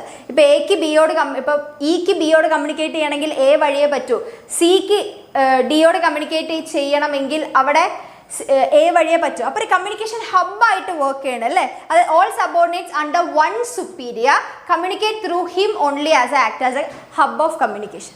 ഓക്കെ, ഇനി സർക്കുലർ കമ്മ്യൂണിക്കേഷൻ എന്ന് പറഞ്ഞു കഴിഞ്ഞാൽ circular network communication moves in circle അല്ല. അതായത് അഡ്ജോയിനിങ് പേഴ്സൺസിനോട് കമ്മ്യൂണിക്കേറ്റ് ചെയ്യുക. ഇപ്പം എ എന്ന് പറയുന്ന ആൾക്ക് ഈ ഡിപ്പാർട്ട്മെൻറ്റുമായിട്ട് കമ്മ്യൂണിക്കേറ്റ് ചെയ്യാം, ഇവർക്കും തമ്മിൽ കമ്മ്യൂണിക്കേറ്റ് ചെയ്യാം. ഓക്കെ, അങ്ങനെ തൊട്ടടുത്തുള്ള ഡിപ്പാർട്ട്മെൻറ്റ്സ് ആയിട്ട് വരെ ഇവർക്ക് കമ്മ്യൂണിക്കേറ്റ് ചെയ്യാൻ വേണ്ടി പറ്റുന്നത്. Okay, clear? ഇനി ഫ്രീ ഫ്ലോ എന്ന് പറയുന്നത് എല്ലാവർക്കും അങ്ങോട്ടും ഇങ്ങോട്ടും കമ്മ്യൂണിക്കേറ്റ് ചെയ്യുക. ഇന്നൊരാൾ ത്രൂവേ കമ്മ്യൂണിക്കേറ്റ് ചെയ്യാൻ പറ്റും, അങ്ങനെ ഫ്രീ ആണ് അല്ലേ. Each persons can communicate with other freely. അതാണ് ഫ്രീ ഫ്ലോ എന്ന് പറയുന്നത്. ഇനിയുള്ളത് ഇൻവേർട്ടഡ് വി ആണ്. ഓക്കെ, ഇൻവേർട്ടഡ് വി ചിലപ്പോൾ നിങ്ങൾക്ക് 2 മാർക്കിനൊക്കെ ചോദിക്കാൻ ചാൻസ് ഉള്ളതാണ്. ഇതിലെങ്ങനെ വെച്ചാൽ 2 സുപ്പീരിയർ ഓഫീസേഴ്സ് ഉണ്ടായിരിക്കും. ആ subordinate is allowed to communicate with his immediate superior as well as his superior. However, in later case only prescribed communication take place അല്ലേ. അതായത് നമ്മൾ സ്കാലർ ചെയിനിൽ ക്യാങ് പ്ലാങ് എന്ന് പറഞ്ഞൊരു സാധനം നിങ്ങൾ പഠിച്ചിട്ടില്ലേ. അതായത് ഇവിടെ ഒരാൾ ഉണ്ടായിരിക്കും. ഇപ്പോൾ സിക്ക് എയോട് കമ്മ്യൂണിക്കേറ്റ് ചെയ്യണമെന്ന് വിചാരിക്കുക, ബി വഴിയെ കമ്മ്യൂണിക്കേറ്റ് ചെയ്യാൻ വേണ്ടി പറ്റും. ഇൻ കേസ് ഇപ്പോൾ ബി ഇല്ല എന്ന് വിചാരിക്കുക, അങ്ങനെയാണെങ്കിൽ മാത്രമേ ഡയറക്റ്റ് എയോട് കമ്മ്യൂണിക്കേറ്റ് ചെയ്യാൻ പറ്റും, എമർജൻസി സിറ്റുവേഷൻസിൽ വരുന്നത്. ക്ലിയർ? ഇതാണ് എന്തെന്ന് പറയുന്നത് ഇൻവേർട്ടഡ് ബി എന്ന് പറയുന്നത്. ഇനി നെക്സ്റ്റ് നമ്മൾ നോക്കേണ്ട ഇൻഫോർമൽ കമ്മ്യൂണിക്കേഷൻ നെറ്റ്വർക്ക് ആണ്. ഇൻഫോർമലിൽ എന്തൊക്കെയുണ്ട്? സിംഗിൾ സ്റ്റാൻഡ് ഉണ്ട്, പിന്നെ അതുപോലെ തന്നെ gossip network, probability network, cluster network ഒക്കെ ഉണ്ട് അല്ലേ. അപ്പോൾ സിംഗിൾ സ്റ്റാൻഡ് എന്ന് പറഞ്ഞു കഴിഞ്ഞാൽ network each person communicate to other in a sequence. നമ്മൾ മെയിനായിട്ട് ഡിപ്പാർട്ട്മെന്റിന്റെ ഉള്ളിലുള്ളവർ തമ്മിൽ കമ്മ്യൂണിക്കേറ്റ്. ഇപ്പം നിങ്ങളുടെ ക്ലാസ്സിലുള്ള ആൾക്കാർ തമ്മിൽ കമ്മ്യൂണിക്കേറ്റ് ചെയ്യുന്നില്ലേ, ഒന്നിൻ്റെ ഉള്ളിൽ മാത്രമേ സീക്വൻസ് ആയിട്ട് കമ്മ്യൂണിക്കേറ്റ് ചെയ്യുന്നു. ഇനി ഗോസിപ്പ് നെറ്റ്വർക്ക് എന്ന് പറഞ്ഞാൽ in this network each person communicates with all non selective basis. മറ്റേ ഗോസിപ്പ് പറയാന്ന് പറഞ്ഞാൽ നമുക്ക് പരിചയമുള്ളവരോട് എല്ലാത്തോടൊക്കെ നമ്മൾ ന്യൂസ് പറഞ്ഞ് സ്പ്രെഡ് ആക്കുന്ന പരിപാടി. പ്രോബബിലിറ്റി നെറ്റ്വർക്ക് എന്ന് പറഞ്ഞാൽ individual communicate randomly with other individual. അതായത് നിങ്ങളിപ്പോൾ ചായ കുടിക്കാൻ പോകുമ്പോൾ അല്ലെങ്കിൽ അതൊരു ക്യാൻറ്റീനിൽ പോകുമ്പോൾ അവിടെ എവിടെയൊക്കെ വെച്ചിട്ട് നിങ്ങളെ ആരെങ്കിലും കാണുമ്പോൾ സെലക്റ്റീവ് ആവാതെ നിങ്ങൾ റാൻഡംലി പോയി സംസാരിക്കുന്നു അല്ലേ, അങ്ങനത്തെതാണ് എന്തെന്ന് പറയുന്നത് പ്രോബബിലിറ്റി നടന്നത്. ക്ലസ്റ്റർ എന്ന് പറഞ്ഞു കഴിഞ്ഞാൽ നമുക്ക് ട്രസ്റ്റ് ഉള്ളവരോട് മാത്രം പറയാം. ഇപ്പം നിങ്ങളുടെ ബെഞ്ചിൽ ഇപ്പോൾ കുറേ ആൾക്കാർ ഇരിക്കുന്നു, പക്ഷെ സ്റ്റിൽ നിങ്ങൾക്ക് ചിലപ്പോൾ നിങ്ങളുടെ ബെസ്റ്റ് ഫ്രണ്ട് ചിലപ്പോൾ അപ്പുറത്തെ ക്ലാസ്സിലായിരിക്കും. അപ്പോൾ നിങ്ങളുടെ കൂടെ ആൾക്കാരുണ്ടെങ്കിലും ശരി നിങ്ങൾ ആ ഫ്രണ്ടിൻ്റെ അടുത്ത് പോയിട്ടായിരിക്കും കമ്മ്യൂണിക്കേറ്റ് ചെയ്യുക അല്ലേ. അങ്ങനെ സെലക്റ്റീവായിട്ട് കമ്മ്യൂണിക്കേറ്റ് ചെയ്യുന്നു. Individual communicate with only those people ഹൂം he trust അല്ലേ, ട്രസ്റ്റ് ചെയ്യുന്നവരോട് മാത്രം. ഇനി കമ്മ്യൂണിക്കേഷനിൽ കുറച്ച് ബാരിയേഴ്സ് ഉണ്ട് അല്ലെ, കമ്മ്യൂണിക്കേഷനിൽ കുറച്ച് തടസ്സങ്ങൾ വരും. മെയിനായിട്ട് 4 എണ്ണമാണുള്ളത്: സെമാൻറ്റിക്കും, സൈക്കോളജിക്കലും, ഓർഗനൈസേഷനിലും, പേഴ്സണലും. സെമാൻറ്റിക് എന്ന് പറയുന്നത് നമ്മൾ ബിസിനസ്സിൻ്റെ അകത്തുള്ള ട്രാൻസ്ലേഷനിൽ അല്ലെങ്കിൽ നമ്മൾ തെറ്റായ രീതിയിൽ ഇപ്പോൾ കമ്മ്യൂണിക്കേറ്റ് ചെയ്യുന്ന സമയത്ത് വേർഡ്സ് ഇംപ്രഷൻസിലൊക്കെ വരുന്ന പ്രശ്നങ്ങളാണ്. These are concern with problems and obstructions in the process of encoding and decoding. Okay, ഇപ്പം നിങ്ങളുടെ ഹെഡ് ഓഫീസ് ഡൽഹിയിലാണെന്ന് വിചാരിക്കുക, ഹിന്ദിയിലാണ് അല്ലെങ്കിൽ കന്നഡയിലാണ് അയച്ചതെന്ന് വിചാരിക്കുക. ഇപ്പോൾ കന്നഡ ആർക്കും അറിയില്ല, കന്നഡ അറിയുന്ന കുറച്ച് ആൾക്കാർ വന്ന് എന്തെങ്കിലും പറഞ്ഞു തന്നാൽ നമുക്കതിൽ ശരിക്കും പറഞ്ഞ കാര്യം ആവണമെന്നില്ല കമ്മ്യൂണിക്കേറ്റ് ചെയ്യുന്നത് അല്ലേ. പിന്നെ സൈക്കോളജിക്കൽ ബാരിയേഴ്സ് അല്ലെ, emotional or psychological factors act as a barrier to communicate. അതായത് ഇപ്പോൾ ഭയങ്കര വർക്ക് പ്രഷറിൽ ഇരിക്കുന്ന ഒരു സമയമാണെന്ന് വിചാരിക്കും നിങ്ങളുടെ സുപ്പീരിയർ. ആ സമയത്ത് പോയിട്ട് സാർ എനിക്ക് ലീവ് വേണം എന്ന് പറഞ്ഞാൽ അയാൾ ദേഷ്യം പിടിച്ച് ചിലപ്പോൾ തന്നില്ല എന്നൊക്കെ വരാം. അതും എന്താണ്, അപ്പോൾ നിങ്ങളൊരു കമ്മ്യൂണിക്കേഷനിൽ ബ്രേക്ക് ആവുന്നതാണ് സൈക്കോളജിക്കൽ എന്ന് പറയുന്നത് അല്ലെ. മൂഡ് സ്വിങ്സ് ഒക്കെ വരും. പിന്നെ organisational barriers in the factors related to organisation structure, authority, relationship, rules and regulations may sometime act as a barrier to effective communication. ഇപ്പോൾ ഭയങ്കര സ്ട്രിക്റ്റ് ആയിട്ട് ഫോളോ ചെയ്യുന്ന ഒരു കമ്മ്യൂണിക്കേഷൻ ചാനലാണെങ്കിൽ ഫ്രീ ആയിട്ട് കമ്മ്യൂണിക്കേറ്റ് ചെയ്യാൻ വേണ്ടി പറ്റില്ല. പിന്നെ കുറേ സമയത്ത് ഡിലേ ഒക്കെ വരും അല്ലേ, പെട്ടെന്ന് ക്വിക്ക് ഡിസിഷൻ മേക്കിങ്ങും പോസിബിൾ ആയിട്ട് വരില്ല. ഒരു നല്ല അടി നടന്നുകൊണ്ടിരിക്കുകയെന്ന് വിചാരിക്കുക. ഇപ്പോൾ സ്ട്രിക്റ്റ് ആയിട്ടുള്ള ഒരു കമ്മ്യൂണിക്കേഷൻ ചാനലാണെങ്കിൽ നിങ്ങൾക്കത് പെട്ടെന്ന് പോയി റിപ്പോർട്ട് ചെയ്യാൻ പറ്റില്ല. അതിൻ്റെ ആ ഒരു ഫോർമാലിറ്റി കീപ്പ് ചെയ്ത് പോകണമെന്നാണെങ്കിൽ അതൊക്കെ എന്താണ്, ഒരു തടസ്സമാണ് അല്ലേ. പിന്നെ പേഴ്സണൽ ബാരിയർ എന്ന് പറയുന്ന പരസ്പരം അങ്ങോട്ടും ഇങ്ങോട്ടുള്ള ഒരു പ്രശ്നങ്ങൾ അല്ലേ. Factors of both sender and receiver may expert influence the effective communication. അതായത് ഇപ്പോൾ ചില സമയത്ത് അങ്ങോട്ടും ഇങ്ങോട്ടുള്ള ഇഷ്ടക്കേടൊക്കെ ഉണ്ടെങ്കിൽ അതും നമ്മുടെ കമ്മ്യൂണിക്കേഷനിൽ ബാധിക്കും. ഇനി കമ്മ്യൂണിക്കേഷൻ ഇംപ്രൂവ് ചെയ്യാൻ, എഫക്റ്റീവ് ആക്കാനുള്ള കുറച്ച് വഴികളാണ്, 9 വഴികളുണ്ട് അല്ലേ. ഒന്ന്, നമുക്ക് clarify the ideas before communicate. Communicate ചെയ്യുന്നതിന് മുമ്പ് നിങ്ങൾക്കൊരു ക്ലാരിറ്റി ഉണ്ടായിരിക്കണം. പിന്നെ communicate according to the needs of receiver. റിസീവേഴ്സിൻ്റെ നീഡ്സ് അനുസരിച്ച് കമ്മ്യൂണിക്കേറ്റ് ചെയ്യണം. ഇപ്പോൾ ചില ആൾക്കാർക്ക് ഡീറ്റെയിൽ ആയിട്ട് കേൾക്കണം, മുക്കുമൂല്യം വിടാതെ കേൾക്കണം. ചില ആൾക്കാർക്ക് ഡയറക്റ്റ് പോയിന്റ് മാത്രം കേട്ടാൽ മതി. അപ്പോൾ എന്താണോ റിസീവറിൻ്റെ നീഡ് അതനുസരിച്ച് കമ്മ്യൂണിക്കേറ്റ് ചെയ്യുക. പിന്നെ കൺസൾട്ട് അതേഴ്സ് ബിഫോർ കമ്മ്യൂണിക്കേറ്റ്. വേറൊരാളുടെ ഒപ്പീനിയനും കൂടെ എടുത്തിട്ട് കമ്മ്യൂണിക്കേറ്റ് ചെയ്യുക. Beware language, tone and content of message അല്ലേ. ഇപ്പം നമ്മൾ സംസാരിക്കുന്നതിൻ്റെ ലാംഗ്വേജ് കാര്യങ്ങൾ നോക്കണം. Okay, clear. പിന്നെ convey things of help and value listeners അല്ലേ. ലിസണേഴ്സിന് വാല്യൂ കൊടുക്കുന്ന രീതിയിൽ കമ്മ്യൂണിക്കേറ്റ് ചെയ്യണം. ഇനി എൻഷുർ പ്രോപ്പർ ഫീഡ്ബാക്ക്. കറക്റ്റായിട്ട് നിങ്ങൾക്ക് മനസ്സിലായോ ഞാൻ ഉദ്ദേശിച്ചത് എന്താണെന്നുള്ള രീതിയിൽ ഫീഡ്ബാക്ക് എടുക്കണം. പിന്നെ communicate for present as well as future. അതായത് നിങ്ങൾ ഇപ്പോൾ കാര്യം നടന്ന ഇപ്പോഴത്തെ കാര്യം എന്നല്ല, ഇത് നടന്ന ഇപ്പോഴത്തെ ലാഭം എന്നല്ലാത്ത ഫ്യൂച്ചർ കൂടെ ഉണ്ട് എന്നുള്ള രീതിയിൽ നോക്കണം. പിന്നെ ഫോളോ അപ്പ് എടുക്കണം. ഒരു നല്ല ലിസണർ കൂടെ ആയിരിക്കണം. നിങ്ങൾ റേഡിയോ പോലെ ആവരുത്. നിങ്ങളുടെ സുപ്പീരിയർ എന്ന് പറയുമ്പോൾ അവർക്ക് പറയാനുള്ളത് നിങ്ങൾ കേൾക്കാൻ കൂടെ പറ്റണം. അപ്പോൾ ഇത്രയും കാര്യങ്ങളാണ് ഈ ഒരു ചാപ്റ്ററിൽ പഠിക്കാനുള്ളത്. സെറ്റ്, ഇത്രയും കാര്യങ്ങൾ ഈ ഒരു ചാപ്റ്ററിൽ പഠിക്കണം. മറ്റേ നമുക്കിനി അടുത്ത ഫംഗ്ഷനിലേക്ക് പോവാം. ഈ ഒരു ചാപ്റ്റർ സെറ്റാണോ? നിങ്ങൾക്ക് മനസ്സിലായോ? ക്വിക്കായിട്ട് നിങ്ങൾ റിവൈസ് ചെയ്ത് എടുത്തോ. ഡയറക്റ്റിംഗ് എന്ന് പറയുന്ന ഫംഗ്ഷനെ കുറിച്ചുള്ള ചാപ്റ്റർ.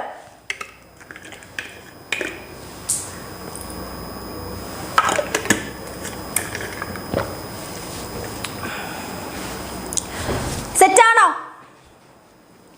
റെഡി ആണെങ്കിൽ ഒന്ന് പറയടാ. ക്ലിയർ ആണെങ്കിൽ ക്ലിയർ ആണെന്ന് പറ, അല്ലെങ്കിൽ അല്ല എന്ന് പറ. എന്താണെങ്കിലും ഒന്ന് കമ്മ്യൂണിക്കേറ്റ് ചെയ്യൂ നിങ്ങൾ. ഓക്കെ, കമ്മ്യൂണിക്കേഷനെ കുറിച്ച് പഠിച്ചവരാണ് നമ്മൾ.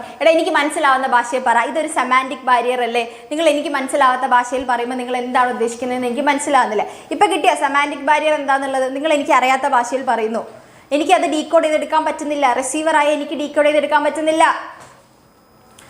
ഫൈനാൻഷ്യൽ മാനേജ്മെന്റ് ആണോ എടുക്കേണ്ടത്? ഈ ചാപ്റ്റർ കഴിഞ്ഞിട്ട് ഫൈനാൻഷ്യൽ മാനേജ്മെന്റിലേക്ക് പോയാൽ മതിയോ? Okay, set. ഇത് പെട്ടെന്ന് തീരും, കുഞ്ഞു ചാപ്റ്റർ ആണ്. ഓക്കെ, കുഞ്ഞു ചാപ്റ്റർ ആണ്. അപ്പം നമുക്ക് എന്താണ് കൺട്രോളിങ് നോക്കണം. കൺട്രോളിങ് ആണ് അവസാനത്തെ ഫംഗ്ഷൻ. ഈ ഫംഗ്ഷനിലാണ് നമ്മൾ ചെയ്ത കാര്യങ്ങളൊക്കെ പ്രോപ്പർ ആയിട്ടല്ലേ നടക്കുന്നതെന്ന് എൻഷുർ ചെയ്യണം, അല്ലേ? അതായത് it is the management function ആണ് which involve setting standards, measuring actual പെർഫോമൻസും അതിന് വേണ്ട കറക്റ്റീവ് ആക്ഷൻസ് എടുക്കുന്ന ഫംഗ്ഷനെയാണ് നമ്മൾ കൺട്രോളിംഗ് എന്ന് പറയാം. Okay, controlling is the process through which management ensure that actual activities perform with the planned activity. അല്ലെ, controlling എന്ന് പറയുന്ന ഫംഗ്ഷൻ ചെയ്യുന്നതിലൂടെയാണ് മാനേജ്മെന്റ് മനസ്സിലാക്കുന്നത്, എൻഷുർ ചെയ്യുന്നത് പ്ലാൻ ചെയ്ത പ്രകാരം തന്നെയാണ് ഇപ്പം കാര്യങ്ങൾ നടന്നുകൊണ്ടിരിക്കുന്നത് എന്നുള്ളത്. ഇനി ഫീച്ചേഴ്സ് നോക്കിക്കഴിഞ്ഞാൽ ഗോൾ ഓറിയന്റഡും പെർവസീവും ആണ് നമ്മുടെ കൺട്രോളിംഗ്, അല്ലേ? അതുപോലെ forward as well as backward looking ആണ്. കൺട്രോളിംഗ് എന്ന് പറയുമ്പോൾ നമ്മൾ മുൻപോട്ടും നോക്കുന്നുണ്ട്, ഫ്യൂച്ചറിലേക്ക് നോക്കുന്നുണ്ട്, അതുപോലെ തന്നെ ബാക്ക്വേർഡ്, അല്ലെ, പ്ലാൻ ചെയ്ത് വെച്ചതിലേക്കും നോക്കുന്നുണ്ട്. പിന്നെ കണ്ടിന്യൂസ് പ്രോസസ് ആണ്. ഇത്രയാണ് അതിന്റെ ഫീച്ചേഴ്സ് വരുന്നത്. ഇനി നമുക്ക് നോക്കാവുന്ന അതിന്റെ ഇമ്പോർട്ടൻസ് ഓഫ് പ്ലാനിങ് ആണ്, അല്ലെ? നമുക്ക് അക്കംപ്ലിഷിംഗ് ഓർഗനൈസേഷൻ ഗോൾ അച്ചീവ് ചെയ്യണമെങ്കിൽ അവിടെ കറക്റ്റ് ആയിട്ട് കൺട്രോളിംഗ് ചെയ്തിരിക്കണം. മെഷേഴ്സ് ആക്ച്വൽ പെർഫോമൻസ് വിത്ത് പ്രീ ഡിറ്റർമൈൻഡ് സ്റ്റാൻഡേർഡ്, അല്ലേ? അതായത് കൺട്രോളിങ്ങിലൂടെ മാത്രമേ നമുക്ക് എന്ത് ചെയ്യാൻ വേണ്ടി പറ്റുള്ളൂ, ഇപ്പോൾ ചെയ്യുന്ന പ്രവർത്തനം ശരിയായ റൂട്ടിലാണ് പോകുന്നത് എന്ന് നമുക്ക് എൻഷുർ ചെയ്യാൻ വേണ്ടി പറ്റുള്ളൂ. Judging accuracy of standard and efficient control system keeps A careful check on the changes taking place in the organisation. ഇപ്പോൾ കറക്റ്റായിട്ടുള്ള ഒരു കൺട്രോളിംഗ് സിസ്റ്റം ഉണ്ടെങ്കിൽ മാത്രമേ നമ്മുടെ ഓർഗനൈസേഷനിൽ വരുന്ന ചേഞ്ചസിനെ നമുക്ക് കറക്റ്റായിട്ട് എന്തെങ്കിലും ഡീവിയേഷൻസ് ഉണ്ടെങ്കിൽ അതിനെ മനസ്സിലാക്കി എടുക്കാൻ വേണ്ടി പറ്റുള്ളൂ. പിന്നെ എഫിഷ്യൻറ്റ് യൂസ് ഓഫ് റിസോഴ്സസിൻ്റെ എഫിഷ്യൻറ്റ് യൂസ് ആണ് സംഭവിക്കുന്നത്, അല്ലേ? Each activity is perform in accordance with predetermined standards and norms. This ensure that resources are used in the most effective and efficient manner. അപ്പോൾ കൺട്രോളിങ്ങിലൂടെ നമുക്ക് മനസ്സിലാവുള്ളൂ കറക്റ്റ് ആയിട്ട് തന്നെയല്ലേ നമ്മുടെ റിസോഴ്സസ് ഏറ്റവും ബെസ്റ്റ് ആയിട്ട് പ്ലാൻ ചെയ്ത പ്രകാരം തന്നെ എല്ലാം നടക്കുന്നില്ലേ നമുക്ക് മനസ്സിലാക്കാൻ വേണ്ടി പറ്റുള്ളൂ, അല്ലേ? പിന്നെ ഇംപ്രൂവിങ് എംപ്ലോയി മോട്ടിവേഷൻ. എംപ്ലോയീസിന് എങ്ങനെയാണ് കറക്റ്റായിട്ട് അവർക്കറിയാം എന്താണ് ചെയ്യേണ്ടത്, എങ്ങനെയാണ് ചെയ്യേണ്ടത് എന്നുള്ളത്. അപ്പോൾ അതനുസരിച്ച് ചെയ്യുമ്പോൾ തന്നെ അവർക്ക് വൃത്തിയായിട്ട് പണിയെടുക്കാൻ വേണ്ടി പറ്റും. Okay, it ensure that employees know well in advance what they are expected to do and what are the standards of performance on the basis of which they will be appraised. അതായത് എനിക്ക് salary കൂട്ടി കിട്ടണമെങ്കിൽ ഞാൻ ഏത് രീതിയിൽ work ചെയ്യണമെന്ന് എംപ്ലോയീസിന് അറിയാം. അതായത് എൻ്റെ സ്റ്റാൻഡേർഡ് എന്ന് പറയുന്നത് എനിക്കിത് ഈ മാസം 55 ലക്ഷം രൂപയുടെ സെയിൽസ് നടത്തുക എന്നുള്ള 55 ലക്ഷമാണ് എൻ്റെ സ്റ്റാൻഡേർഡ്. അപ്പോൾ അതെനിക്കറിയാം. അപ്പം ഞാൻ അതിന് മുകളിലെങ്കിലും മിനിമം അതെങ്കിലും അച്ചീവ് ചെയ്താൽ മാത്രമേ എനിക്ക് സാലറി ഹൈക്ക് ഉണ്ടാകൂ എന്ന് എനിക്കറിയാം. അവിടെ ക്ലാരിറ്റി ഉണ്ട്, അല്ലേ? അപ്പം കൺട്രോളിങ്ങിൻ്റെ ഭാഗമായിട്ടാണ് അവിടെ 55 ലക്ഷം എന്ന് പറഞ്ഞ സ്റ്റാൻഡേർഡ് വെച്ചത്. ഓക്കെ, അങ്ങനെയാണ് നമുക്ക് ആക്ച്വൽ പെർഫോമൻസ് വിലയിരുത്താൻ വേണ്ടി പറ്റുന്നത്. ഓക്കെ, അപ്പോൾ അതുകൊണ്ട് തന്നെ മോട്ടിവേഷൻ ആണ്. പിന്നെ എൻഷുർ ഓർഡർ ആൻഡ് ഡിസിപ്ലിൻ, അല്ലേ? Controlling creates atmosphere of order and discipline in the ഓർഗനൈസേഷനിൽ കറക്റ്റായിട്ടൊരു ഡിസിപ്ലിൻ കൊണ്ടുവരും. പിന്നെ അതുപോലെ തന്നെ കോർഡിനേഷനും കൊണ്ടുവരും. ഓക്കെ, ഇത്രയാണ് നമ്മുടെ കൺട്രോളിങ്ങിൻ്റെ ഇമ്പോർട്ടൻസ് എന്ന് പറയുന്നത്. ഇനി ലിമിറ്റേഷൻസ് നോക്കിക്കഴിഞ്ഞാൽ കൺട്രോളിങ്ങിൻ്റെ ലിമിറ്റേഷൻ വരുന്നതാണ് difficulty in setting quantitative standard. നമുക്കിപ്പോൾ എംപ്ലോയീസിന് നമ്മളുള്ള എത്രത്തോളം ലോയലാണ്, എത്രത്തോളം അവർക്ക് മൊറയിലുണ്ട്, ഇതൊന്നും നമുക്ക് എന്ത് ചെയ്യാൻ വേണ്ടി പറ്റില്ല. ഈ സ്റ്റാൻഡേർഡ് ക്വാണ്ടിറ്റേറ്റീവ് ടേംസിലേക്ക് സെറ്റ് ചെയ്യാൻ വേണ്ടി പറ്റില്ല, അല്ലേ? Measurement of performance and the comparison with standard is difficult, അല്ലേ? എംപ്ലോയീസ് മൊറയിൽ, ജോബ് സാറ്റിസ്ഫാക്ഷൻ, ഹ്യൂമൻ ബിഹേവിയറിലൊന്നും നമുക്ക് ഇങ്ങനെ പ്രതികരിക്കാൻ പാടൂ, ഈ ഒരു സിറ്റുവേഷൻ വന്നാൽ ഇങ്ങനെ നിങ്ങൾ ഞെട്ടാവൂ, അങ്ങനെയൊന്നും നമുക്ക് വെക്കാൻ വേണ്ടി പറ്റില്ല, അല്ലേ?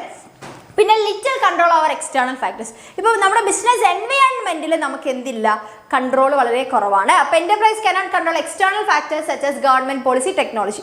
പിന്നെ റെസിസ്റ്റൻസ് ഫ്രം എംപ്ലോയീസിന്റെ ഭാഗത്ത് over controlling on employees may lead to resistance, അല്ലേ? നമ്മൾ കൺട്രോളിങ്ങിന്റെ പേര് പറഞ്ഞാൽ അവരെ വല്ലാതെ ബുദ്ധിമുട്ടിച്ച് കഴിഞ്ഞാൽ ടാസ്ക് പ്രഷർ അല്ലെങ്കിൽ ടാർഗറ്റ് അച്ചീവ് ചെയ്യുന്നൊക്കെ പറഞ്ഞാൽ ഭയങ്കരമായിട്ട് പ്രഷർ ചെയ്ത് കഴിഞ്ഞാൽ ബുദ്ധിമുട്ടായിരിക്കും. ഓക്കെ, പിന്നെ കോസ്റ്റ്ലി അഫെയർ ആണ്. Control is a costly affair as it involves a lot of expenditure, time, efforts. പിന്നെ managers must ensure that the cost of installing and operating a control system should not exceed the benefits deserved from it, അല്ലേ? പിന്നെ നമുക്ക് ഈ controlling systems ഒക്കെ കൊണ്ടുവരണമെങ്കിൽ നമുക്ക് കുറച്ച് financially കുറച്ച് ബുദ്ധിമുട്ടുകളുണ്ട്, അല്ലെങ്കിൽ കുറച്ച് മുടക്കുകൾ കോസ്റ്റ് വരുന്നുണ്ട്. അപ്പോൾ അതുകൂടെ നോക്കണം. ഇനി നമ്മൾ ഇത്രയാണ് കൺട്രോളിങ്ങിൻ്റെ ലിമിറ്റേഷൻസ് വരുന്നത്. ഓക്കെ, ഇനി നമുക്ക് കൺട്രോളിങ് പ്രോസസ്സിലേക്ക് പോകാം. പ്രോസസ്സിലേക്ക് പോയി കഴിഞ്ഞാൽ ആദ്യം നമ്മൾ എന്ത് ചെയ്യണം? പെർഫോമൻസ് സ്റ്റാൻഡേർഡ് സെറ്റ് ചെയ്യണം അല്ലേ? ഇപ്പം ഞാൻ പറഞ്ഞു ഓരോ എംപ്ലോയീസിൻ്റെയും പെർഫോമൻസിൻ്റെ സ്റ്റാൻഡേർഡ്, ഒരാൾക്കാർ എത്ര നന്നായി വർക്ക് ചെയ്യുന്നു എന്ന് നോക്കുന്ന അവരെടുക്കുന്ന സെയിൽസിൻ്റെ ബേസിലാണെന്ന് വിചാരിക്കാം. അപ്പം മിനിമം എല്ലാവരും ഒരു 55 ലക്ഷം സെയിൽസ് ടാർഗറ്റ് കൊടുത്തു കഴിഞ്ഞാൽ മിനിമം 55 ചെയ്താൽ അവർ ഓക്കെ സെറ്റാണ്. അപ്പോൾ ഏറ്റവും എഫിഷ്യൻ്റ് ആയിട്ട് വർക്ക് ചെയ്യുന്ന ഒരു എംപ്ലോയീനെ നമുക്ക് തിരഞ്ഞെടുക്കണമെങ്കിൽ, ബെസ്റ്റ് എംപ്ലോയി ആയിട്ട് നന്നായി വർക്ക് ചെയ്യുന്നുണ്ടെന്ന് മനസ്സിലാക്കണമെങ്കിൽ ആൾ കണ്ടിന്യൂസ് ആയിട്ട് എന്ത് ചെയ്യണം? 55 മുകളിൽ, അല്ലെങ്കിൽ എപ്പോഴും എന്താ 55 മിനിമം 55 മാക്സിമം അതിന് മുകളിലേക്ക് സെയിൽ എടുക്കുന്ന ആളാണെങ്കിൽ ഓക്കെ നമുക്ക് എഫിഷ്യൻസി എടുക്കാൻ വേണ്ടി പറ്റും അല്ലേ? അപ്പോൾ ആദ്യം നമുക്ക് എഫിഷ്യൻസി നോക്കണ്ട, പെർഫോമൻസ് അളക്കണ്ട ഒരു സ്റ്റാൻഡേർഡ് സെറ്റ് ചെയ്യണം. അതിനുശേഷം അയാളുടെ ആ മാസത്തെ ടാർഗറ്റ്, അയാൾ എങ്ങനെയുണ്ട് അയാളുടെ വർക്ക് എന്ന് നോക്കുക. ഓക്കെ, അയാളുടെ വർക്ക് എങ്ങനെയുണ്ട്, അയാൾ മൊത്തത്തിൽ അയാളുടെ സെയിൽസ് എടുത്ത് നോക്കുക അല്ലെ, അയാളുടെ ആക്ച്വൽ പെർഫോമൻസ് എടുത്ത് നോക്കുന്നു. എന്നിട്ട് നമ്മൾ comparing actual performance with standard. ഞാൻ 55 ലക്ഷമാണ് ടാർഗറ്റ് വെച്ചത്, അയാളുടെ സെയിൽസ് നമ്മൾ എങ്ങനെ കാൽക്കുലേറ്റ് ചെയ്ത് നോക്കിയപ്പോൾ 55 ഉണ്ടോ അല്ലെങ്കിൽ കുറവുണ്ടോ എന്ന് നമുക്ക് നോക്കാം. അയാൾ എത്ര ലക്ഷം രൂപ സെയിൽസ് എടുത്തു എന്ന് നോക്കാം അല്ലേ? പിന്നെ അനലൈസിങ് ഡീവിയേഷൻ, വലിയ ഡീവിയേഷൻസോ കാര്യങ്ങളോ ഉണ്ടോ? അപ്പോൾ ചില ആൾക്ക് 55 ഉണ്ടാവില്ല, ചിലപ്പോൾ 54 ലക്ഷം ആണെങ്കിൽ നമ്മൾ നോക്കുമല്ലേ എത്ര മാത്രം ഉണ്ട് ഡീവിയേഷൻ എന്നുള്ളത്. പിന്നെ ടേക്കിംഗ് കറക്റ്റ്, വലിയ രീതിയിലുള്ള ഡീവിയേഷൻസ് ആണെങ്കിൽ നമ്മൾ എന്ത് ചെയ്യണം? അതിന് കണ്ണിൽ അല്ലെ നമ്മൾ മൊത്തത്തിലെടുത്ത് നോക്കുമ്പോൾ വലിയ രീതിയിലുള്ള ഇടിവ് സംഭവിച്ചു എന്ന് വിചാരിക്കും. അങ്ങനെയാകുമ്പോൾ നമുക്കത് പെട്ടെന്ന് തന്നെ അതിന് ആക്ഷൻ എടുക്കണം. ഇനി അതല്ല ചെറിയ രീതിയിലൊക്കെയാണ് നമുക്ക് വിടാവുന്നതേ ഉള്ളൂ അല്ലേ? അപ്പോൾ ടേക്കിംഗ് കറക്റ്റീവ് ആക്ഷൻ ആണ്. സെറ്റിംഗ് പെർഫോമൻസ് സ്റ്റാൻഡേർഡ്സ് അല്ലെ, standards are the criteria against which actual performance would be measured. Actual performance ഏതുമായിട്ടാണ് കമ്പയർ ചെയ്യുന്നത് നോക്കുന്നതിനാണ് നമ്മൾ സ്റ്റാൻഡേർഡ് എന്ന് പറയുന്നത്. ഇനി മെഷർമെന്റ് ഓഫ് ആക്ച്വൽ പെർഫോമൻസ് എന്ന് പറഞ്ഞാൽ the second step in measurement of actual performance ആണ്. Performance should be measured in an objective and reliable manner അല്ലേ? പ്രോപ്പർ ആയിട്ടുള്ള രീതിയിൽ തന്നെയായിരിക്കണം നമ്മൾ എന്ത് ചെയ്യേണ്ട, കറക്റ്റ് ആയിട്ടുള്ള രീതിയിൽ തന്നെ അതിനെ മെഷർ ചെയ്ത് നോക്കണം. പിന്നെ കമ്പയറിങ് ആക്ച്വൽ പെർഫോമൻസ് വിത്ത് സ്റ്റാൻഡേർഡ്സ് അല്ലേ? അപ്പോൾ സ്റ്റാൻഡേർഡ്സ് നമ്മൾ എന്ത് ചെയ്യണം, അതുമായിട്ട് മാച്ച് ചെയ്ത് നോക്കണം. This involves comparison of actual performance with standard. Comparison will reveal the deviation between actual and desired result. അപ്പോൾ കമ്പാരിസണിലൂടെയാണ് നമുക്ക് ആക്ച്വലും ഡിസൈർഡ് റിസൾട്ടും തമ്മിൽ എന്ത് മാത്രം ദൂരം ഉണ്ടെന്ന് മനസ്സിലാക്കാൻ വേണ്ടി പറ്റും.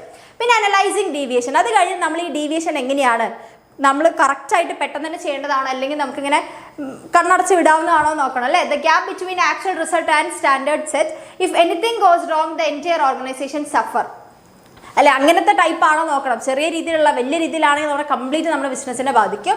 അപ്പം നമ്മൾ അത് നോക്കിയിട്ട് എന്ത് ചെയ്യണം? ടേക്കിംഗ് കറക്റ്റീവ് ആക്ഷൻ, കറക്റ്റ് ആയിട്ടുള്ള ആക്ഷൻ എടുക്കണം അല്ലേ? The final step in the controlling process is taking corrective action ആണ്. Corrective action might involve training of employees if the production target could not be met അല്ലേ? ഇപ്പോൾ അതായത് ഇപ്പോൾ corrective action എന്ന് പറയുമ്പോൾ മനസ്സിലായി, ഓക്കെ ആൾക്കാർ ഇങ്ങനെ വർക്ക് ചെയ്താൽ പോരാ, അവർക്ക് കുറച്ചുകൂടെ ഇപ്പോൾ പ്രൊഡക്ഷനിലാണെങ്കിൽ അവർക്ക് ട്രെയിനിങ് കുറച്ചുകൂടെ നന്നായിട്ട് കൊടുക്കണം, എന്നാലേ പ്രൊഡക്ഷൻ കൂട്ടാൻ പറ്റും. അപ്പോൾ അങ്ങനെയുള്ള രീതിയിൽ കറക്റ്റീവ് ആക്ഷൻ എടുക്കണം. ഇനി നമ്മൾ കൺട്രോൾ ചെയ്യാൻ വേണ്ടി യൂസ് ചെയ്യുന്ന മാനേജ്മെൻറ്റിൻ്റെ ടെക്നിക്സ് ആണ്, മാനേജീരിയൽ കൺട്രോളിങ് ടെക്നിക്സ് ആണ് നമ്മൾ നോക്കുന്നത്. രണ്ട് രീതിയിലാണ് മെയിനായിട്ടുള്ളത്, ട്രഡീഷണലും ഉണ്ട് മോഡേൺ ഉണ്ട്. ട്രഡീഷണൽ എന്ന് പറയുമ്പോൾ പരമ്പരാഗതമായിട്ട് യൂസ് ചെയ്ത് വരുന്ന ടെക്നിക്ക്. അപ്പോൾ ട്രഡീഷണൽ ടെക്നിക്ക് എന്ന് പറഞ്ഞു കഴിഞ്ഞാൽ have not become obsolete are still being used by companies ആണ്. അതിലൊന്നാണ് പേഴ്സണൽ ഒബ്സർവേഷൻ അല്ലേ? പേഴ്സണലി അവരെ ചെന്ന് മീറ്റിംഗ് ഒക്കെ വെച്ചിട്ട് നോക്കുന്നത്. അതായത് create psychological pressure on employees to perform well as they personally observe. ഇപ്പം നമ്മൾ ഡെയിലി മീറ്റിംഗ് വെച്ച് നമ്മൾ ഇങ്ങനെ അസസ്മെൻ്റ് ഒക്കെ എടുക്കുകയാണെങ്കിൽ നമുക്ക് എന്താണ് നന്നായിട്ട് വർക്ക് ചെയ്യണം എന്നുള്ളൊരു പ്രഷർ ക്രിയേറ്റ് ആവും അല്ലേ? പിന്നെ സ്റ്റാറ്റിസ്റ്റിക്കൽ റിപ്പോർട്ട് എന്ന് പറയുന്നത് പെർസെൻറ്റേജ്, റേഷ്യോ, കോറിലേഷൻ, മീൻ, മീഡിയം, മോഡ് ഇങ്ങനത്തെ പരിപാടികൾ യൂസ് ചെയ്ത് മാത്തമാറ്റിക്കലി നമ്മൾ നോക്കുന്നതാണ്.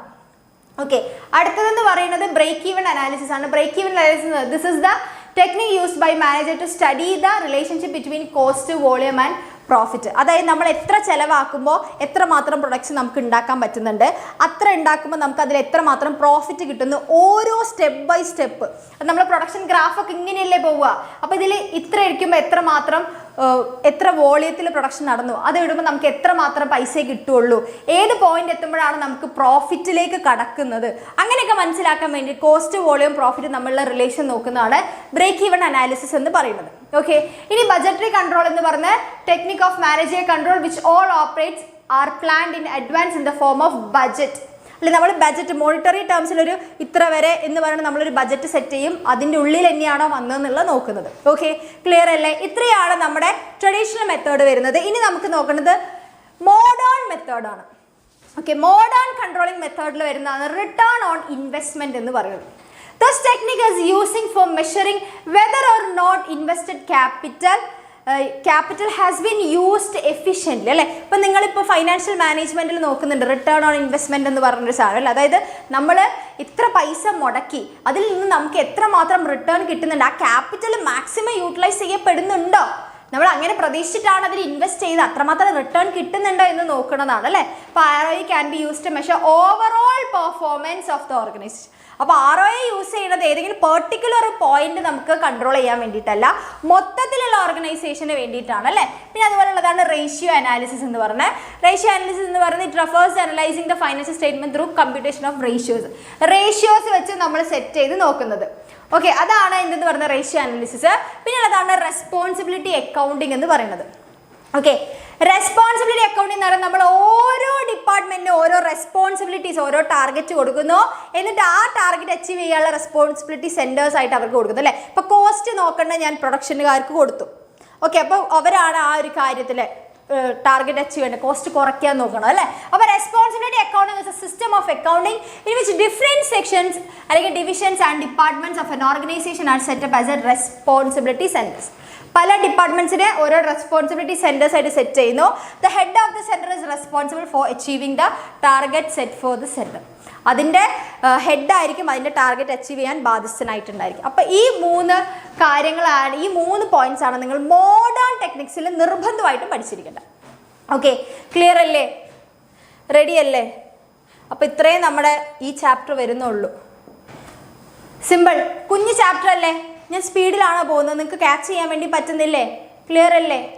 ഇത് ഡിലീറ്റഡ് പോർഷൻ ആണ്, ഇത് ശരിക്കും ഡിലീറ്റഡ് പോർഷൻ ആണ്, പക്ഷെ ഞാൻ വെറുതെ പറയാണ്, എങ്ങാനും എടുത്താലോ ഡിലീറ്റഡ് പോർഷൻ ആണ്. ഓക്കെ, അപ്പം നമുക്ക് ഫൈനാൻഷ്യൽ മാനേജ്മെന്റിലേക്ക് പോവാം. അത് തന്നെയല്ലേ എല്ലാവരും നിങ്ങൾ കാത്തുകൊണ്ടിരുന്നത്. ഫൈനാൻഷ്യൽ മാനേജ്മെന്റ് എന്ന് പറയുന്നത് ഇമ്പോർട്ടൻറ്റ് ചാപ്റ്ററാണ്. ഈ ചാപ്റ്ററിൽ നിന്ന് നിങ്ങൾക്ക് 4 കാര്യങ്ങളാണ് നിങ്ങൾ പഠിച്ചിരിക്കേണ്ടത് അല്ലേ. അപ്പോൾ ആദ്യത്തെ കാര്യം എന്ന് പറയുന്നത് ഫൈനാൻഷ്യൽ മാനേജ്മെന്റ് എന്താണെന്നുള്ളതാണ്. ഓക്കെ, ബിസിനസ് ഫിനാൻസ് എന്താണെന്ന് എഴുതിയിട്ടുണ്ട്. ബിസിനസ് ഫിനാൻസ് എന്ന് പറയുന്നത് ലൈഫ് ബ്ലഡ് ആണ്. ബിസിനസ്സിന് എല്ലാത്തിനും വേണ്ടി നമുക്ക് ഫിനാൻസ് വേണം. ഓക്കെ, പക്ഷെ നമ്മൾ പഠിക്കേണ്ടത് എന്താണ് ഈ ഫിനാൻസിന്റെ മാനേജ്മെന്റ് എന്നുള്ളതാണ്. ഫൈനാൻഷ്യൽ മാനേജ്മെന്റ് കൊണ്ട് എന്താണ് ഉദ്ദേശിക്കുന്നത്? ഫൈനാൻഷ്യൽ മാനേജ്മെന്റ് ഉദ്ദേശിക്കുന്നത് aims at reducing cost of fund procured, keeping the risk under control and making sure effective utilization of resource. Financial management ഉദ്ദേശിക്കുന്നത് ഏറ്റവും ചീപ്പസ്റ്റ് ആയിട്ടുള്ള രീതിയിൽ നമ്മൾ ഫണ്ട് പ്രൊക്യൂർ ചെയ്യും. ഇപ്പം കടം വാങ്ങുകയാണെങ്കിൽ അത് ഏറ്റവും ചെലവ് കുറഞ്ഞ രീതിയിൽ ഫണ്ട് കടം വാങ്ങിക്കുക, എന്നിട്ട് അതിൻ്റെ റിസ്ക് നമ്മുടെ കൺട്രോളിലായിരിക്കണം. നമുക്ക് വലിയ റിസ്ക്, നമുക്ക് എടുത്താൽ പോകുന്ന സാധനം നമ്മളെടുത്ത് തലയിൽ വെക്കാൻ പാടില്ല. അപ്പോൾ ഏറ്റവും റിസ്ക് നമ്മുടെ കൺട്രോളിൽ വെച്ചുകൊണ്ട് ഏറ്റവും ചീപ്പസ്റ്റ് ആയിട്ടുള്ള രീതിയിൽ ബിസിനസ്സിലേക്ക് വേണ്ട ഫണ്ട് ജനറേറ്റ് ചെയ്യുക, എന്നിട്ട് ആ ഫണ്ടിനെ ഏറ്റവും എഫക്റ്റീവായിട്ട് യൂസ് ചെയ്യുക. വെറുതെ എവിടെയെങ്കിലും കടം വാങ്ങിയെടുത്തിട്ട് എവിടെയോ വെള്ളത്തിൽ വരച്ച വര പോലെ കൊണ്ട് കളയരുത്. ഏറ്റവും ബെസ്റ്റ് ആയിട്ടുള്ള സ്ഥലത്ത് തന്നെ ഇൻവെസ്റ്റ് ചെയ്യിക്കുക എന്നുള്ളതാണ് ഫൈനാൻഷ്യൽ മാനേജ്മെന്റ് എന്ന് പറയുന്നത്. ഓക്കെ, ഇനി എന്തുകൊണ്ട് ഫൈനാൻഷ്യൽ മാനേജ്മെന്റ് വേണം? Size and the composition of fixed asset of the business അല്ലേ. ഒരു ബിസിനസ്സിൽ എത്രമാത്രം ഫിക്സഡ് അസറ്റ് വേണം, എത്രമാത്രം വർക്കിംഗ് ക്യാപിറ്റൽ വേണം അല്ലേ, കോമ്പോസിഷൻ ഓഫ് കറണ്ട് അസറ്റ് എത്രമാത്രം വേണമെന്ന് തീരുമാനിക്കണം എന്താണ്? നമ്മൾ ഫൈനാൻഷ്യൽ മാനേജ്മെന്റിലൂടെയാണ്. ഇപ്പോൾ ഒരു ക്യാപിറ്റൽ ഇന്റൻസീവ് ആയിട്ടുള്ള ഒരു ബിസിനസ് ആണ് നിങ്ങളുടെ എന്ന് വിചാരിക്കുക. അപ്പോൾ അങ്ങനെയാകുമ്പോൾ നിങ്ങൾക്ക് മെഷീനറീസ് കൂടുതൽ വേണം. അവിടെ നിങ്ങൾ വെറുതെ കുറേ കറണ്ട് അസറ്റ് വാങ്ങിച്ചിട്ട് കാര്യമില്ല അല്ലേ. അപ്പോൾ ഫിക്സഡ് അസറ്റില്ല. അപ്പോൾ അത് നമുക്ക് മനസ്സിലാക്കണമെങ്കിൽ ഫൈനാൻഷ്യൽ മാനേജ്മെന്റ് ഉണ്ടായിരിക്കണം. പിന്നെ long term and short term fund എത്രമാത്രം വേണം? ലോങ് ടേം ഫണ്ട് എന്ന് പറയുമ്പോൾ വലിയ രീതിയിലുള്ള ബാധ്യത ആണല്ലേ. അപ്പോൾ അത് നമുക്ക് എത്ര വേണം, അല്ലെങ്കിൽ ചെറിയ രീതിയിലുള്ള ബാധ്യത എത്ര വേണമെന്ന് നോക്കുന്നത്. പിന്നെ അതുപോലെ തന്നെ breakup of financing into debt equity, എത്രമാത്രം നമ്മൾ കടം വാങ്ങിക്കുന്ന അല്ലെങ്കിൽ നമ്മുടെ ബിസിനസ്സിലേക്ക് വരുന്ന ഫിനാൻസ്, അതിൽ എത്ര കടം വാങ്ങിക്കണം, അതിൽ എത്ര നമ്മുടെ ഇക്വിറ്റി ഫണ്ടായിട്ട് ഉണ്ടാവണമെന്ന് തീരുമാനിക്കണമെങ്കിൽ ഫൈനാൻഷ്യൽ മാനേജ്മെന്റ് വേണം. പിന്നെ പ്രോഫിറ്റ് ആൻഡ് ലോസ് അക്കൗണ്ടിൽ കാണിക്കുന്നില്ല, ഇപ്പോൾ ഡിപ്രിസിയേഷൻ ഒക്കെ കാണിക്കുമ്പോൾ എന്താണ് നമ്മുടെ അസറ്റിലൊക്കെ വരുന്ന കുറവാണല്ലേ, മൂല്യത്തിൽ വരുന്നല്ലേ. അപ്പോൾ അതൊക്കെ അറിയണമെങ്കിൽ നമുക്ക് ഫൈനാൻഷ്യൽ മാനേജ്മെന്റ് വേണം. ഓക്കെ, ഫൈനാൻഷ്യൽ മാനേജ്മെന്റിന്റെ ഇമ്പോർട്ടൻസ് ഇതാണ്. പിന്നെ അതുപോലെ തന്നെ അതിന്റെ ഒബ്ജക്റ്റീവ്, ഫൈനാൻഷ്യൽ മാനേജ്മെന്റിന്റെ പ്രൈമറി ഒബ്ജക്റ്റീവ് എന്ന് പറയുന്നത് വെൽത്ത് മാക്സിമൈസേഷൻ ആണ് അല്ലേ. ഒരു ബിസിനസിന്റെ focus to maximum shareholders wealth, എങ്ങനെ വെച്ചാൽ മാർക്കറ്റ് പ്രൈസ് ഓഫ് ഷെയർ എന്ത് ചെയ്യുക, ഇൻക്രീസ് ചെയ്തുകൊണ്ടിരിക്കുക. ഇന്ന് എൻ്റെ ഷെയറിന്റെ മൂല്യം 10 ആണെങ്കിൽ നാളെ അത് 100 ആക്കണം. ഓക്കെ, അതാണ് ഒരു ഫൈനാൻഷ്യൽ മാനേജ്മെന്റ് കൊണ്ട് നമ്മൾ ഉദ്ദേശിക്കുന്നത്. അല്ലാതെ വെറുതെ പ്രോഫിറ്റ് കൂട്ടുക എന്നുള്ളതല്ല. ഓക്കെ, അതായത് മെയിൻറ്റെയിൻ ഫോക്കസ്ഡ് പ്രോഫിറ്റ് മാക്സിമൈസേഷൻ എന്ന് പറയുന്നത് പ്രോഫിറ്റ് കൂട്ടുക എന്നുള്ളതാണ്. പക്ഷേ വെൽത്ത് മാക്സിമൈസേഷൻ ഷെയർ ഹോൾഡറിന്റെ പ്രൈസ് കൂട്ടുക. ഇപ്പം must earn sufficient profit to meet business to expense, pay dividend, expense to pay dividend for expansion modernisation ഇതിനൊക്കെ എന്ത് വേണം? പ്രോഫിറ്റ് വേണം. ഓക്കെ, പക്ഷെ വെൽത്ത് മാക്സിമൈസേഷൻ എന്ന് പറയുന്നത് value addition to result in the increase of market price ആണ് അല്ലേ? ഓരോ വർഷം നമ്മുടെ മാർക്കറ്റ് പ്രൈസിന്റെ വാല്യൂ കൂടിക്കൊണ്ടിരിക്കണം, അതാണ് വെൽത്ത് മാക്സിമൈസേഷൻ. പിന്നെ പ്രോഫിറ്റ് ട്രഡീഷണൽ മെത്തേഡ് ആണെങ്കിൽ ഇത് മോഡേൺ ഒബ്ജക്റ്റീവ് ആണ്. ഓക്കെ, ഇനി ഇതിൽ വരുന്നതാണ് ഫൈനാൻസിങ് ഡിസിഷൻസ് എന്ന് പറയുന്നത്. ഒരു ബിസിനസ്സിനെ സംബന്ധിച്ച് ഫൈനാൻഷ്യൽ മാനേജ്മെന്റിന്റെ ഭാഗമായിട്ട് ആ ബിസിനസ്സിലെ മാനേജ്മെന്റ് അല്ലെങ്കിൽ ഫൈനാൻഷ്യൽ മാനേജർ 3 ഡിസിഷൻസ് ആണ് എടുക്കേണ്ടത് അല്ലേ? It refers to financial decisions taken on financial operation related to ഇൻവെസ്റ്റ്മെന്റും ഫൈനാൻസിങ്ങും അതുപോലെ ഡിവിഡൻഡ് ഡിസിഷൻസും ആണ് അല്ലേ? അപ്പൊ ഇൻവെസ്റ്റ്മെന്റ് ഡിസിഷൻസ് എന്ന് പറയുന്നത് concern with how the firms valuable funds are to be invested in various assets അല്ലേ? ഇപ്പൊ ബിസിനസ്സിലെ ഫൈനാൻസ്, നമ്മൾ ബിസിനസ്സിൽ കിട്ടുന്ന ഫണ്ട് അത് ഏറ്റവും ബെസ്റ്റ് ആയിട്ട് എവിടെ കൊണ്ട് ഇൻവെസ്റ്റ് ചെയ്യണം എന്നുള്ളതാണ്. ഇനി ഫൈനാൻസിങ് ഡിസിഷൻസ് എന്ന് പറഞ്ഞാൽ involves definition identification of various available sources അല്ലെ? ഏതൊക്കെ രീതിയിൽ നമുക്ക് ഫണ്ട് ആവശ്യമായിട്ട് വരുമ്പോൾ ഏതൊക്കെ രീതിയിൽ നിന്ന് അത് ഓൺഡ് ഫണ്ട് വേണം അല്ലെങ്കിൽ ബോറോഡ് ഫണ്ട് വേണം എന്ന് തീരുമാനിക്കുന്നതാണ് ഫൈനാൻസിങ് ഡിസിഷൻ എന്ന് പറയുന്നത്. ഇനി ഡിവിഡൻഡ് എന്ന് പറയുന്നത് relate to how much of the profit earned by the company is to be distributed to the shareholders. ഷെയർഹോൾഡേഴ്സിൽ എത്ര നമ്മൾ ഡിസ്ട്രിബ്യൂട്ട് ചെയ്യണം, എത്ര നമ്മൾ റീറ്റെയിൻ ചെയ്യിക്കണം എന്നുള്ളത്. ഇനി ഇൻവെസ്റ്റ്മെന്റ് ഡിസിഷൻ എന്ന് പറയുമ്പോൾ 2 രീതിയിലുണ്ട്. ലോങ് ടേം ഉണ്ട് അല്ലെ? ക്യാപിറ്റൽ ബഡ്ജറ്റിംഗ് ഉണ്ട്, ഷോർട്ട് ടേം അല്ലെ വർക്കിംഗ് ക്യാപിറ്റൽ ഡിസിഷൻസ് ഉണ്ട് അല്ലെ? നമ്മൾ ഇൻവെസ്റ്റ്മെന്റ് എന്ന് പറയുമ്പോൾ നമുക്ക് ലോങ് ടേം അസറ്റ്സിലും എന്ത് ചെയ്യാം, ഇൻവെസ്റ്റ് ചെയ്യാം, ഷോർട്ട് ടേമിൽ ഇൻവെസ്റ്റ് ചെയ്യാം. Long term it involves the committing a finance long term basis അല്ലെ? Market making investment in A new machines അല്ലെങ്കിൽ ഉള്ളത് ഓൾഡ് വൺ റീപ്ലേസ് ചെയ്യുന്നത് അല്ലെ? അതായത് this decisions are very crucial for any business in they affect the earning capacity in long run. അത് ഭയങ്കര crucial ആയിട്ടുള്ളതാണ്, നമ്മുടെ ഏർണിംഗ് കപ്പാസിറ്റിനെ ബാധിക്കുന്നതാണ് നമ്മൾ എടുക്കുന്ന ഒരു മെഷീൻ എന്ന് പറയുന്നത്. അപ്പോൾ ശ്രദ്ധിക്കണം. ഇനി ലോങ് ടേം എന്ന് പറയുമ്പോൾ these are concern with the decision about levels of cash, inventory and receivables എത്ര മാത്രം വെക്കണം, ഡേ ടു ഡേ വർക്കിങ്ങിനെയാണ് അത് എന്ത് ചെയ്യുക, എഫക്റ്റ് ചെയ്യുക. അപ്പോൾ അതും ശ്രദ്ധിക്കണം. ഇനി നമ്മുടെ ക്യാപിറ്റൽ ബഡ്ജറ്റിംഗ് ഡിസിഷൻ വെറുതെ അങ്ങ് എടുക്കാൻ പറ്റില്ല, കുറച്ച് ഫാക്ടേഴ്സ് നോക്കണം അല്ലേ? അപ്പോൾ ആ ഫാക്ടേഴ്സ് എന്ന് പറയുമ്പോൾ ആദ്യം നമ്മുടെ ബിസിനസ്സിലെ ക്യാഷ് ഫ്ലോ നോക്കണം. എത്രമാത്രം ക്യാഷ് ഫ്ലോ ഉള്ള പ്രൊജക്റ്റ് ആണ് നമ്മൾ നോക്കുന്നത്. പിന്നെ അതിൽ നിന്ന് മാത്രം നമുക്ക് ROI, റിട്ടേൺ ഓൺ ഇൻവെസ്റ്റ്മെന്റ് എത്ര കിട്ടും എന്ന് നോക്കണം. അല്ലെങ്കിൽ ദ ഇൻവെസ്റ്റ്മെന്റ് ക്രൈറ്റീരിയ അല്ലെ? ഇൻവെസ്റ്റ് ചെയ്യുന്ന സമയത്ത് കുറേ ക്രൈറ്റീരിയ ടെക്നിക്സ് കാര്യങ്ങളൊക്കെ യൂസ് ചെയ്യേണ്ട, കാൽക്കുലേഷൻസ്, ഇപ്പോൾ മാത്തമാറ്റിക്കൽ കാൽക്കുലേഷൻസ് വരുന്നുണ്ട്, അത് നിങ്ങൾ വരുന്നുണ്ടെന്ന് ഇപ്പം പറഞ്ഞാൽ മതി, അതൊക്കെ വലിയ ക്ലാസ്സുകളിൽ പഠിക്കും. അപ്പോൾ അങ്ങനത്തെ കുറച്ച് കാൽക്കുലേഷൻസും കാര്യങ്ങളൊക്കെ നമ്മൾ മൊത്തത്തിലാകെ ബജറ്റ്, എത്ര ഫണ്ട്, എത്ര റിട്ടേൺ അങ്ങനെയൊക്കെ നോക്കിയിട്ട് നമ്മൾ കാൽക്കുലേറ്റ് ചെയ്തിട്ട് അതും നോക്കും. എന്നിട്ട് നമ്മൾ എന്ത് ചെയ്യും, ഇൻവെസ്റ്റ് ചെയ്യുള്ളൂ അല്ലേ?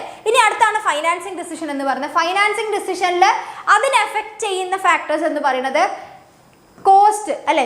ഡെറ്റിന് എത്ര കോസ്റ്റ് വരുന്നുണ്ട്, ആ ഫണ്ട് കിട്ടാൻ ഡെറ്റ് വാങ്ങുമ്പോൾ നമ്മൾ എത്ര കോസ്റ്റ് വരുന്നു, ഇക്വിറ്റി ആണെങ്കിൽ എത്ര കോസ്റ്റേ വരും, അത് നമ്മൾ നോക്കണം. Financial manager would normally opt for a source which is the cheapest. ഏറ്റവും ഇപ്പം നിങ്ങളിപ്പോൾ കടം വാങ്ങിക്കുകയാണ്, ഏറ്റവും ഇൻട്രസ്റ്റ് കുറഞ്ഞ സ്ഥലത്ത് നിന്നല്ലേ കടം വാങ്ങിക്കൂ, അതന്നെ സംഭവം. പിന്നെ റിസ്ക് നോക്കിക്കഴിഞ്ഞാൽ risk associated which each of the sources different അല്ലേ? ഇപ്പം നമ്മൾ ചീപ്പസ്റ്റ് വേയിലേക്ക് പോകുമ്പോൾ ഭയങ്കര, ഇപ്പം നമ്മൾ വീടും കിടപ്പാടം വരെ ജപ്തിയായി പോകുന്ന ടൈപ്പ് ആണെങ്കിൽ നമ്മൾ എടുക്കില്ല അല്ലേ, എത്ര ചീപ്പാണെങ്കിലും. അപ്പം നമ്മൾ റിസ്ക് കൂടെ നോക്കണം. പിന്നെ ഫ്ലോട്ടേഷൻ കോസ്റ്റ് നോക്കണം. Higher of flotation cost less attractive the source അല്ലേ? ഇപ്പം മൊത്തത്തിൽ വരുന്ന ആകപ്പാട് ആ ഫണ്ട് കിട്ടി വരുമ്പോഴേക്കും അത് നല്ലൊരു ശതമാനം അത് ഇത് മറ്റേന്ന് പറഞ്ഞിട്ട് അതിന് നല്ലൊരു ശതമാനം അങ്ങോട്ട് ഫ്ലോട്ടേഷൻ കോസ്റ്റ് പോവുകയാണെങ്കിൽ നമ്മളത് എടുക്കണ്ട, എടുത്തിട്ടും കാര്യമില്ല അല്ലേ? പിന്നെ cash flow position of the company, കമ്പനിയിൽ എത്ര മാത്രം ക്യാഷ് ഫ്ലോ ഉണ്ട്, അതായത് നമുക്ക് സ്ഥിരമായിട്ട് വരുമാനമുള്ള കമ്പനിയാണോ, അങ്ങനെയാണ് നമുക്ക് ഡെറ്റ് വാങ്ങാം, കുഴപ്പമില്ല, കടം വാങ്ങിച്ചാലും തിരിച്ചു കൊടുക്കാമല്ലോ. അപ്പോൾ a stronger cash flow position may make debt financing more viable than through equity അല്ലേ? ഇനി കൺട്രോൾ കൺസിഡറേഷൻ, അതായത് ഇപ്പം നിങ്ങളിപ്പോൾ ഇക്വിറ്റി കൊടുക്കുകയാണെങ്കിൽ അതിലേക്ക് എന്താണ്, പുതിയൊരാൾ കൂടെ ആഡ് ആവുകയാണ്, അപ്പം നിങ്ങൾക്ക് അവർക്ക് കൂടെ കൺട്രോൾ വരുന്നു. അപ്പോൾ കൺട്രോളിന് ഡയലൂഷൻ ഇഷ്ടമല്ലെങ്കിൽ നിങ്ങൾ കടം വാങ്ങിക്കുന്നതാണ് നല്ലത്. Equity may lead to the dilution of management control over the business. Okay, debt financing has no such dangers ആണ്, ഡെറ്റിൽ അങ്ങനത്തെ പ്രശ്നമില്ല. ഇനി ഫിക്സഡ് ഓപ്പറേറ്റിംഗ് കോസ്റ്റ് നോക്കുക. ഇപ്പം നിങ്ങൾക്ക് അത്യാവശ്യമായിട്ട് നിങ്ങളുടെ ബിസിനസ്സിന് അത് നല്ല ചിലവുണ്ട്, മാസാമാസം ഇപ്പോൾ പ്രീമിയം കൊടുക്കണം, അത് കൊടുക്കണം, ഇലക്ട്രിസിറ്റി ചാർജ്, അത് പിന്നെ സാലറി, വേജസ്, അത് ഇത് അങ്ങനെ ഇങ്ങനെയെന്നൊക്കെ പറഞ്ഞിട്ട് കുറേ കോസ്റ്റ് ഉണ്ടെന്ന് വിചാരിക്കാം. അപ്പം നിങ്ങൾ വീണ്ടും ഡെറ്റ് ഫിനാൻസിലേക്ക് പോയി കഴിഞ്ഞാൽ ഒരു കോസ്റ്റ് കൂടെ ആഡ് ആവും എക്സ്ട്രാ അപ്പോൾ അത് fixed operating cost is high, അങ്ങനെയാവുന്ന സമയത്ത് ഡെറ്റ് ഫിനാൻസിങ്ങിലേക്ക് പോകണ്ട അല്ലേ. അതായത് the business has a fixed operating cost, it must reduce fixed financing cost, hence lower debt financing is better. അതുകൊണ്ട് ലോവർ ഡെറ്റ് ഫിനാൻസിങ് ആയിരിക്കും നല്ലത്, വലിയ ഡെറ്റ് ഫിനാൻസിലേക്ക് പോവരുത് നിങ്ങൾ. Okay, clear. പിന്നെ സ്റ്റേറ്റ് ഓഫ് ക്യാപിറ്റൽ മാർക്കറ്റ് നോക്കണം. Health of the capital market may also affect the choice of source of fund. ഇപ്പം നല്ല ബൂം പീരീഡിൽ നിൽക്കുകയാണ് സ്റ്റോക്ക് മാർക്കറ്റ് എന്നുണ്ടെങ്കിൽ നിങ്ങൾ ഷെയർസ് വഴിയൊക്കെ നിങ്ങൾക്ക് പെട്ടെന്ന് ഫണ്ട് കിട്ടും, അല്ലെങ്കിൽ ഇച്ചിരി ബുദ്ധിമുട്ടായിരിക്കും. ഓക്കെ, ഇനി ഡിവിഡൻഡ് ഡെസിഷൻ ആണെങ്കിൽ മൂന്നാമത്തതെന്ന് പറയുന്നത്. ഓക്കെ, ഡിവിഡൻഡ് ഡെസിഷൻ എന്ന് പറയുന്നത് the portion of profit which distributed to share ഹോൾഡേഴ്സിന് എത്രമാത്രം കൊടുക്കണം എന്നുള്ളത്. ഓക്കെ, അപ്പോൾ നോക്കുകയാണെങ്കിൽ അതിൻ്റെ ഫാക്ടേഴ്സ് എന്ന് പറയുന്നത് എമൗണ്ട് ഓഫ് ഏർണിംഗ് നോക്കണം, നിങ്ങൾക്ക് എത്രമാത്രം എമൗണ്ട് കിട്ടുന്നുണ്ട് നോക്കുക. അതുപോലെ സ്റ്റെബിലിറ്റി ഉണ്ടോ നോക്കണം. എല്ലാ മാസവും നിങ്ങൾക്ക് അതേപോലെ തന്നെ അവർക്ക് കൊടുക്കാൻ പറ്റുമോ എന്നുള്ളത് നിങ്ങൾ നോക്കണം. പിന്നെ സ്റ്റെബിലിറ്റി ഓഫ് ഡിവിഡൻഡ് നോക്കണം, അല്ല എത്രമാത്രം ഡിവിഡൻഡ് നിങ്ങൾക്ക് സ്റ്റേബിൾ ആയിട്ട് കൊടുക്കാൻ പറ്റുന്നുണ്ട് എന്നുള്ളത്. കൂടിപ്പോയി കഴിഞ്ഞാൽ 9:45 വരെ ഉണ്ടാവും എന്ന് വിചാരിക്കുന്നു, അല്ലെങ്കിൽ 10 മണിയാവാൻ ചാൻസ് ഉണ്ട്. Okay, clear, set. ഓക്കെ, അപ്പോൾ ഗ്രോത്ത് ഓപ്പർച്യൂണിറ്റീസ് ആണെങ്കിൽ നിങ്ങൾ എന്ത് ചെയ്യണം, റീറ്റെയിൻഡ് ഏർണിങ്സ് ആണ് നല്ലത്. ഇപ്പം നിങ്ങളിപ്പോൾ സ്വന്തമായിട്ട് ഇപ്പോൾ എന്തെങ്കിലും ഒരു ബിസിനസ് ഒക്കെ തുടങ്ങാണ്ടെങ്കിൽ നിങ്ങൾ എന്ത് ചെയ്യും, കിട്ടുന്ന പൈസ എടുത്ത് വെക്കാൻ വേണ്ടി തുടങ്ങും അല്ലേ. അപ്പോൾ നിങ്ങൾക്കൊരു ഗ്രോത്ത് ഓപ്പർച്യൂണിറ്റി നോക്കുന്ന ബിസിനസ് ആണെങ്കിൽ കടം വാങ്ങാണ്ട് റീറ്റെയിൻഡ് ഏർണിങ്സ്, അതായത് ഡിവിഡൻഡ് കൊടുക്കാതെ അധികം റീറ്റെയിൻഡ് ഏർണിങ്സ് ആയിട്ട് വെക്കാൻ നോക്കണം. പിന്നെ ക്യാഷ് ഫ്ലോ പൊസിഷൻ നോക്കണം. കമ്പനിയിലെ ഷെയർ ഹോൾഡേഴ്സിന് പ്രിഫറൻസ്, ഇപ്പോൾ പ്രിഫറൻസ് ഷെയർ ഹോൾഡേഴ്സിന് ഇപ്പോൾ എങ്ങനെയാണ്, അവർക്ക് ചില പ്രിഫറൻസ് ഉണ്ടാവും അല്ലേ, അപ്പോൾ അത് നമ്മൾ കൺസിഡർ ചെയ്യണം. ടാക്സേഷൻ പോളിസി നമ്മൾ നോക്കണം, എങ്ങനെയാണ് ടാക്സ് വരുന്നത്. അപ്പോൾ റീറ്റെയിൻ ഏർണിങ്സ് ആണെങ്കിൽ ടാക്സ് കൂടുതലാണ്, അപ്പോൾ അല്ലാതെ നമ്മൾ കടം കൊടുക്കുകയാണെങ്കിൽ ആ ടാക്സ് വരില്ല, ഡിഡക്റ്റബിൾ ആയിരിക്കും. പിന്നെ സ്റ്റോക്ക് മാർക്കറ്റ് റിയാക്ഷൻ, എങ്ങനെയാണ് സ്റ്റോക്ക് മാർക്കറ്റിൻ്റെ കണ്ടീഷൻ എന്നുള്ളത് നോക്കണം. പിന്നെ ആക്സസ് ടു ക്യാപിറ്റൽ മാർക്കറ്റിലേക്കുള്ള ആക്സസ്, ഇപ്പോൾ നിങ്ങൾ ഷെയർസ് വഴി നിങ്ങൾക്ക് ക്യാപിറ്റൽ മാർക്കറ്റിലേക്കുള്ള ആക്സസ് എങ്ങനെയാണെന്ന് നോക്കണം. പിന്നെ ലീഗൽ കൺസ്ട്രെയിൻസ് ഉണ്ട്, നിയമപരമായിട്ടുള്ള ചില തടസ്സങ്ങൾ ഉണ്ടാകാം. അതായത് ഇപ്പോൾ സെബി ഗൈഡ്ലൈൻസ് പ്രകാരം, കമ്പനീസ് ആക്ട് പ്രകാരമൊക്കെ എങ്ങനെയാണ് മിനിമം ഇത്രയെങ്കിലും കൊടുക്കണം എന്നൊക്കെ ഉള്ളതുണ്ടാവും.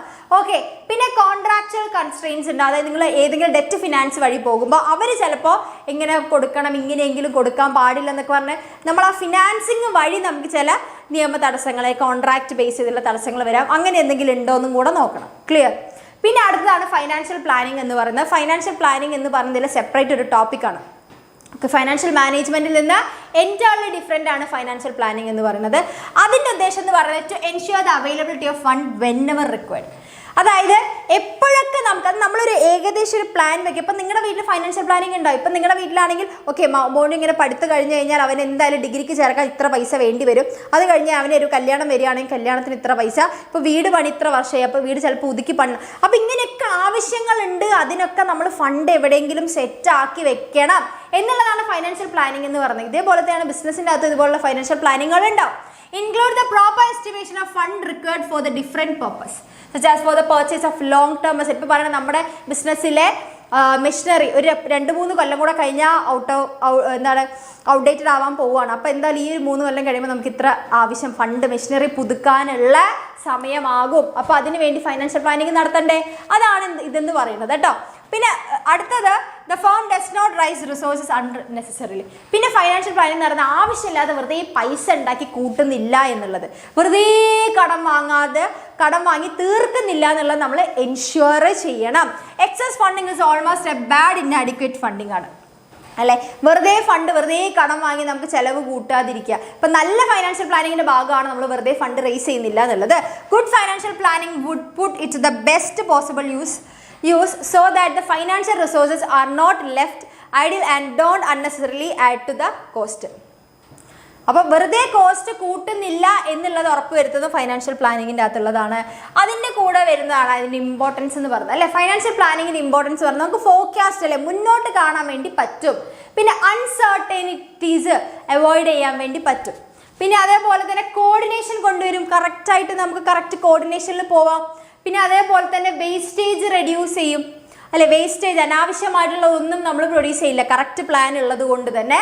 പിന്നെ ലിങ്കേജ് ആണ് അല്ലെ, link between investment and financing decision on A continuous basis ആണ്. അതായത് എങ്ങനെയാണ്, ഇപ്പം നേരത്തെ പറഞ്ഞതുപോലെ നമുക്ക് എന്താണ് ഒരു മെഷീനറി മാറ്റേണ്ടി വരും, അത് ഇൻവെസ്റ്റ്മെൻ്റ് ആണ് അല്ലേ. അതിന് നമുക്ക് ഇത്ര പൈസ വേണ്ടി വരും, അത് ഫൈനാൻസിങ് ഡിസിഷൻ ആണ്. അപ്പോൾ ഇത് രണ്ടിൻ്റെ തമ്മിലുള്ള ലിങ്ക് ആണെന്ന് പറയുന്നത് ഫൈനാൻസിങ് ഡിസിഷൻ ആണ്. അതിൻ്റെ രണ്ടിൻ്റെ ലിങ്ക് ആണ് ഫൈനാൻഷ്യൽ പ്ലാനിങ് എന്ന് പറയുന്നത്. ഓക്കെ, പിന്നെ ഫൈനാൻഷ്യൽ കൺട്രോളിലെ ബേസ് ആണ്, നമുക്ക് പ്ലാനിങ് ഉണ്ടെങ്കിലേ കൺട്രോൾ ചെയ്യാൻ പറ്റൂ അല്ലേ. ഇനി ക്യാപിറ്റൽ സ്ട്രക്ചർ ആണ് നിങ്ങൾ നോക്കേണ്ടത്.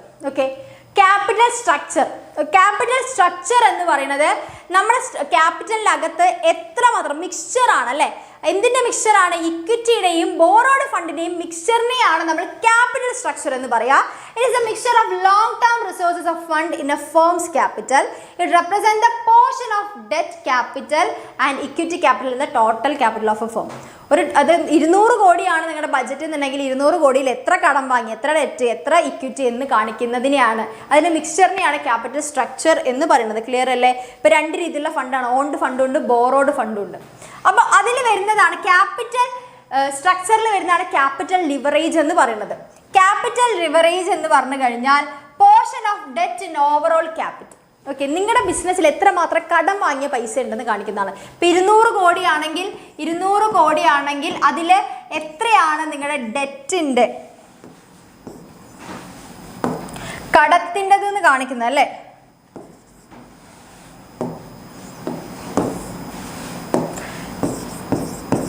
200 കോടി എത്രയാണ് ഡെറ്റ് എന്ന് കാണിക്കുന്നത്, അതിന്റെ പെർസെൻറ്റേജിനെ കാണിക്കുന്നത് 50% ആണോ 20% ആണോ എന്നുള്ളത്. ഇപ്പൊ ഹൈ ഗിയേർഡ് ആണ് നിങ്ങളുടെ ക്യാപിറ്റൽ എന്ന് പറയണമെങ്കിൽ, ക്യാപിറ്റൽ സ്ട്രക്ചർ എന്ന് പറയണമെങ്കിൽ അവിടെ ഡെറ്റ് കൂടുതലായിരിക്കണം. ഇപ്പോൾ 200 കോടിയിൽ 70% കടം വാങ്ങിയതും ബാക്കി 30% എന്ന് പറയുമ്പോൾ അതെന്താണ്, ഹൈ ഗിയേർഡ് ആണ്. നേരെ തിരിച്ചാണ് ലോ ഗിയേർഡ് എന്ന് പറയുമ്പോൾ. Okay, clear. ഇനി നമ്മൾ ക്യാപിറ്റൽ സ്ട്രക്ചർ എടുക്കുന്ന സമയത്ത് നോക്കേണ്ട കുറച്ച് കാര്യങ്ങളാണ്. എത്ര കടം വാങ്ങണം, എത്ര നമ്മുടെ കയ്യിൽ നിന്ന് എടുക്കണം എന്ന് വെറുതെ തീരുമാനിക്കാൻ പറ്റില്ല. കുറച്ച് കാര്യങ്ങൾ നമ്മൾ നോക്കണം അല്ലെ. എങ്ങനെ നോക്കണം? നമ്മുടെ ക്യാഷ് ഫ്ലോ നോക്കണം. സൈസ് ഓഫ് ദ പ്രൊജക്ട് അല്ലെ, cash flow must be consider before borrowing. എത്രമാത്രം ഫണ്ട് വേണം എന്നുള്ളത്. It must be adequate enough to cover not only fixed payment obligations അല്ലെ. അതായത് എത്രമാത്രം വലിയ ഫണ്ടാണ് വരുന്നത്, ആ ഫണ്ടിനെ നമുക്ക് ഫിക്സഡ് ആയിട്ട് നമുക്ക് തിരിച്ചടയ്ക്കാൻ വേണ്ടി പറ്റുമോ, ക്യാഷ് ഫ്ലോ നോക്കണം അല്ലേ. പിന്നെ ഇൻട്രസ്റ്റ് കവറേജ് റേഷ്യോ നോക്കണം. അതായത് നമ്മുടെ ബിസിനസ്സിലെ കിട്ടുന്ന ഏർണിങ്സ് അല്ലേ, earnings before interest and tax പേ ചെയ്യുന്നതിന് മുൻപുള്ള ഒരു എമൗണ്ട് ഉണ്ടാവല്ലോ, ആ എമൗണ്ട് വെച്ച് നമുക്ക് എത്ര തവണ അല്ലെ നമ്മളൊരു ബിസിനസ്സിൽ കിട്ടുന്നപ്പോൾ ഒരു 20 ലക്ഷം കിട്ടി വിചാരിക്കും, ആ 20 ലക്ഷം വെച്ചിട്ട് നമുക്ക് എത്ര തവണ അതിൻ്റെ ഇൻട്രസ്റ്റ് കൊടുക്കാൻ വേണ്ടി പറ്റും, അടുത്ത മാസമൊക്കെ പറ്റുമോ എന്നുള്ളത് നമ്മൾ നോക്കുന്നതാണ് അല്ലേ. ഇനി റിട്ടേൺ ഓൺ ഇൻവെസ്റ്റ്മെന്റ് എന്ന് പറയുന്നത് companies higher it choose use of trading on equity increase the earning per shares. അപ്പോൾ എത്രയാണ് അതിൽ നിന്ന് കിട്ടുന്നത് നമുക്ക് റിട്ടേൺ ഓൺ ഇൻവെസ്റ്റ്മെന്റ് എന്ന് നോക്കണം. പിന്നെ ഫ്ലോട്ടേഷൻ കോസ്റ്റ് എങ്ങനെയാണെന്ന് നോക്കണം ആ പ്രൊജക്റ്റിൽ. അല്ലെങ്കിൽ നമുക്ക് മൊത്തത്തിൽ ആ ക്യാപിറ്റലിൽ ഇക്വിറ്റിയിലാണോ അല്ലെങ്കിൽ ഡെറ്റ് ഫിനാൻസിങ്ങിലാണോ ഫ്ലോട്ടേഷൻ കോസ്റ്റ് കൂടുതൽ വരുന്നത് നോക്കണം. പിന്നെ ഫ്ലെക്സിബിലിറ്റി നോക്കണം. Issuing debentures of preference shares introduce flexibility അല്ലേ. അതായത് നമ്മൾ മൊത്തത്തിൽ എന്ത് ചെയ്യാൻ പാടില്ല, ഇപ്പം നമുക്ക് കടം വാങ്ങാനുള്ള കപ്പാസിറ്റി നമ്മൾ മൊത്തത്തിൽ എടുത്ത് തീർക്കരുത്. ഓക്കെ, പിന്നെ നമുക്കൊരു പെട്ടെന്നൊരു ആവശ്യം വരുന്ന സമയത്ത് നമുക്ക് കടം കിട്ടാണ്ടേ ആവും അല്ലേ. അപ്പോൾ മൊത്തത്തിലുള്ള നമ്മുടെ ഫ്ലെക്സിബിലിറ്റി കളയരുത്. പിന്നെ cost of debt, a firm is able to borrow at lower rate it may prefer more debt and compare to equity. ഇപ്പോൾ ചെറിയ രീതിയിൽ നമുക്ക് കടം കിട്ടുന്നതാണെങ്കിൽ നമ്മൾ ഇക്വിറ്റി ബോണ്ട് ഡെറ്റ് ഫിനാൻസിങ് വഴി പോകാം. പിന്നെ ടാക്സ് റേറ്റ് നോക്കണം. Interest on debt is deductible expense അല്ലേ, ഡിഡക്റ്റബിൾ ആണ്, ഡിഡക്റ്റ് ചെയ്യാൻ പറ്റുന്നതാണ്. നമുക്ക് കടം വാങ്ങുകയാണെങ്കിൽ നമ്മൾ ആ കടം വാങ്ങിയ പൈസയ്ക്ക് നമ്മൾ ഒരിക്കലും ഇൻട്രസ്റ്റ് കൊടുക്കണ്ട. ഓക്കെ, അപ്പോൾ അത് നല്ലൊരു ഓപ്ഷനാണ് കടം വാങ്ങിക്കാൻ. പിന്നെ റെഗുലേറ്ററി ഫ്രെയിംവർക്ക് നോക്കണം. ഫ്രെയിംവർക്ക്സ് എന്ന് പറയുമ്പോൾ കമ്പനീസ് ആക്ടും സെബി ഗൈഡ് ലൈൻസിലൊക്കെ എങ്ങനെയാണ് എന്ന് പറഞ്ഞിരിക്കണം നോക്കണം. പിന്നെ സ്റ്റോക്ക് മാർക്കറ്റിൻ്റെ കണ്ടീഷൻ നോക്കണം അല്ലെ. ഡിപ്രഷൻ സ്റ്റേജ് ആണെങ്കിൽ നമുക്ക് ഷെയർസ് വഴി കിട്ടില്ല, ബൂം പീരീഡ് ആണെങ്കിൽ കിട്ടുകയും ചെയ്യും. പിന്നെ ട്രേഡിംഗ് ഓൺ ഇക്വിറ്റി നോക്കണം. It is refers the use of fixed income securities in the capital structure so as to increase the return on investment അല്ലേ, റിട്ടേൺ ഓൺ ഇക്വിറ്റി ക്യാപിറ്റൽ. അതായത് നമ്മൾ എന്ത് ചെയ്യുക, ഇപ്പോൾ ലോങ് ടേമിലേക്കുള്ള ഡിബഞ്ചേഴ്സ് കാര്യങ്ങളൊക്കെ വെച്ചിട്ട് നമ്മൾ ഫണ്ട് ജനറേറ്റ് ചെയ്തതാണ് ട്രേഡിംഗ് ഓൺ ഇക്വിറ്റി എന്ന് പറയുന്നത്. ഓക്കെ, ഫിക്സഡ് ഇൻകം സെക്യൂരിറ്റീസ് വെച്ചിട്ട് നമ്മൾ ഫണ്ട് ജനറേറ്റ് ചെയ്യുന്നു. ആ ക്യാപിറ്റൽ ഇപ്പോൾ 200 നമ്മുടെ ക്യാപിറ്റൽ എന്നുണ്ടെങ്കിൽ ആ 200 നമ്മൾ ഫിക്സഡ് ഇൻകം സെക്യൂരിറ്റി വെച്ചിട്ട് ഫണ്ട് ജനറേറ്റ് ചെയ്യുക. ക്ലിയർ അല്ലേ? എടാ ഞാൻ അല്ലെങ്കിലേ കിടന്ന് സംസാരിച്ചുകൊണ്ടിരിക്കുകയാണ്, എത്ര നേരം ഞാൻ സംസാരിക്കും. ഇനി അതിൻ്റെ ഇടയിൽ 2 റൗണ്ട് ഓടി വരാനുള്ള സമയം എനിക്കില്ല, ഞാൻ ടയേർഡായിപ്പോൾ. അപ്പോൾ എനിക്ക് വരാം, നീ പോയി ഓടി വാ. ഓക്കെ, നീ അങ്ങനെയെങ്കിലും ചെയ്യ്, നീ എന്തായാലും ഇവിടെ വെറുതെ ഇരിക്കുകയല്ല, അപ്പോൾ നീ പോയി ഓടിയിട്ട് വാ. 2 റൗണ്ട് കഴിഞ്ഞാൽ നീ വന്നോട്ടോ കമൻസിൽ. ഇപ്പം എനിക്ക് വയ്യടാ. സെറ്റ്. ഇനി ഫിക്സഡ് ക്യാപിറ്റൽ ആണ് നമ്മൾ നോക്കണത് അല്ലേ.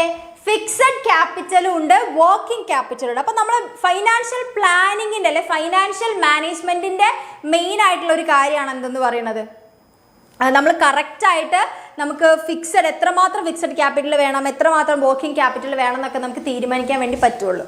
ഓക്കെ, അപ്പോൾ അതുകൊണ്ട് തന്നെ അതിൽ വരുന്ന കാര്യമാണ് ഫിക്സഡ് ക്യാപിറ്റൽ എന്ന് പറയുന്നത്. It refers the investment in long term assets ആണെന്ന് പറയുന്നത് ഫിക്സഡ് ക്യാപിറ്റൽ അല്ലേ. These assets are purchase not for resale ആണ്, നമുക്ക് പെർമനന്റ് ആയിട്ട് കീപ്പ് ചെയ്യാനുള്ളതാണ്. ഈ അതിന്റെ മാനേജ്മെന്റ് എന്ന് പറയുന്നത് it means allocation of firms capital to different projects. Fixed ക്യാപിറ്റലിന്റെ മാനേജ്മെന്റ് എന്ന് പറയുമ്പോൾ നമ്മുടെ ബിസിനസിന്റെ അകത്തുള്ള ഫണ്ടിനെ നമ്മൾ എത്രമാത്രം നമ്മളെ വലിയ രീതിയിലുള്ള മെഷീനറീസിലും ലാൻഡിലും അല്ലെങ്കിൽ ബിൽഡിങ്സിലും കൊണ്ട് വെക്കണം എന്ന് തീരുമാനിക്കുന്നതിനാണ് ഇതെന്ന് പറയുന്നത് ഫിക്സഡ് ക്യാപിറ്റൽ എന്ന് പറയുന്നത്. ഓക്കെ, പിന്നെ ദീസ് അസറ്റ്സ് അല്ലെങ്കിൽ project should be finance through long term funds അല്ലേ. നമ്മൾ വലിയ വലിയ ഫിക്സഡ് പെർമനന്റ് അസറ്റ്സ് നമ്മൾ ഇതിലേക്ക് വാങ്ങിക്കുന്ന സമയത്ത് എന്ത് നമ്മൾ ചെയ്യണം? കറക്റ്റായിട്ട് ലോങ് ടേം ഫിനാൻസ് വഴിയായിരിക്കണം അതിനുള്ള ഫണ്ട് നമ്മൾ ജനറേറ്റ് ചെയ്യേണ്ടത്. ക്ലിയർ? ഇനി ഇമ്പോർട്ടൻസ് ഓഫ് ഫിക്സഡ് ക്യാപിറ്റൽ നോക്കണം. ഓക്കെ, എന്തുകൊണ്ട് ഫിക്സഡ് ക്യാപിറ്റലിന്റെ ഇമ്പോർട്ടൻസ് നോക്കണം എന്ന് പറഞ്ഞാൽ ലോങ് ടേം ഗ്രോത്തിലേക്ക് എഫക്റ്റ് ചെയ്യുന്നതാണ്. നമ്മൾ വാങ്ങിക്കുന്ന സ്ഥലം അല്ലേ, നമ്മൾ വാങ്ങിക്കുന്ന സ്ഥലം, അതുപോലെ തന്നെ നമ്മൾ വെക്കുന്ന ബിൽഡിങ്, നമ്മൾ എടുക്കുന്ന മെഷീനറി, ഔട്ട്ഡേറ്റഡ് ആയിട്ടുള്ള മെഷീനറിയാണ് വീണ്ടും വാങ്ങിക്കുന്നതെന്നുണ്ടെങ്കിൽ അതൊക്കെ നമ്മളെ എഫക്റ്റ് ചെയ്യുന്നതാണ്. അപ്പോൾ ലോങ് ടേം ഗ്രോത്തിലേക്ക് എഫക്റ്റ് ചെയ്യുന്നതാണ്. പിന്നെ ലാർജ് എമൗണ്ട് ഫണ്ട് വെച്ചിട്ടാണ് നമ്മൾ വാങ്ങിയത്, ലോങ് ടേം സെക്യൂരിറ്റീസ് വെച്ചിട്ടാണ് അല്ലേ. പിന്നെ റിസ്ക് ഇൻവോൾവ് ആണ്, ഇറിവേഴ്സിബിൾ ഡിസിഷനുമാണ്, പെട്ടെന്ന് നമുക്ക് മാറ്റാൻ വേണ്ടി പറ്റില്ല. Next, factors affecting the requirement of fixed capital. നമ്മൾ ഫിക്സഡ് ക്യാപിറ്റൽ, ഒരു ബിസിനസിൻ്റെ അകത്ത് ഫിക്സഡ് ക്യാപിറ്റൽ സെലക്ട് ചെയ്യുന്നതിന് മുമ്പ് എത്രമാത്രം വേണമെന്ന് നോക്കുന്നതിന് മുൻപ് നമ്മൾ എന്ത് ചെയ്യണം? ബിസിനസിൻ്റെ നേച്ചർ നോക്കണം. ഇപ്പം മാനുഫാക്ചറിങ് കൺസേൺസ് ആണെങ്കിൽ നമുക്ക് തീർച്ചയായിട്ടും ഫിക്സഡ് ക്യാപിറ്റൽ കൂടുതൽ വേണം, മെഷീനറീസും ബിൽഡിങ്സും ഒക്കെ കൂടുതൽ വേണം. ഇനി സ്കെയിൽ ഓഫ് ഓപ്പറേഷൻ, വലിയ എമൗണ്ടിലുള്ള ഓപ്പറേഷൻ നടക്കുകയാണെങ്കിൽ അതിനനുസരിച്ചുള്ള ഫിക്സഡ് ക്യാപിറ്റൽ വേണം. പിന്നെ ചോയ്സ് ഓഫ് ടെക്നിക്സ്, നമ്മൾ ഏറ്റവും അപ്ഡേറ്റഡ് ആയിട്ടുള്ളതാണ്, എങ്ങനെയാണ് നമ്മുടെ ബിസിനസ്. ഞാൻ നേരത്തെ ക്യാപിറ്റൽ ഇൻറ്റൻസീവ് ആണോ അല്ലെങ്കിൽ ലേബർ ഇൻറ്റൻസീവ് ആണെങ്കിൽ നമുക്ക് ഫിക്സഡ് ക്യാപിറ്റൽ വേണ്ട, ക്യാപിറ്റൽ ഇൻറ്റൻസീവ് ആണെങ്കിൽ ഫിക്സഡ് ക്യാപിറ്റൽ കൂടുതലായിരിക്കും. ടെക്നോളജി അപ്ഗ്രഡേഷൻ നോക്കണം അല്ലേ. പിന്നെ ഗ്രോത്ത് പ്രോസ്പെക്ട്സ്, നമ്മൾ ഇനിയും ഗ്രോ ചെയ്യാൻ ചിന്തിക്കുന്നവരാണെങ്കിൽ നമ്മുടെ ബിസിനസ്സിൽ എന്തായാലും തീർച്ചയായിട്ടും പുതിയ ഫിക്സഡ് ക്യാപിറ്റൽസ് നമ്മൾ വാങ്ങിക്കൊണ്ടേയിരിക്കണം. പിന്നെ ഡൈവേഴ്സിഫിക്കേഷൻ കൊണ്ടുവരണമെങ്കിൽ നമുക്ക് ഫിക്സഡ് ക്യാപിറ്റൽ കൂടുതൽ വേണം. പിന്നെ ഫൈനാൻസിങ് ഓൾട്ടർനേറ്റീവ്സ്, നമ്മൾ ഏത് രീതിയിലുള്ള ഫണ്ടുകളാണ് എടുക്കുന്നതെന്ന് നോക്കണം. പിന്നെ ലെവൽസ് ഓഫ് കൊളാബറേഷൻ, നമ്മൾ കൊളാബറേറ്റ് ചെയ്തിട്ടുണ്ട്, മറ്റ് കമ്പനികളൊക്കെ ആയിട്ട് കൊളാബറേറ്റ് ചെയ്ത് പോവുകയാണെങ്കിൽ ഇപ്പോൾ അതുപോലെ തന്നെ നമുക്ക് റെൻറ്റിന് എടുക്കുക, ഇങ്ങനത്തെ പരിപാടികളൊക്കെ ചെയ്യുകയാണെങ്കിൽ നമുക്കൊരു വാങ്ങുന്ന അത്രയും ചിലവ് വരുന്നില്ല നമുക്ക് എന്തിൽ, ഫിക്സഡ് ക്യാപിറ്റൽ ലീസിനൊക്കെ എടുക്കുന്ന സമയത്ത് കേട്ടോ. അപ്പോൾ ഇത്രയും കാര്യങ്ങൾ നോക്കിയിട്ട് നമുക്ക് എത്രമാത്രം ഫിക്സഡ് ക്യാപിറ്റൽ വേണമെന്നേ അറിയാൻ വേണ്ടി പറ്റും. ഓക്കെ, അല്ലെങ്കിൽ അതിനെക്കുറിച്ച് തീരുമാനിക്കാൻ പാടും. ഇനിയുള്ളതാണ് വർക്കിംഗ് ക്യാപിറ്റൽ. വർക്കിംഗ് ക്യാപിറ്റൽ എന്ന് പറയുന്നത് part of capital investment in current അസറ്റിൽ നടത്തുന്ന ഇൻവെസ്റ്റ്മെന്റിനെയാണ് നമ്മൾ വർക്കിംഗ് ക്യാപിറ്റൽ എന്ന് പറഞ്ഞാൽ ഡേ ടു ഡേ ഓപ്പറേഷൻസിനെയാണ് നമ്മൾ നോക്കുന്നത് അല്ലേ. അപ്പോൾ current assets are usually more liquid. Liquid എന്ന് പറയുമ്പോൾ ലിക്വിഡിറ്റി എന്ന് പറഞ്ഞാൽ എന്താ, കറണ്ട് അസറ്റ് പെട്ടെന്ന് ലിക്വിഡ് ആണെന്ന് പറയുന്നത്. എന്ന് പറഞ്ഞു കഴിഞ്ഞാൽ means ability to convert into cash within a short span of time. നമുക്ക് പെട്ടെന്ന് അതിനെ എന്താക്കാൻ വേണ്ടി പറ്റും, ക്യാഷ് ആക്കി മാറ്റാൻ വേണ്ടി പറ്റും അല്ലേ. ഇപ്പോൾ നിങ്ങൾ ആലോചിക്കുക, ഞാനൊരു കാറ് വാങ്ങിച്ചു, പെട്ടെന്ന് എനിക്ക് ആ കാറ് വിറ്റ് 5 ലക്ഷം രൂപ കിട്ടുക എന്ന് പറഞ്ഞാൽ പെട്ടെന്ന് നടക്കണം എന്നില്ല അല്ലേ. അപ്പം നമ്മൾ ഷോർട്ട് സ്പാൻ ഓഫ് ടൈമിൻ്റെ ഉള്ളിൽ നമ്മുടെ കയ്യിലുള്ള അസറ്റിനെ നമുക്ക് ക്യാഷ് ആക്കി മാറ്റാൻ പറ്റുന്നുണ്ടെങ്കിൽ അതിനെയാണ് നമ്മൾ ലിക്വിഡിറ്റി എന്ന് പറയുന്നത്. അപ്പോൾ കറണ്ട് അസറ്റ്സ് ഒക്കെ എന്തായിരിക്കും, ലിക്വിഡ് ആയിരിക്കും അല്ലേ. അപ്പോൾ contribute less to the profit than fixed asset. പക്ഷേ നമ്മുടെ ഈ കറണ്ട് അസറ്റ്സ് ഒക്കെ നമ്മൾ ഈ ഫിക്സഡ് അസറ്റ് പോലെ വലിയ രീതിയിൽ നമുക്ക് പ്രോഫിറ്റിലേക്ക് കൂട്ടുന്നില്ല. അത് നമ്മൾ ഡേ ടു ഡേ മെയിൻ്റെനൻസിന് വേണ്ടി മാത്രമേ കിട്ടുന്നുള്ളൂ. എക്സാമ്പിൾസ് ഇത് അവിടെ കുറച്ച് കൊടുത്തിട്ടുണ്ട്, cash in hand, cash at bank, bills receivable എന്നൊക്കെ പറഞ്ഞ് കൊടുത്തിട്ടുണ്ട് അല്ലേ. ഇനി കറണ്ട് ലാബിലിറ്റി ഇതിൻ്റെ കൂടെ ഉള്ളതാണ്. കറണ്ട് അസറ്റ് പോലെ തന്നെ കറണ്ട് ലാബിലിറ്റി ഉണ്ട്. Means those payment obligation which due for a payment within a year, ഒരു വർഷത്തിനുള്ളിൽ നമുക്ക് കൊടുത്തു തീർക്കാനുള്ള ബാധ്യതകളാണ്. ഓക്കെ, അതൊക്കെ നിങ്ങൾക്ക് അറിയാവുന്ന കാര്യമാണ്. ഇനി നമ്മൾ നെറ്റ് വർക്കിംഗ് ക്യാപിറ്റൽ നോക്കണം. ഗ്രോസ് വർക്കിംഗ് ക്യാപിറ്റൽ എന്ന് പറഞ്ഞു കഴിഞ്ഞാൽ അത് നിങ്ങൾക്കറിയാം, നിങ്ങൾ അക്കൗണ്ട്സ് ചെയ്യുന്നവരാണ്. ഗ്രോസ് വർക്കിംഗ് ക്യാപിറ്റൽ എന്ന് പറഞ്ഞാൽ refers to the total value of current, മൊത്തത്തിലുള്ള കറണ്ട് അസറ്റിന്റെ വാല്യൂയാണ് നമ്മൾ ഗ്രോസ് വർക്കിംഗ് ക്യാപിറ്റൽ എന്ന് പറയാം. പക്ഷെ നെറ്റ് വർക്കിംഗ് ക്യാപിറ്റൽ എന്ന് പറയുമ്പോൾ it defines as the excess of current asset over current liability. Current ലാബിലിറ്റിയേക്കാൾ എത്രമാത്രം എക്സസ് കറണ്ട് അസറ്റ്സ് വരുന്നുണ്ടെന്നുള്ളതിനെയാണ് നമ്മൾ നെറ്റ് വർക്കിംഗ് ക്യാപിറ്റൽ എന്ന് പറയുന്നത്. ഓക്കെ, ഇനി അതിനെ, അതായത് നമ്മുടെ വർക്കിംഗ് ക്യാപിറ്റൽ എത്രമാത്രം ഒരു ബിസിനസ്സിൻ്റെ അകത്ത് വേണം എന്ന് നമ്മൾ തീരുമാനിക്കണമെങ്കിൽ കുറച്ച് ഫാക്ടേഴ്സ് കൺസിഡർ ചെയ്യണം. ആ ഫാക്ടേഴ്സ് ആണ് ബിസിനസ്സിൻ്റെ നേച്ചർ അല്ലേ. ഇപ്പം നമ്മൾ പറഞ്ഞതുപോലെ തന്നെ ഇപ്പോൾ നമ്മുടെ ബിസിനസ് ഒരു മാനുഫാക്ചറിങ് യൂണിറ്റ് ആണെങ്കിൽ അത് റൺ ചെയ്യാനൊക്കെ നമുക്ക് വർക്കിംഗ് ക്യാപിറ്റൽ വർക്കിംഗ് ക്യാപിറ്റൽ കൂടുതൽ വേണ്ടേ മെറ്റീരിയൽസ് വാങ്ങാനും അതിന് നമുക്ക് മാനുഫാക്ചറിങ് യൂണിറ്റ് ആകുമ്പോൾ നമുക്ക് ആ പ്രൊഡക്റ്റ് ഒക്കെ ഉണ്ടാക്കി കഴിഞ്ഞ് വിറ്റാലേ നമുക്ക് പൈസ കിട്ടുള്ളൂ. അതുവരെ ബിസിനസ് റൺ ചെയ്യാനുള്ള ഫണ്ട് നമുക്ക് വേണം. ഓക്കെ, അപ്പോൾ നേച്ചർ ഓഫ് ബിസിനസ് നോക്കണം, സ്കെയിൽ ഓഫ് ഓപ്പറേഷൻ എങ്ങനെയാണ്, വലിയ സ്കെയിലാണോ നോക്കണം. പിന്നെ അതുപോലെ തന്നെ ബിസിനസ് സൈക്കിള്, എക്കണോമിക് സൈക്കിള് നമ്മൾ എങ്ങനെയാണെന്ന് നോക്കണം. അതുപോലെ സീസണൽ ഫാക്ടേഴ്സ് പറയുമ്പോൾ ചില സമയത്ത് എന്തായിരിക്കും, നല്ലതായിട്ട് കച്ചവടം നടക്കുന്ന സമയമാകുമ്പോൾ വലിയ രീതിയിൽ നമ്മുടെ സ്കെയിൽ ഓഫ് ഓപ്പറേഷൻ കൂടുമല്ലേ, അപ്പോൾ സീസണൽ ഫാക്ടേഴ്സ് നോക്കണം. അപ്പോൾ എന്താണ്, നമുക്ക് കൂടുതൽ വർക്കിംഗ് ക്യാപിറ്റൽ വേണം. പ്രൊഡക്ഷൻ സൈക്കിൾ, നമ്മൾ കുറേ സമയം എടുത്തിട്ടാണ് നമുക്ക് ഫിനിഷ്ഡ് ഗുഡ്സിലേക്ക്, റോ മെറ്റീരിയലിൽ നിന്ന് ഫിനിഷ്ഡ് ഗുഡ്സിലേക്ക് എത്തുന്നതെന്നുണ്ടെങ്കിൽ അത്രയും വലിയ സൈക്കിൾ ആയതുകൊണ്ട് അത്രയും ടൈം റൺ ചെയ്യാൻ നമുക്ക് കൂടുതൽ വർക്കിംഗ് ക്യാപിറ്റൽ വേണം. പിന്നെ എത്രമാത്രം ക്രെഡിറ്റ് നമുക്ക് കിട്ടുന്നുണ്ട് എന്നുള്ളത്, അല്ലെ കൊടുക്കുന്നുണ്ട് എന്നുള്ളത്, അല്ലേ. നമ്മൾ കടം കൂടുതൽ കൊടുക്കുകയെന്ന് വെച്ചാൽ അപ്പോൾ നമുക്ക് കൂടുതൽ വർക്കിംഗ് ക്യാപിറ്റൽ വേണം. കാരണം നമുക്ക് പെട്ടെന്ന് പൈസ കിട്ടില്ല, നമുക്ക് കടം കൊടുക്കുക ചെയ്യുന്നത്. ഓക്കെ, അപ്പോൾ നമ്മുടെ കയ്യിൽ എപ്പോഴും വർക്കിംഗ് ക്യാപിറ്റൽ കൂടുതൽ വേണം. ഇനി ക്രെഡിറ്റ് അവൈൽഡ്, നമുക്ക് കൂടുതൽ കടം കിട്ടുന്നുണ്ടെന്ന് വിചാരിക്കും. ഇപ്പോൾ പൈസ ഇല്ലെങ്കിലും ശരി, പെട്ടെന്ന് ഇപ്പോൾ സപ്ലയറുടെ കയ്യിൽ നിന്നൊക്കെ റോ മെറ്റീരിയലൊക്കെ ഫ്രീ ആയിട്ട് കിട്ടുകയാണെങ്കിൽ നമ്മുടെ കയ്യിൽ കുറച്ച് വർക്കിംഗ് ക്യാപിറ്റൽ മതി.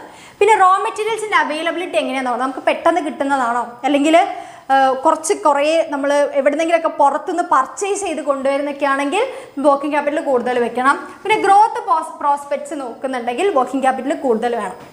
പിന്നെ അതുപോലെ ലെവൽ ഓഫ് കോമ്പറ്റീഷൻ, നല്ല കോമ്പറ്റീഷൻ ഉണ്ടെങ്കിൽ നമ്മൾ അതിനനുസരിച്ച് അവർക്ക് പണിയെടുക്കേണ്ടി വരും, അപ്പോഴൊക്കെ വർക്കിംഗ് ക്യാപിറ്റലും കൂടുതൽ വേണം. പിന്നെ ഇൻഫ്ലേഷൻ ഉണ്ടെങ്കിൽ പൈസയ്ക്ക് മൂല്യം കുറവായിരിക്കും. ഇപ്പോൾ ഒരു 50,000 രൂപയാണ്, കുറച്ച് ഇൻഫ്ലേഷൻ വന്നാൽ 50,000 കൊണ്ട് ഒന്നിനും തികയില്ല, അപ്പോൾ ചിലപ്പോൾ അത് 1 ലക്ഷമായിട്ട് മാറും, അല്ലേ. അപ്പോൾ വർക്കിംഗ് ക്യാപിറ്റൽ കൂടുതൽ വേണ്ടി വരും.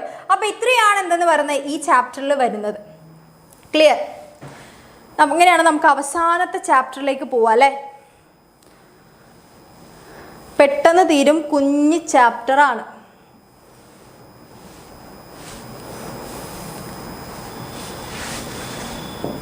കൺസ്യൂമർ പ്രൊട്ടക്ഷൻ, അതിലേക്ക് പോവാം. നേരത്തെ 2 റൗണ്ട് ഓടാൻ പോയ ആൾ തിരിച്ചെത്തിയോ, അവനങ്ങ് ഓടി, അവനങ്ങ് തളർന്ന് എവിടെയും ഇരിക്കുകയായിരിക്കും.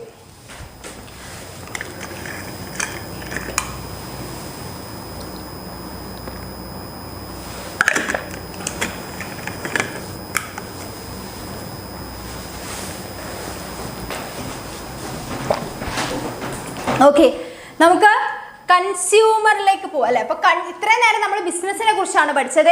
ഇനി നമ്മളെ കുറിച്ചാണ് പഠിക്കുന്നത്, കൺസ്യൂമേഴ്സിനെ കുറിച്ച്. ആരാണ് ഒരു കൺസ്യൂമർ, അല്ലേ. കൺസ്യൂമറിനെ നമ്മളെ കൺസ്യൂമർ പ്രൊട്ടക്ഷൻ ആയിട്ട് നിയമപരമായിട്ട് നമ്മൾ കൺസ്യൂമറിനെ നമ്മൾ എങ്ങനെയാണ് ഡിഫൈൻ ചെയ്തത്? കൺസ്യൂമർ എന്ന് പറഞ്ഞാൽ ഒരു person who purchase goods or avail services for consideration fully or partially paid or promised, അല്ലേ. അതായത് നമ്മളൊരു പറഞ്ഞൊരു വാക്കിന് അല്ലെങ്കിൽ ഒരു മോണിറ്ററി ടേംസിന്റെ പുറത്ത് ഒരു സാധനത്തെ, സേവനത്തെ ഉപയോഗിക്കുന്ന, കൺസ്യൂം ചെയ്യുന്ന ആൾ, അല്ലെ, പർച്ചേസ് ചെയ്യുന്ന ആളെയാണ് നമ്മൾ കൺസ്യൂമർ എന്ന് പറയുന്നത്. ഒന്നെങ്കിൽ നമ്മൾ എന്തായിരിക്കും പേയ്മെന്റ് ചെയ്യാം എന്ന് പറയുന്നതായിരിക്കാം, അല്ലെങ്കിൽ നമ്മൾ ഫുള്ളി പേയ്മെന്റ് ചെയ്യുക, അല്ലെങ്കിൽ പാർഷ്യലി പേയ്മെന്റ് ചെയ്തിട്ട് ബാക്കി ചെയ്യാം എന്ന് പറയുന്നതായിരിക്കാം. അത് ഓൺലൈൻ ആയിക്കോട്ടെ ഓഫ്ലൈൻ ആയിക്കോട്ടെ, ഒരു സാധനത്തെയോ സേവനത്തെയോ നമ്മളിങ്ങനെ പർച്ചേസ് ചെയ്യുന്നവരെയാണ് നമ്മൾ എന്തെന്ന് പറയുന്നത്, കൺസ്യൂമർ എന്ന് പറയുന്നത്. Include anyone who use such goods or benefits from service with the approval of the buyer.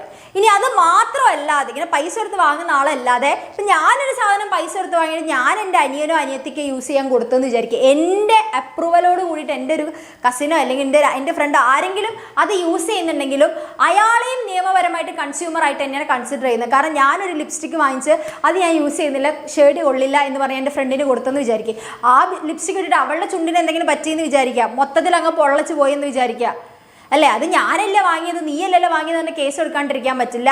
കാരണം എൻ്റെ അനുവാദത്തോടെയാണ് അവൾ അതെടുത്ത് യൂസ് ചെയ്തിട്ടുള്ളത്. അപ്പോൾ അതുകൊണ്ട് തന്നെ അവൾക്കും എന്താണ് നിയമപരിരക്ഷ കിട്ടും കൺസ്യൂമർ എന്ന നിലയ്ക്ക്. ഇനി കൺസ്യൂമർ പ്രൊട്ടക്ഷൻ ആക്ട് എന്ന് 2019 എന്ന് പറയുന്ന ഒരു ആക്ട് ഉണ്ട്. അതെന്താണ്?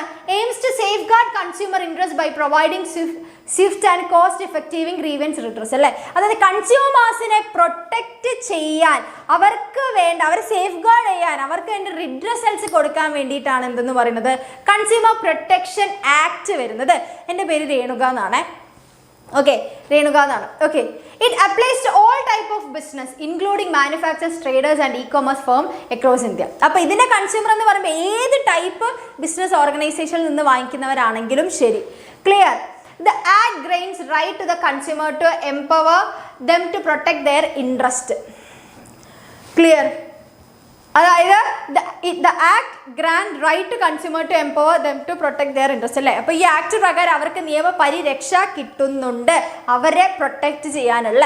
ഇനി കൺസ്യൂമർ പ്രൊട്ടക്ഷൻ്റെ ഇമ്പോർട്ടൻസ് നോക്കിക്കഴിഞ്ഞാൽ അഡൾട്രേറ്റഡ് ഗുഡ്സിൽ നിന്ന് അല്ലേ, അതായത് ഇൻഫീരിയർ സബ്സ്റ്റൻസ്ഡ് പ്രോഡക്റ്റ്, അത് മായം ചേർത്ത പ്രൊഡക്ട്സിൽ നിന്ന് നമുക്കുള്ള പ്രൊട്ടക്ഷന് വേണ്ടിയിട്ട്. പിന്നെ കൗണ്ടർഫിറ്റ് ഗുഡ്സ് അല്ലേ, കള്ള രീതിയിലുള്ള സാധനങ്ങൾ, ഫേക്ക് സാധനങ്ങൾ, selling items of lesser value and genuine product. പിന്നെ സബ്സ്റ്റാൻഡേർഡ് ഗുഡ്സ് അല്ലേ, ഗുഡ്സ് നോട്ട് മീറ്റിംഗ് ക്വാളിറ്റി ഇല്ലാത്ത പ്രൊഡക്ട്സിൽ നിന്ന്, ഡ്യൂപ്ലിക്കേറ്റ് ഗുഡ്സ് കിട്ടുന്നതിൽ നിന്ന്, ഫോൾട്ടി വെയ്റ്റ്സ് ആൻഡ് മെഷേഴ്സ് അല്ലേ, തെറ്റായിട്ട് തൂക്കം കാര്യങ്ങളൊക്കെ കാണിച്ച് അങ്ങനത്തെ ഗുഡ്സ് വാങ്ങിച്ച് യൂസ് ചെയ്യുമ്പോൾ അതിൽ നിന്നൊക്കെ നമുക്ക് പ്രൊട്ടക്ഷൻ കിട്ടുന്നു. പിന്നെ ബ്ലാക്ക് മാർക്കറ്റിങ്ങും ഹോർഡിങ് അല്ലേ, പൂഴ്ത്തൽ, കരിഞ്ചന്ത, അതിൽ നിന്നൊക്കെ ഉള്ള ഹെൽപ്പ് ചെയ്യാൻ വേണ്ടിയിട്ട്. ഓവറായിട്ട് പ്രൈസ് ഈടാക്കുന്നുണ്ടെങ്കിൽ, പിന്നെ ഡിഫക്റ്റീവ് ഗുഡ്സ് നമുക്ക് വിൽക്കുന്നുണ്ടെങ്കിൽ, ഇതിൽ നിന്നെല്ലാം പ്രൊട്ടക്ട് ചെയ്യാൻ വേണ്ടിയിട്ടാണ് കൺസ്യൂമർ പ്രൊട്ടക്ഷൻ. കൺസ്യൂമർ പ്രൊട്ടക്ഷൻ്റെ പ്രാധാന്യമാണ് ഇതൊക്കെ പറഞ്ഞത്. ക്ലിയർ അല്ലേ? ക്ലിയർ അല്ലേ? ഞാൻ മാരീഡ് ആണോ എന്നാ? അല്ലടാ, മാരീഡ് അല്ല. ഓക്കെ, ഇനി കൺസ്യൂമർ പ്രൊട്ടക്ഷൻ ആക്ട് 2019 പ്രകാരം കൺസ്യൂമേഴ്സിന് 6 റൈറ്റ്സ് പ്രൊവൈഡ് ചെയ്യുന്നുണ്ട്. ഓക്കെ, 6 റൈറ്റ്സ് ആണ് പ്രൊവൈഡ് ചെയ്യുന്നത്. അതിൽ എന്തൊക്കെയാ? ആദ്യത്തെ പറഞ്ഞ right to safety, protection from hazardous goods and services. Consumer should choose certified products like ISI mark appliances അല്ലേ. അതായത് നമുക്ക് എന്താണ് ഇങ്ങനെ സേഫ് ആയിട്ടുള്ള പ്രൊഡക്ട്സ് യൂസ് ചെയ്യാനുള്ള റൈറ്റ് ഉണ്ട്. അപ്പോൾ അതുകൊണ്ട് തന്നെ നമ്മൾ എന്ത് ചെയ്യണം? ISI മാർക്ക്, ഇപ്പോൾ നമ്മൾ നിയമപരമായിട്ട് കുറച്ച് ഇങ്ങനെ ഒരു ഗൈഡ് ലൈൻസ്, ഇപ്പോൾ സേഫ്റ്റി അല്ലെങ്കിൽ സ്റ്റാൻഡേർഡ് ക്വാളിറ്റി എന്ന് പറഞ്ഞിട്ട് കുറച്ച് മാർക്കുകൾ കൊടുത്തിട്ടുണ്ട്. അപ്പോൾ ഇങ്ങനത്തെ ഒക്കെ പ്രൊഡക്ട്സ് യൂസ് ചെയ്യുക. പിന്നെ റൈറ്റ് ടു ഇൻഫോർമേഷൻ അല്ലേ, കംപ്ലീറ്റ് ഡീറ്റെയിൽസ് അബൌട്ട് പ്രൊഡക്റ്റ്. നമ്മൾ വാങ്ങിക്കുന്ന പ്രൊഡക്റ്റിനെ കുറിച്ച് കംപ്ലീറ്റ് ഡീറ്റെയിൽസ് അറിയാനുള്ള അവകാശം നമുക്കുണ്ട്. അപ്പോൾ നിങ്ങൾ ഏതെങ്കിലും കടയിൽ പോയിട്ട് നിങ്ങളെ പ്രൊഡക്റ്റിനെ കുറിച്ചിട്ട് ഡീറ്റെയിൽസ് ചോദിച്ചാൽ അവർ പറഞ്ഞുതരാൻ പറ്റില്ല എന്നൊന്നും പറയാൻ വേണ്ടി പറ്റില്ല. ക്ലിയർ അല്ലേ? സെറ്റ്? റെഡി? നെക്സ്റ്റ്, പിന്നെ റൈറ്റ് ചോയ്സ്, നമുക്ക് ചൂസ് വെറൈറ്റി പ്രോഡക്ട്സിനെ ചൂസ് ചെയ്യാനുള്ള അവകാശമുണ്ട്. ഓക്കെ, ഇപ്പം നമ്മളൊരു കടയിൽ പോയി കഴിഞ്ഞാൽ അയാൾ പറയണം ഈ ബ്രാൻഡ് എടുക്കുമെന്ന് പറഞ്ഞാൽ എടുത്തോളണം എന്നൊന്നില്ല. നമുക്കുള്ള അവകാശമാണ്. എനിക്കതിൽ വേറെ ബ്രാൻഡ് തിരഞ്ഞെടുക്കാനുള്ള അവകാശം എനിക്കുണ്ട് അല്ലേ. Access to variety of goods and services, competitive right enabling informed decisions അല്ലേ. ക്ലിയർ? സെറ്റ്? മിസ്സിന് സാറിനെ ഒന്ന് പോയേ, നിങ്ങൾക്ക് വേറെ പണിയൊന്നുമില്ലേ? നിങ്ങളിപ്പോൾ ഞങ്ങളെ കല്യാണം കഴിപ്പിക്കാൻ വേണ്ടി നടക്കുകയാണ്. എടാ, എന്തോരം കാര്യങ്ങൾ ഇവിടെ നടക്കുന്നുണ്ട്. അപ്പോഴാണ് നിങ്ങൾക്കത്. എടാ, സാറൊക്കെ സെറ്റായിട്ടിരിക്കുകയാണ്. അപ്പം ഞാൻ അതിൻ്റെ ഇടയിൽ ചെന്നിട്ട് എന്തിനാണ് അവരുടെ ജീവിതം തകർക്കുന്നത്? നിങ്ങളുടെ പഠിത്തത്തിൽ കോൺസെൻട്രേറ്റ് ചെയ്യൂ. സെറ്റ്? ക്ലിയർ? സാറിൻ്റെ കഞ്ഞിയിൽ പാറ്റിടരുത് നിങ്ങൾ വെറുതെ. Okay, clear? Set? Right to be heard, consumer can file complaint and have their grievance addressed through consumer service and grievance cell അല്ലേ. അപ്പോൾ അതുപോലെ തന്നെ കൺസ്യൂമേഴ്സിൻ്റെ വിഷമങ്ങൾ കേൾക്കാനും അതിൻ്റെ പരിഹാരം കിട്ടാനൊക്കെ അവർക്ക് എന്തുണ്ട്? അതിനുള്ള അവകാശം അവർക്കുണ്ട്. ഓക്കെ, ക്ലിയർ അല്ലേ? പിന്നെ right to seek redressal. Clear? അതായത് relief against unfair practices through remedies like product replacement, defected rectification or compensation അല്ലേ. അതേപോലെ തന്നെ അവർക്ക് അതിനുള്ള പരിഹാരം കിട്ടാനുള്ള എന്തുകൂടെ ഉണ്ട്? അവർക്കുള്ള അവകാശമുണ്ട് അല്ലേ. റിഡ്രസൽ, പരിഹാരം നേടിയെടുക്കാനുള്ള, അതെന്ത് രീതിയിലും ആയിക്കോട്ടെ, കോമ്പൻസേഷൻ ആയിക്കോട്ടെ, അല്ലെങ്കിൽ പൊട്ടിയ സാധനം റീപ്ലേസ് ചെയ്യുന്ന ആയിക്കോട്ടെ, എന്ത് രീതിയിലുള്ളതും ആകാം. ഓക്കെ, പിന്നെ റൈറ്റ് ടു കൺസ്യൂമർ എഡ്യൂക്കേഷൻ അല്ലേ, empowering consumers through awareness of their rights and available remedies four informed decision making. അതുപോലെ തന്നെ കൺസ്യൂമേഴ്സിന് എല്ലാത്തിനെയും കുറിച്ചുള്ള എഡ്യൂക്കേഷൻ കിട്ടാനുള്ള അവകാശമുണ്ട്. ഇപ്പം ഞാൻ ഏതെങ്കിലും സ്ഥലത്ത് പോയിട്ട് ഇങ്ങനെയല്ലേ എനിക്ക് കൺസ്യൂമേഴ്സിനെ കുറിച്ച് ചോദിക്കുന്ന സമയത്ത് എനിക്ക് പറഞ്ഞു തരണം, അതിനുള്ള അവകാശം എനിക്കുണ്ട്. ക്ലിയർ അല്ലേ?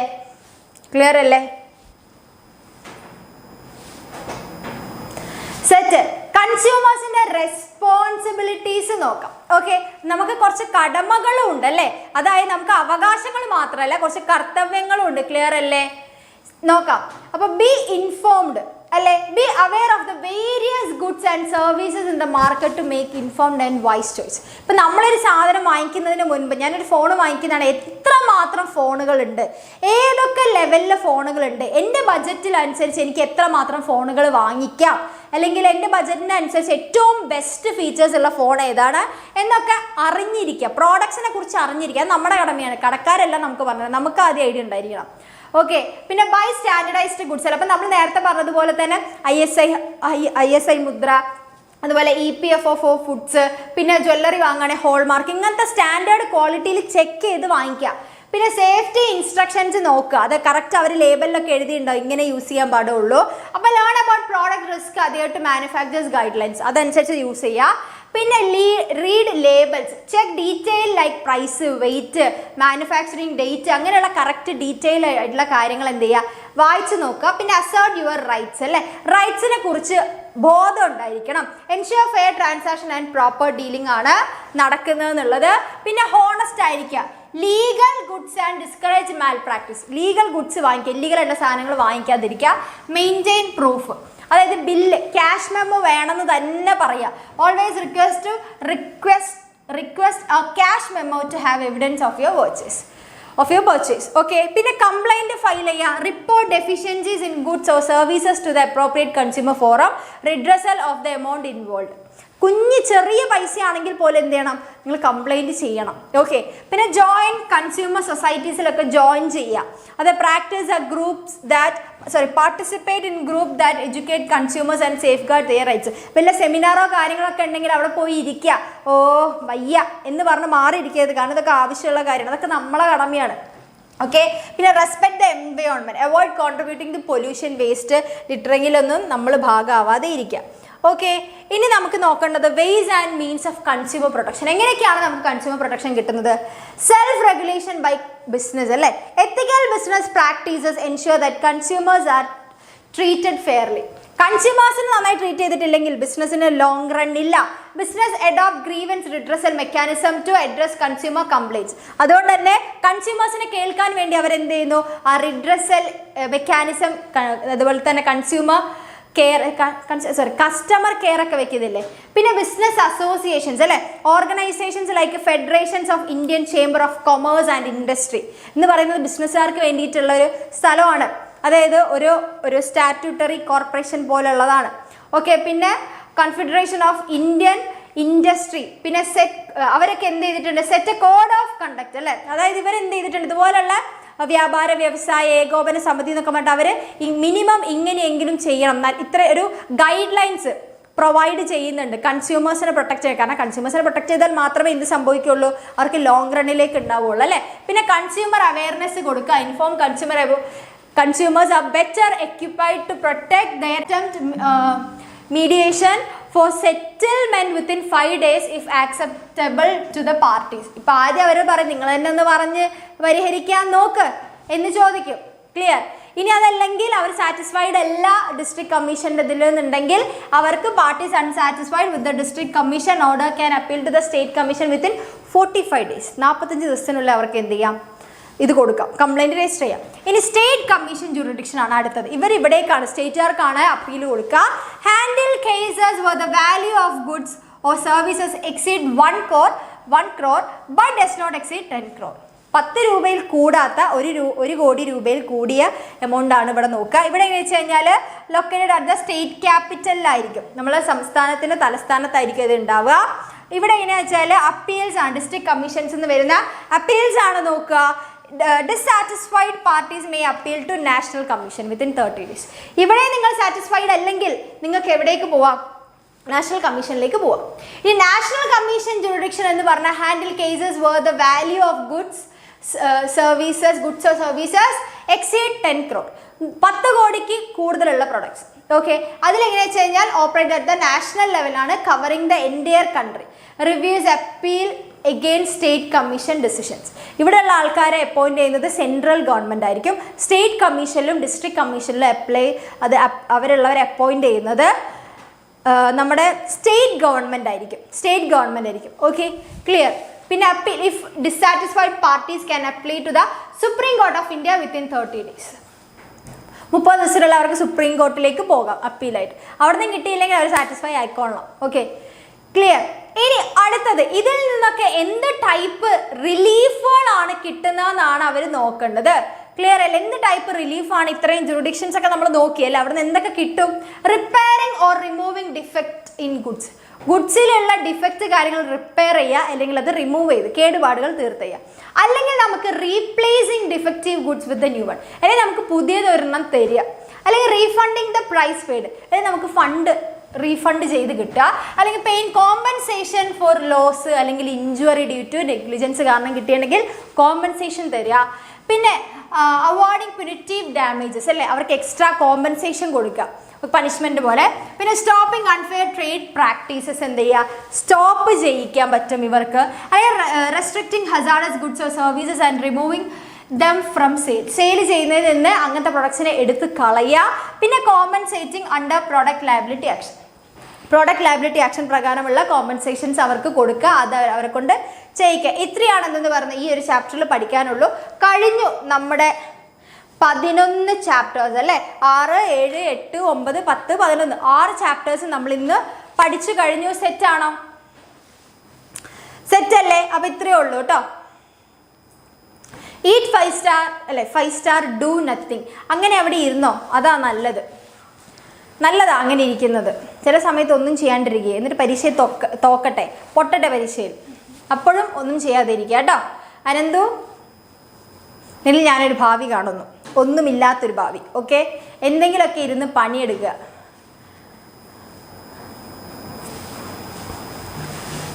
സെറ്റ്.